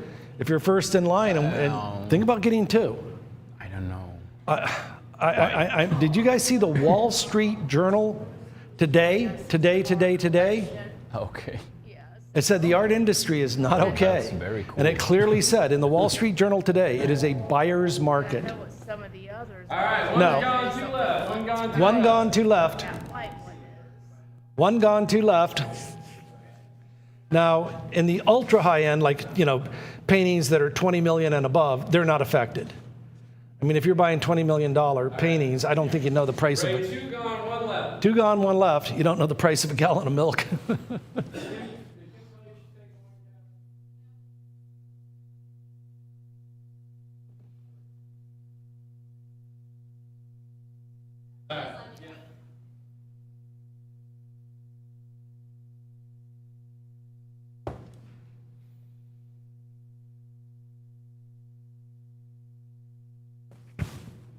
All right, ladies and gentlemen, 2 sold very quickly. I have 1 other opportunity at $8.95, no buyer's premium. Like Ray said, you'll get between numbers 2, between 2 and 20. We only have 1 more opportunity here. The 2 sold very quickly. We have 1 more left. Take a good look. Next caller calls in and says, I want it. You get the last one. We're going to go ahead and move on. We have another original. Then we have another ceramic, and then we have a monumental canvas, and we're going to talk all about that in just a minute. 1 more opportunity on this one, on Oxygen Chasers. Let's go ahead and move on, guys.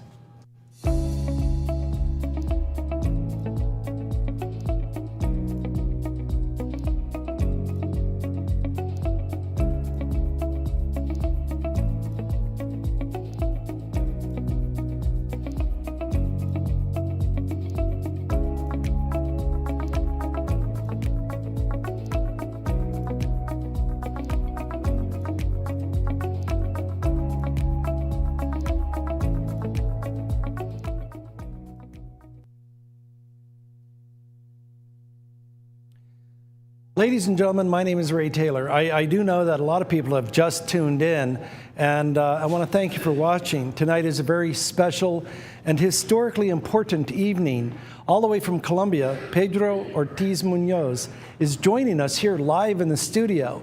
Now, we just sold some of his ceramics, 4 of them actually. There is one left. There is one left of the Chargers, Artist Proof Edition. But right here, right now, we're about to auction off an original. And this is spectacular. It is intellectual. It is thought out. It is not haphazard. I know I see a lot of artists, and I'm going to be blunt. Every single week, we get portfolios from artists. But to get on the show, you have to be extraordinary. It is, in a way, a little bit like America's Got Talent, the best of the best of the best. And one of the ways that you can tell if an artist is truly great is the gift and hard work. And this has both. You can see it's a full-size original.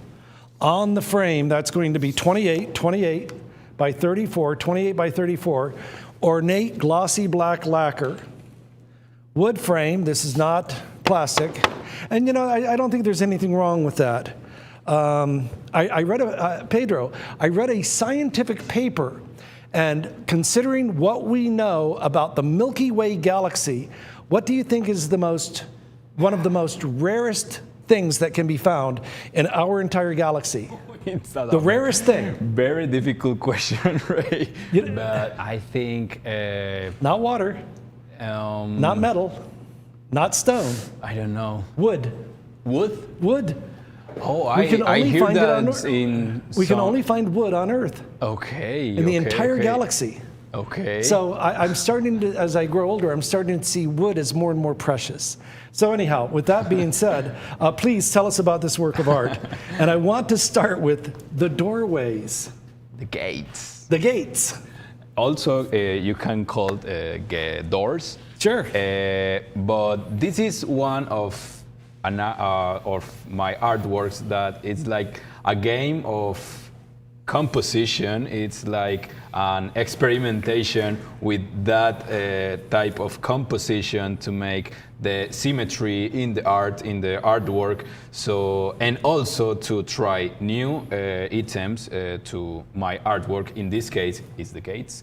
And it's cool. It's very cool to see the gates as portals to travel the steam. Oh, another one. Yeah, of course. If you can see, the steam goes, came from here. From the chimney. Yeah, and then enter here, and then go out from here, and then and wow, finish here. It's a continuous ribbon. Yeah. I didn't notice that. And it's very cool to see like a flow of the artwork, and it's like an harmony in the artwork, and also a new form to read the artwork. And again, it starts with the chimney here. And you can follow it throughout the composition. It goes out that door and comes in through another door of reality. Goes out that door. Does it come here? Mm-hmm. And then we go again to this door where it comes out and comes back in and goes to outer space. I love it. And it's very cool because that smoke don't feel like is crossing a lot or like interrupt the symmetry of the artwork. So yeah, it's very cool. It's very fun to make these artworks because it's like I have a lot of items that I can catch, like the air balloons, the houses, the form of the ships, the propellers. Right, propeller, right. And also the smoke. So it's like to make a new puzzle in each artwork.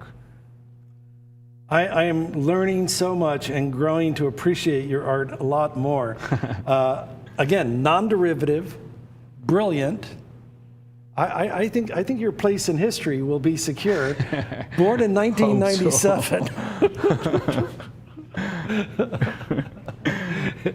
In 1997, I stepped aboard a cruise ship in Miami. It was my first cruise. Okay. I was a cruise ship auctioneer for 3.5 years, 178 cruises. And you were just a baby. Amazing, this time, this world. Now this would be the ship, and then this would be the keel of the ship. Is that a paintbrush? could be a paintbrush. I don't draw like a paintbrush, but it's beautiful to see like a paintbrush. Well, I'm helping you interpret your art. Okay. No, I don't The know. beautiful thing of my artworks because is like each person can create their own history when they see because as you can hear, I can mention a lot of things and I can tell you a history in the artwork, but it's beautiful when the people create that history and make that the meaning or interpret the artwork Right. with different shapes or something like that. Well, the balloons here, and I'm going to put you on the spot, the balloons here are attached with what looks like metal. Most of the time when you see hot air balloons, they're attached with rope. Yeah, but it's, why do you think it's metal? I don't know. Okay, that's other interpretation. What do you think? Is this, what is this? For me, it's like rope. That's rope, okay. Yeah, okay. it's rope. And Okay. it's tension rope, so Right, it's right. very linear. Yeah. And that's what I love about art. Every once in a while, and I always say this to myself, is that sometimes God will just thump you right in the back of the head. Pay attention. Many years ago, I was at an art auction, and it was in Des Moines, Iowa, and a gentleman came in as a farmer. He had the blue jean bib overalls, he had mud on his boots, he had a plaid shirt, he was a farmer.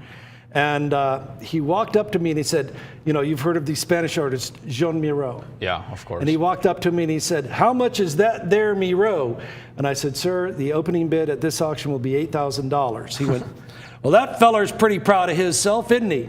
And he walked off and I went, what can you say?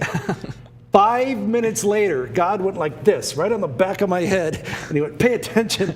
This young couple comes in at the Miró, and they go, there it is right there. Can we buy it? And I said, well, it's going to come up for auction. No, we'll buy it. How much? 8,000. We'll take it. I was just like completely different.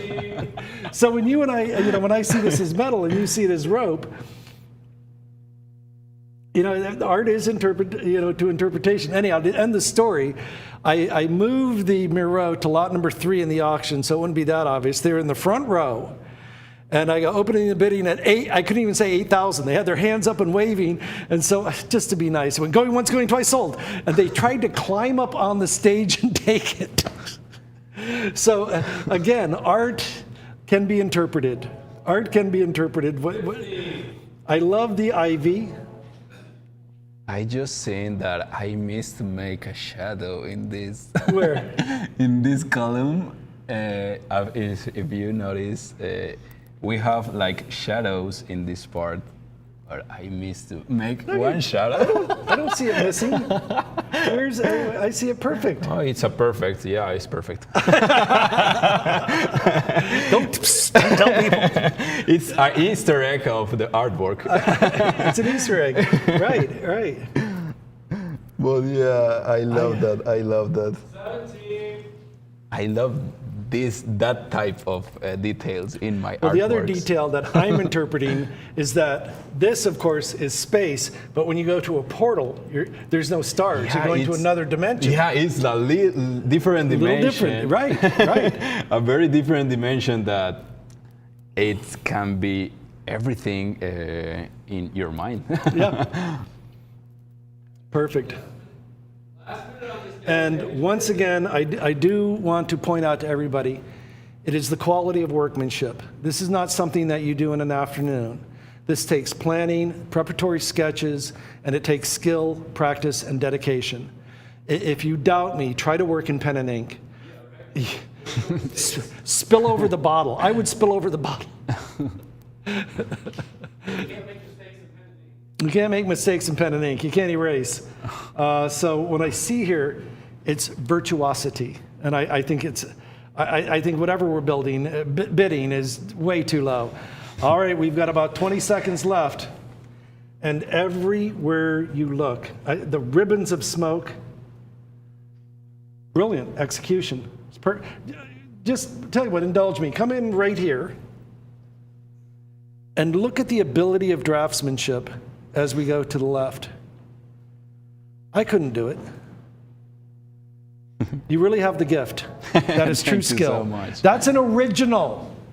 $2,500 prints, and I'm bidding on a framed original.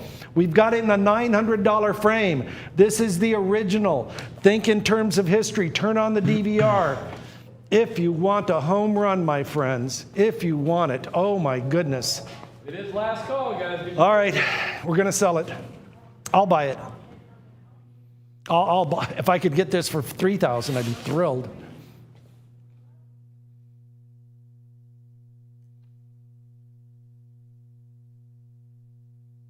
At $1,700. Oh, I have a question, Pedro. Are any of your friends watching on the internet?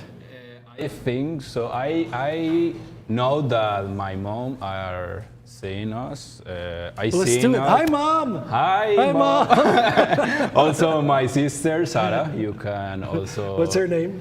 Sarah. Sarah. Hi, Sarah. And also my father, Mauricio. Hello, sir. Your son turned out okay. I'm doing great. I'm very proud of him. Estoy en televisión. I'm television. What did your parents say to you when you said, I want to be an artist? I'm sorry, what? What did your parents say when you said, I want to be an artist? I love them because they always support me in my decision and always see my talent like a gift. And yeah, in all the time they support me, and I'm very happy for that. Good. I would be too. Thank you for that, parents. Imagine when my father was a Navy officer for 30 years. Oh my God. And when I told him I want to work in film and television, he wasn't very happy. All right, last call, guys. I was thinking of the famous artist Erte. His father was a Navy admiral. Oh my God. And he did not want his son to be an artist. He wanted him to be a naval officer. Oh. Yeah, that didn't. Can you imagine that conversation? I want to design women's dresses. Yeah, exactly. But he turned out okay.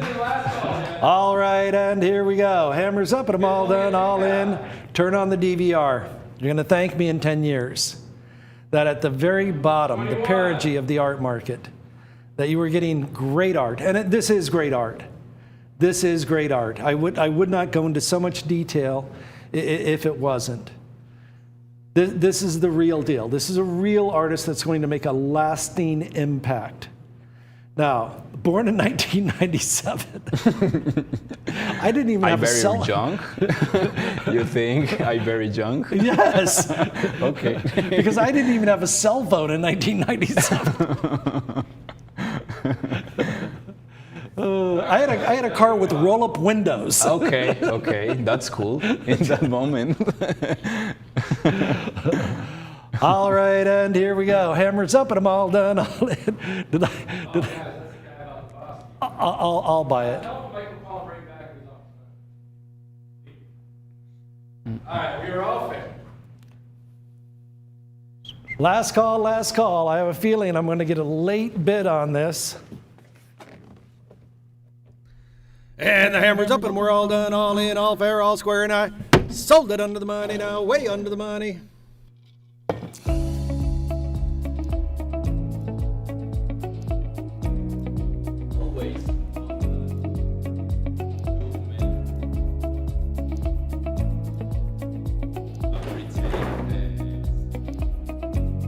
Well, I have to. Have you ever heard of tinnitus?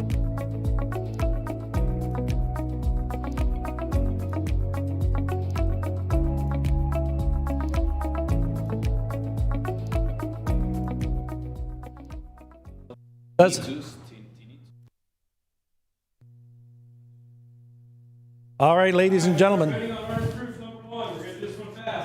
18 by 32. It's almost 12:30. 18 by 32. 18 by 32. There's a full yardstick right there. Perfect for that column in the bathroom or the one coming out of the kitchen. You have the bar, you have your stove, you come out of the kitchen right there on that column.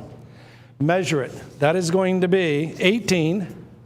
See, a vertical piece, we've had that request so many times. When are you going to have a nice vertical piece I can put right in that column in the kitchen? in the bathroom next to the mirror. You know where to put it. I would love to own it. Let's go to the certificate.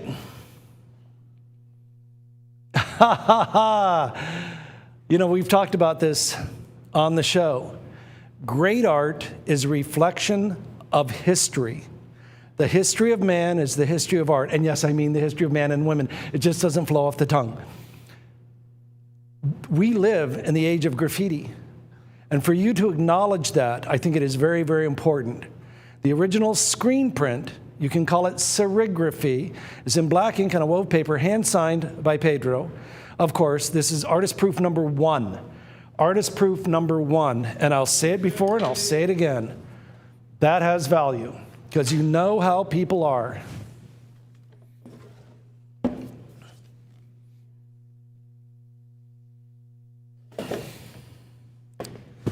And there it is right there, number 1 of 15, artist proof from the French, approuvé des artistes.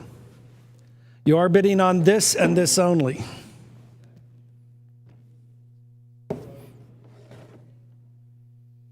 Now, people are weird. Welcome to the club. I always think of Rodney Dangerfield. The only normal people are the ones you don't know very well. When I worked in an art gallery called Images International for 12 years, it wasn't an auction. It was a retail gallery. And we would say this print by Hisashi Otsuka is $1,800 unframed. Or we have an artist proof that's $2,500. People would say, I'd take the artist proof. And if we had the artist proof number 1, it would be $3,000. I'll take that. It's just, I don't know why, it's human nature. Have you ever seen anybody buy a puppy? And I'm thinking of Antoinette Johnson. Which one do they want? They want the pick of the litter. They want number 1. If you're a dog breeder, you sell dogs, raise dogs, what do they want? The pick of the litter. Well, there it is right there. Right now, we're at World Cup soccer. People come from 5 billion people are watching to find out who's number 1, aren't they? Who's number 1? And we found the only Colombian that doesn't like soccer. And we found the only Colombian that doesn't like soccer. Yeah, that's true. I'm sorry. I'm not a big fan either. I do watch the World. Yeah, I'm the same way. Okay, come, Pedro. You're the star. Tell me about the graffiti. I love the graffiti. So this is one of the special ones because it reminds me the first steps that I had in this art style, because in the school I loved to draw this graffiti in my class notebooks, in the desk, also in the backpack, and the people start to know me as the guy who draws graffiti. So the graffiti helped me a lot to don't be that shy guy, because I'm very shy in my childhood. So yeah, the graffiti is like a very good part of my life. So here we have like... Wait, I'm going to do it because I think I saw it. And what does it say right here? Peter. Yes. Because the people, and that's a very good mention, because I don't know if you noticed that I sign like Peter. Right. Yeah, because in the school, the people, my nickname was Peter. So that is my tag in the graffiti. Also, my letters always tell Peter. And as you can see, this is like a big spray can. I see it now. Yeah. Look, there's the nozzle. It is a spray can. That's brilliant. And then also, these have a very important part of my artwork, and this is this little wizard. A wizard? Yeah, this wizard, you don't know. No, I don't. Because it appears, I put the wizard in the important artworks that I made, because According to my mom, it's like the representation of myself in my artworks because she says that reminds her the Little Prince story. I don't know if you Yes. know. What's his name? Exupéry? What's his name? Antoine Exupéry? Who wrote The I Little don't Prince? remember. Expury. It's wonder. It holds up. But please continue. Yeah. So the wizard remembers her like the Little Prince story, and I also reminds her the Little Prince. So yeah, I took the Little Wizard like my representation in my artworks, like the creator of all this surrealism work. So yeah, it appears in the special artworks, right? Well, tell me about this. It's like something like my profile, like my face, connected to all these memories of graffiti, and yeah, also have the mask of graffiti, and it's connected in the brain or into the can, to the spray can. I would have never guessed that. I thought this was coral, like in the ocean. Okay, could be. All depends of the interpretation of the people, each people. I think we have different interpretations, but we all agree that's the nozzle of a spray can for graffiti. I love it. I didn't see that. I love it. And it's funny that someone named Pedro would have the nickname Peter. In America, it would be you'd be called Peter, and your nickname would be Pedro. I love it. I love it. Wonderful, wonderful, wonderful, wonderful. We only have 25 minutes left in the show. I would bid on this. Last time you were here, you told us about the wizard. Because I just I think. The client that won the last original, he was like, could you have Pedro sign my shirt and do a little wizard doodle? But you already knew the wizard, but Ray don't know the wizard. It's the first time you see the wizard. Pay no attention to the man behind the curtain. All right, fair and final on number one, guys. I got a call coming in. I'll give you a second, but I got to move on. We got another ceramic and then the monumental original canvas coming up. I always tell everybody, think long term. For a $25 bid, we're still below the price of this custom frame. You will be getting number one with a $25 bid. Wow, artist proof number one. And a $25 bid could win it. We're about to throw the hammer. We are going to do it. And this exact one. I'll even put a big thumbprint on there so you can clone me. I just got a haircut. It didn't turn out quite right. So like I said, no script on this show. We can't afford the cue cards. Do you know how expensive cue cards are?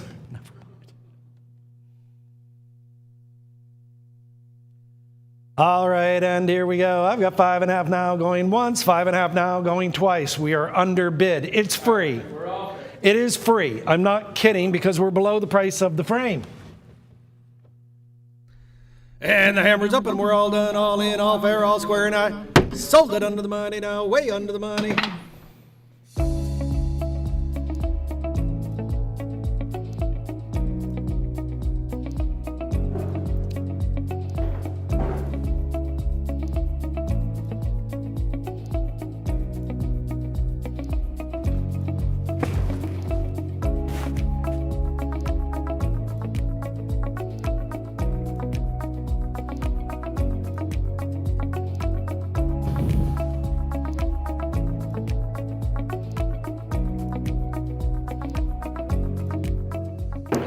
Well, ladies and gentlemen, with great pride and pleasure, I think this will be a signature piece. I think this will be a historically important work of art. As you know, every once in a while, an artist will make something that everything just comes together, like the old guitar player by Picasso. This work of art is exquisite. I think it has everything. Once again, with the Morandi Studio stamp of Sassuolo, Italy, artist proof number 1. Now, we only have about 26 minutes left in the show. We are saving the very best for last because we're going to auction a massive original painting after this. And I have fallen in love with it. Now, I know works of art like this cannot go to employees, otherwise I would have bought it. But I do want to let you know something. I'm buying one of these if I can get it. I think everything is here. If we could come in on the profile, please come over, Pedro. Tell me the story. Because I'm seeing now, I'm going to guess this as an intake to the brain? Could be. Could be. See, that's why the artist is here. But as you can see, we also have the little wizard in the plate. Right here, of course. So it's make more special. Yes. This plate.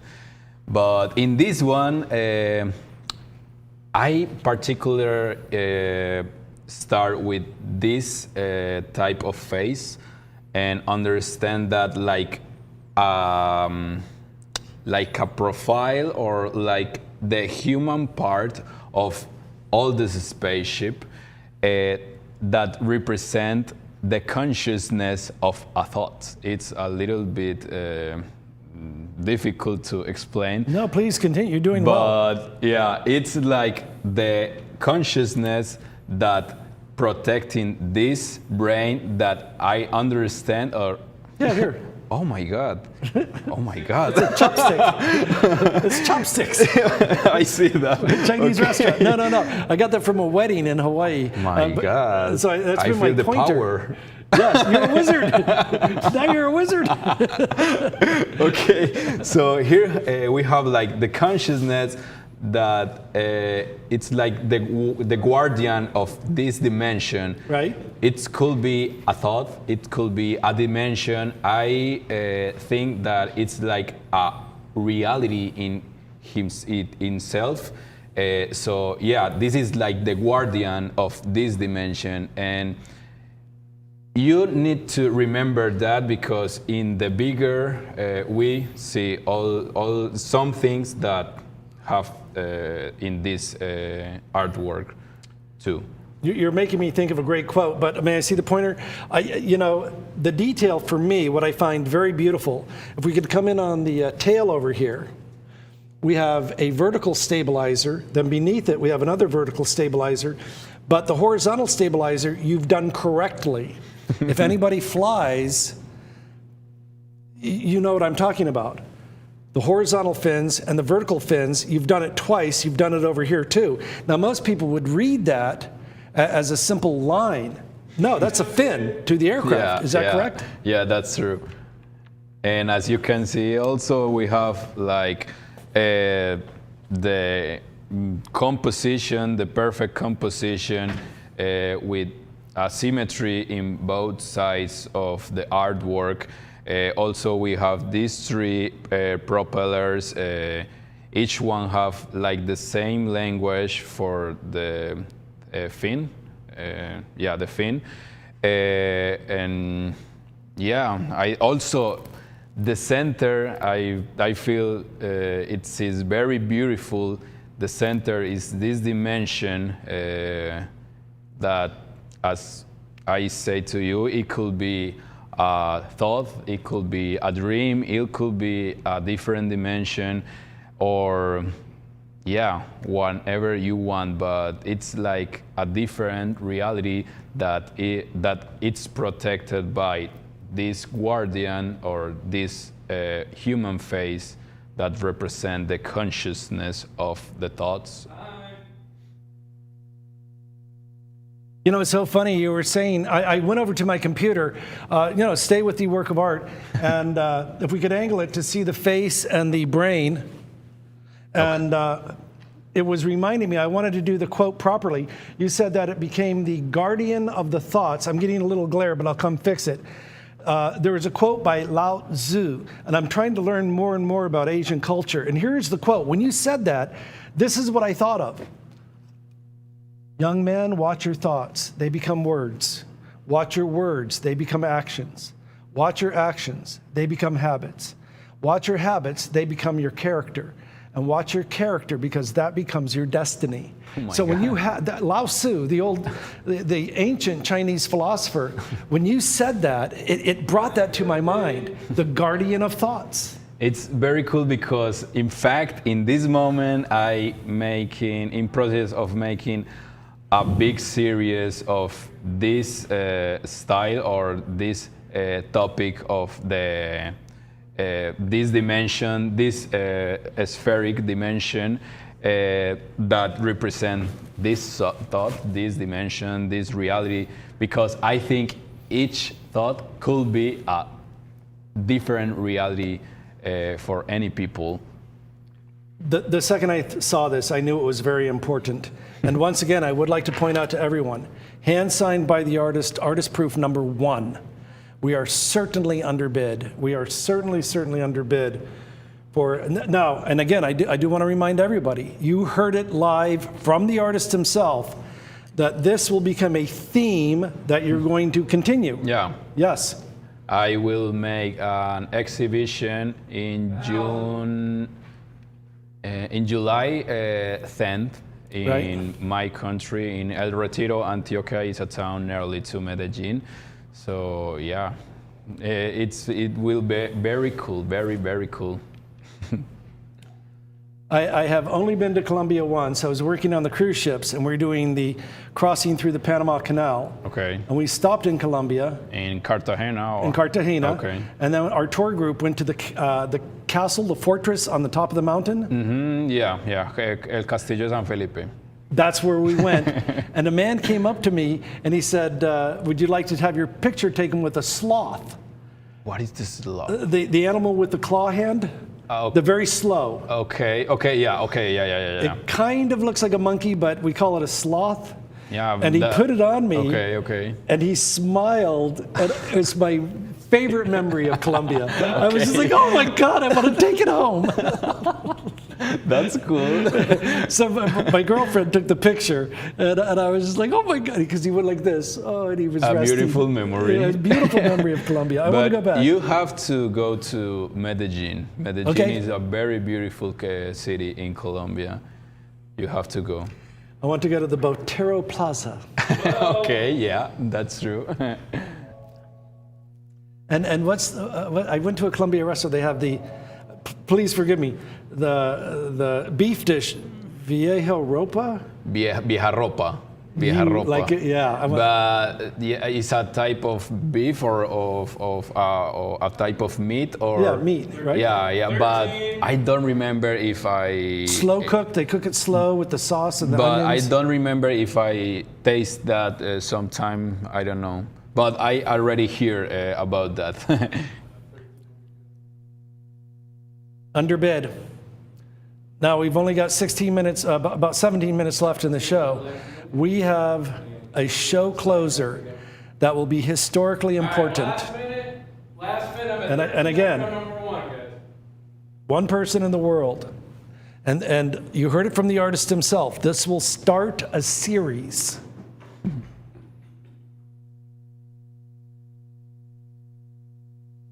That's why you need to be recording the show, because in the future, when the rest of the series is selling for tens of thousands of dollars, you can say, I got the first one. Yeah, and you can hear the artist himself say it.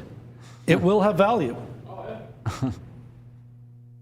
Now, guys, get your bids in. do what Tony and I do. When we have an important part of the show, we download it to a VCR tape. What is VCR tape? What is VCR? You go to a Betamax?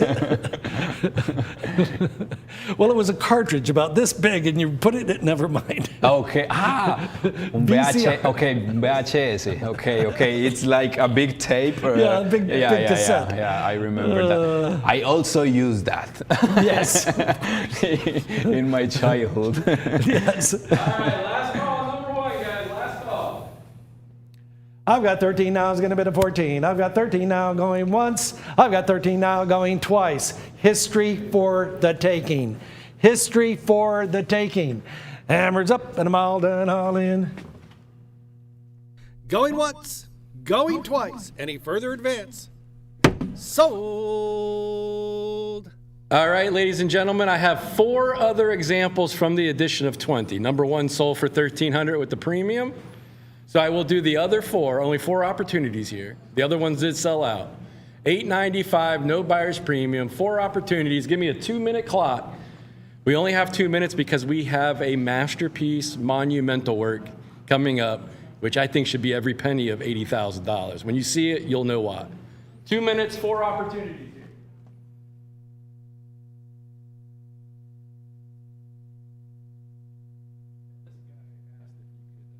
Now, as you know, the artist proof number 1 has sold. Let's go to the certificate. The Inner Universe is the starting point of a series. The original earthenware charger with decoration is under glaze, artist proof of only 20 in the world. Now, we have 4. When the other ones sell in Columbia and New York City and Beverly Hills and Los Angeles, they're going to be a little bit higher. Guys, I can't do it. That's a great price on that. It's buyer's premium, $895. That is a giveaway price only because it's the debut. They will go up, and they guarantee they'll go up in price. When we get another example 6 months down the road, they'll go for twice that. Yeah. So take advantage of that. Only 4. I've got 1 gone, 3 left, guys. 1 gone, 3 left. And I know a lot of people don't think about this, but it took me a while. What I have done in the past, I'll buy 2 of a work of art, keep it 5 or 6 years, time goes by, I'll sell 1 for double. Then in my brain and in reality, I got mine for free. I've done that a bunch of times. All right, 1 more gone. I got 2 left. 2 left. 1 gone, 2 gone, 2 left. I would love to see the collaboration between Kef and Pedro Ortiz Munoz. All right, there. Is it 2 left or 1 left? 2 left. 2 left. 2 gone, 2 left. 2 gone, 2 left. I'm going to give you 1 more minute to take a good look at it. We've got to get to the showstopper. It is a showstopper. There is something about it that.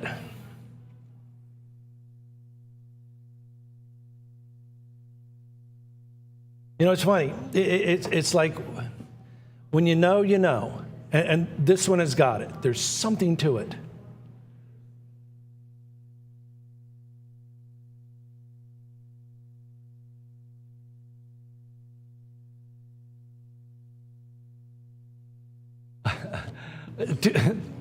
Tony, too bad Roman isn't here. He could have a tattoo made.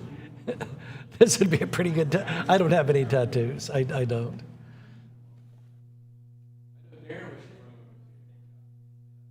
You wish Roman was here. All right, Ray, we got to move on. We got 1 left, guys. 1 left at that price. Ray, let them know there's 1 left. I don't think they can hear me. There is 1 left. We are moving on to a masterpiece. Yeah, this is a monumental.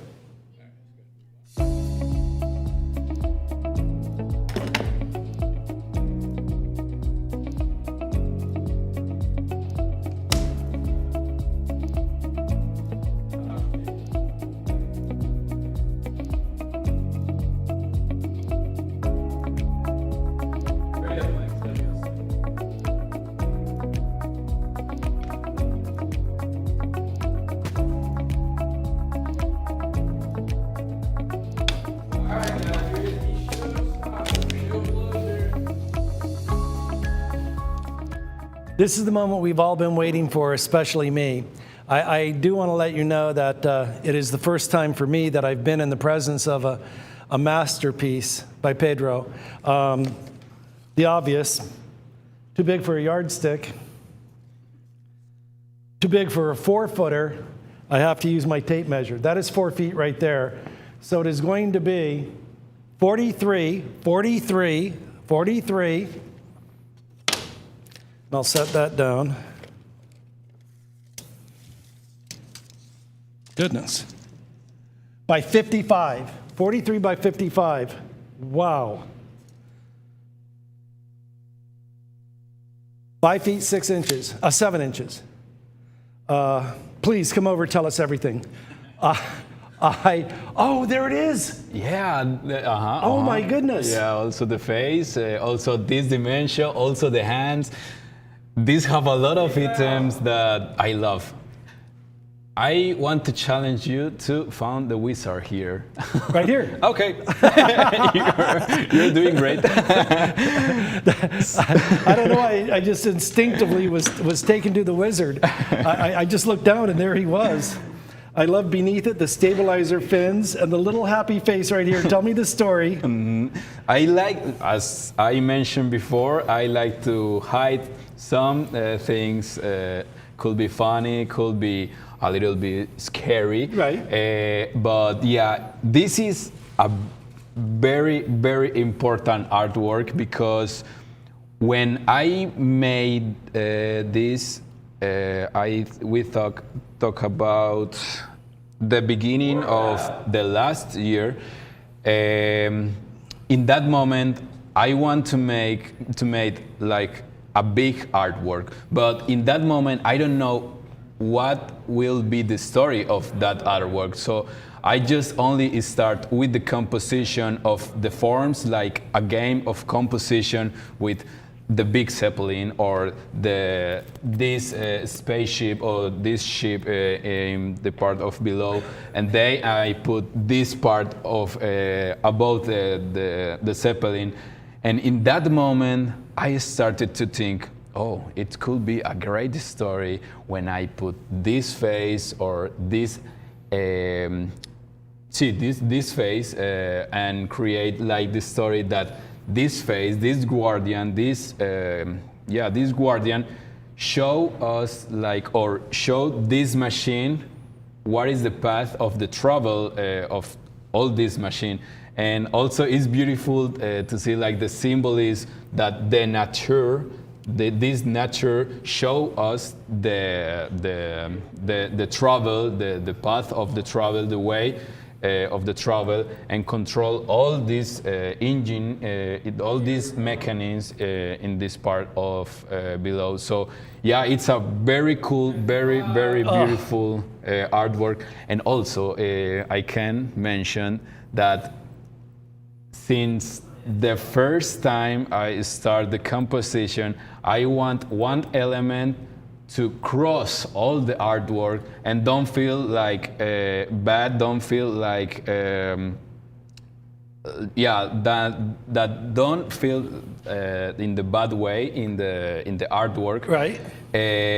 So that's why I create all this smoke that can cross all the artwork. Also, you can have here and don't feel bad in the composition. I feel like it can combine all the items, all the forms, all the composition, and works like a new way to read all the artwork. Because if you can see my artwork, usually you can read like from the left to the right, but this steam, this smoke can show a new form to read the artwork, because you start like see all the details, and yeah, it's a very cool artwork. I can see this being the centerpiece of a museum like the Art Institute of Chicago, the National Gallery of Art. I could see it right here at the High Museum in Atlanta,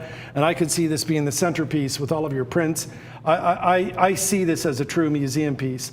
I love the bicycle chains here and here. I love the ivy that is throughout, the tree giving oxygen, both the vertical and the horizontal fins. But this to me looks like electrical cable. Tell me the story on the cables. That's part of the composition, is like to make a mess of details here, but when you see like a little bit not nearly to the artwork, you can see it's like a mess, but when you detail all the cables, right, you can see the order or all the cables. Because it's giving thrust in the proper direction. Yep. Like the large engine here. It's brilliant. Thank you, This Ray. is a museum piece. This is absolutely a museum piece.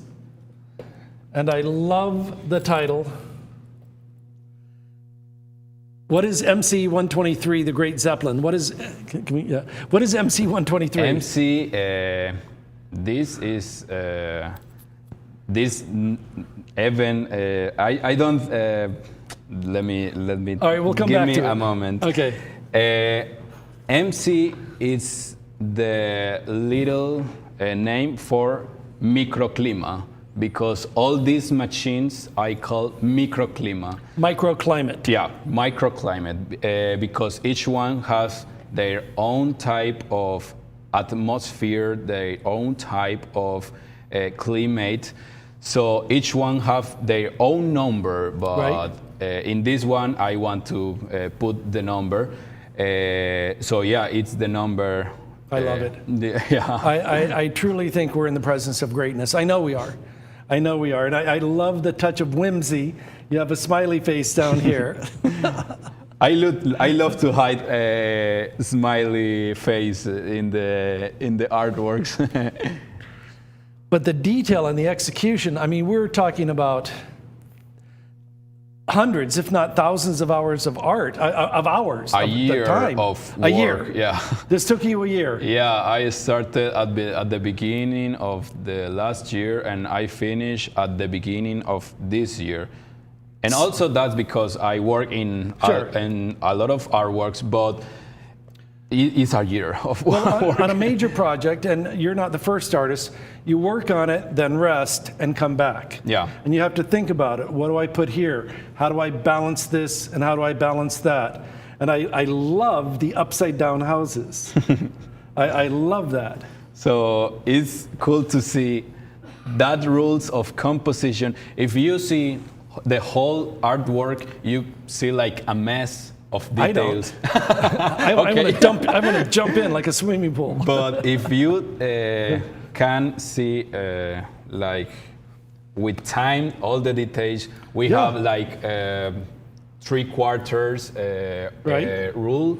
Also, this smoke have like 45 degrees of angle. These Zeppelin are in the center of the artwork.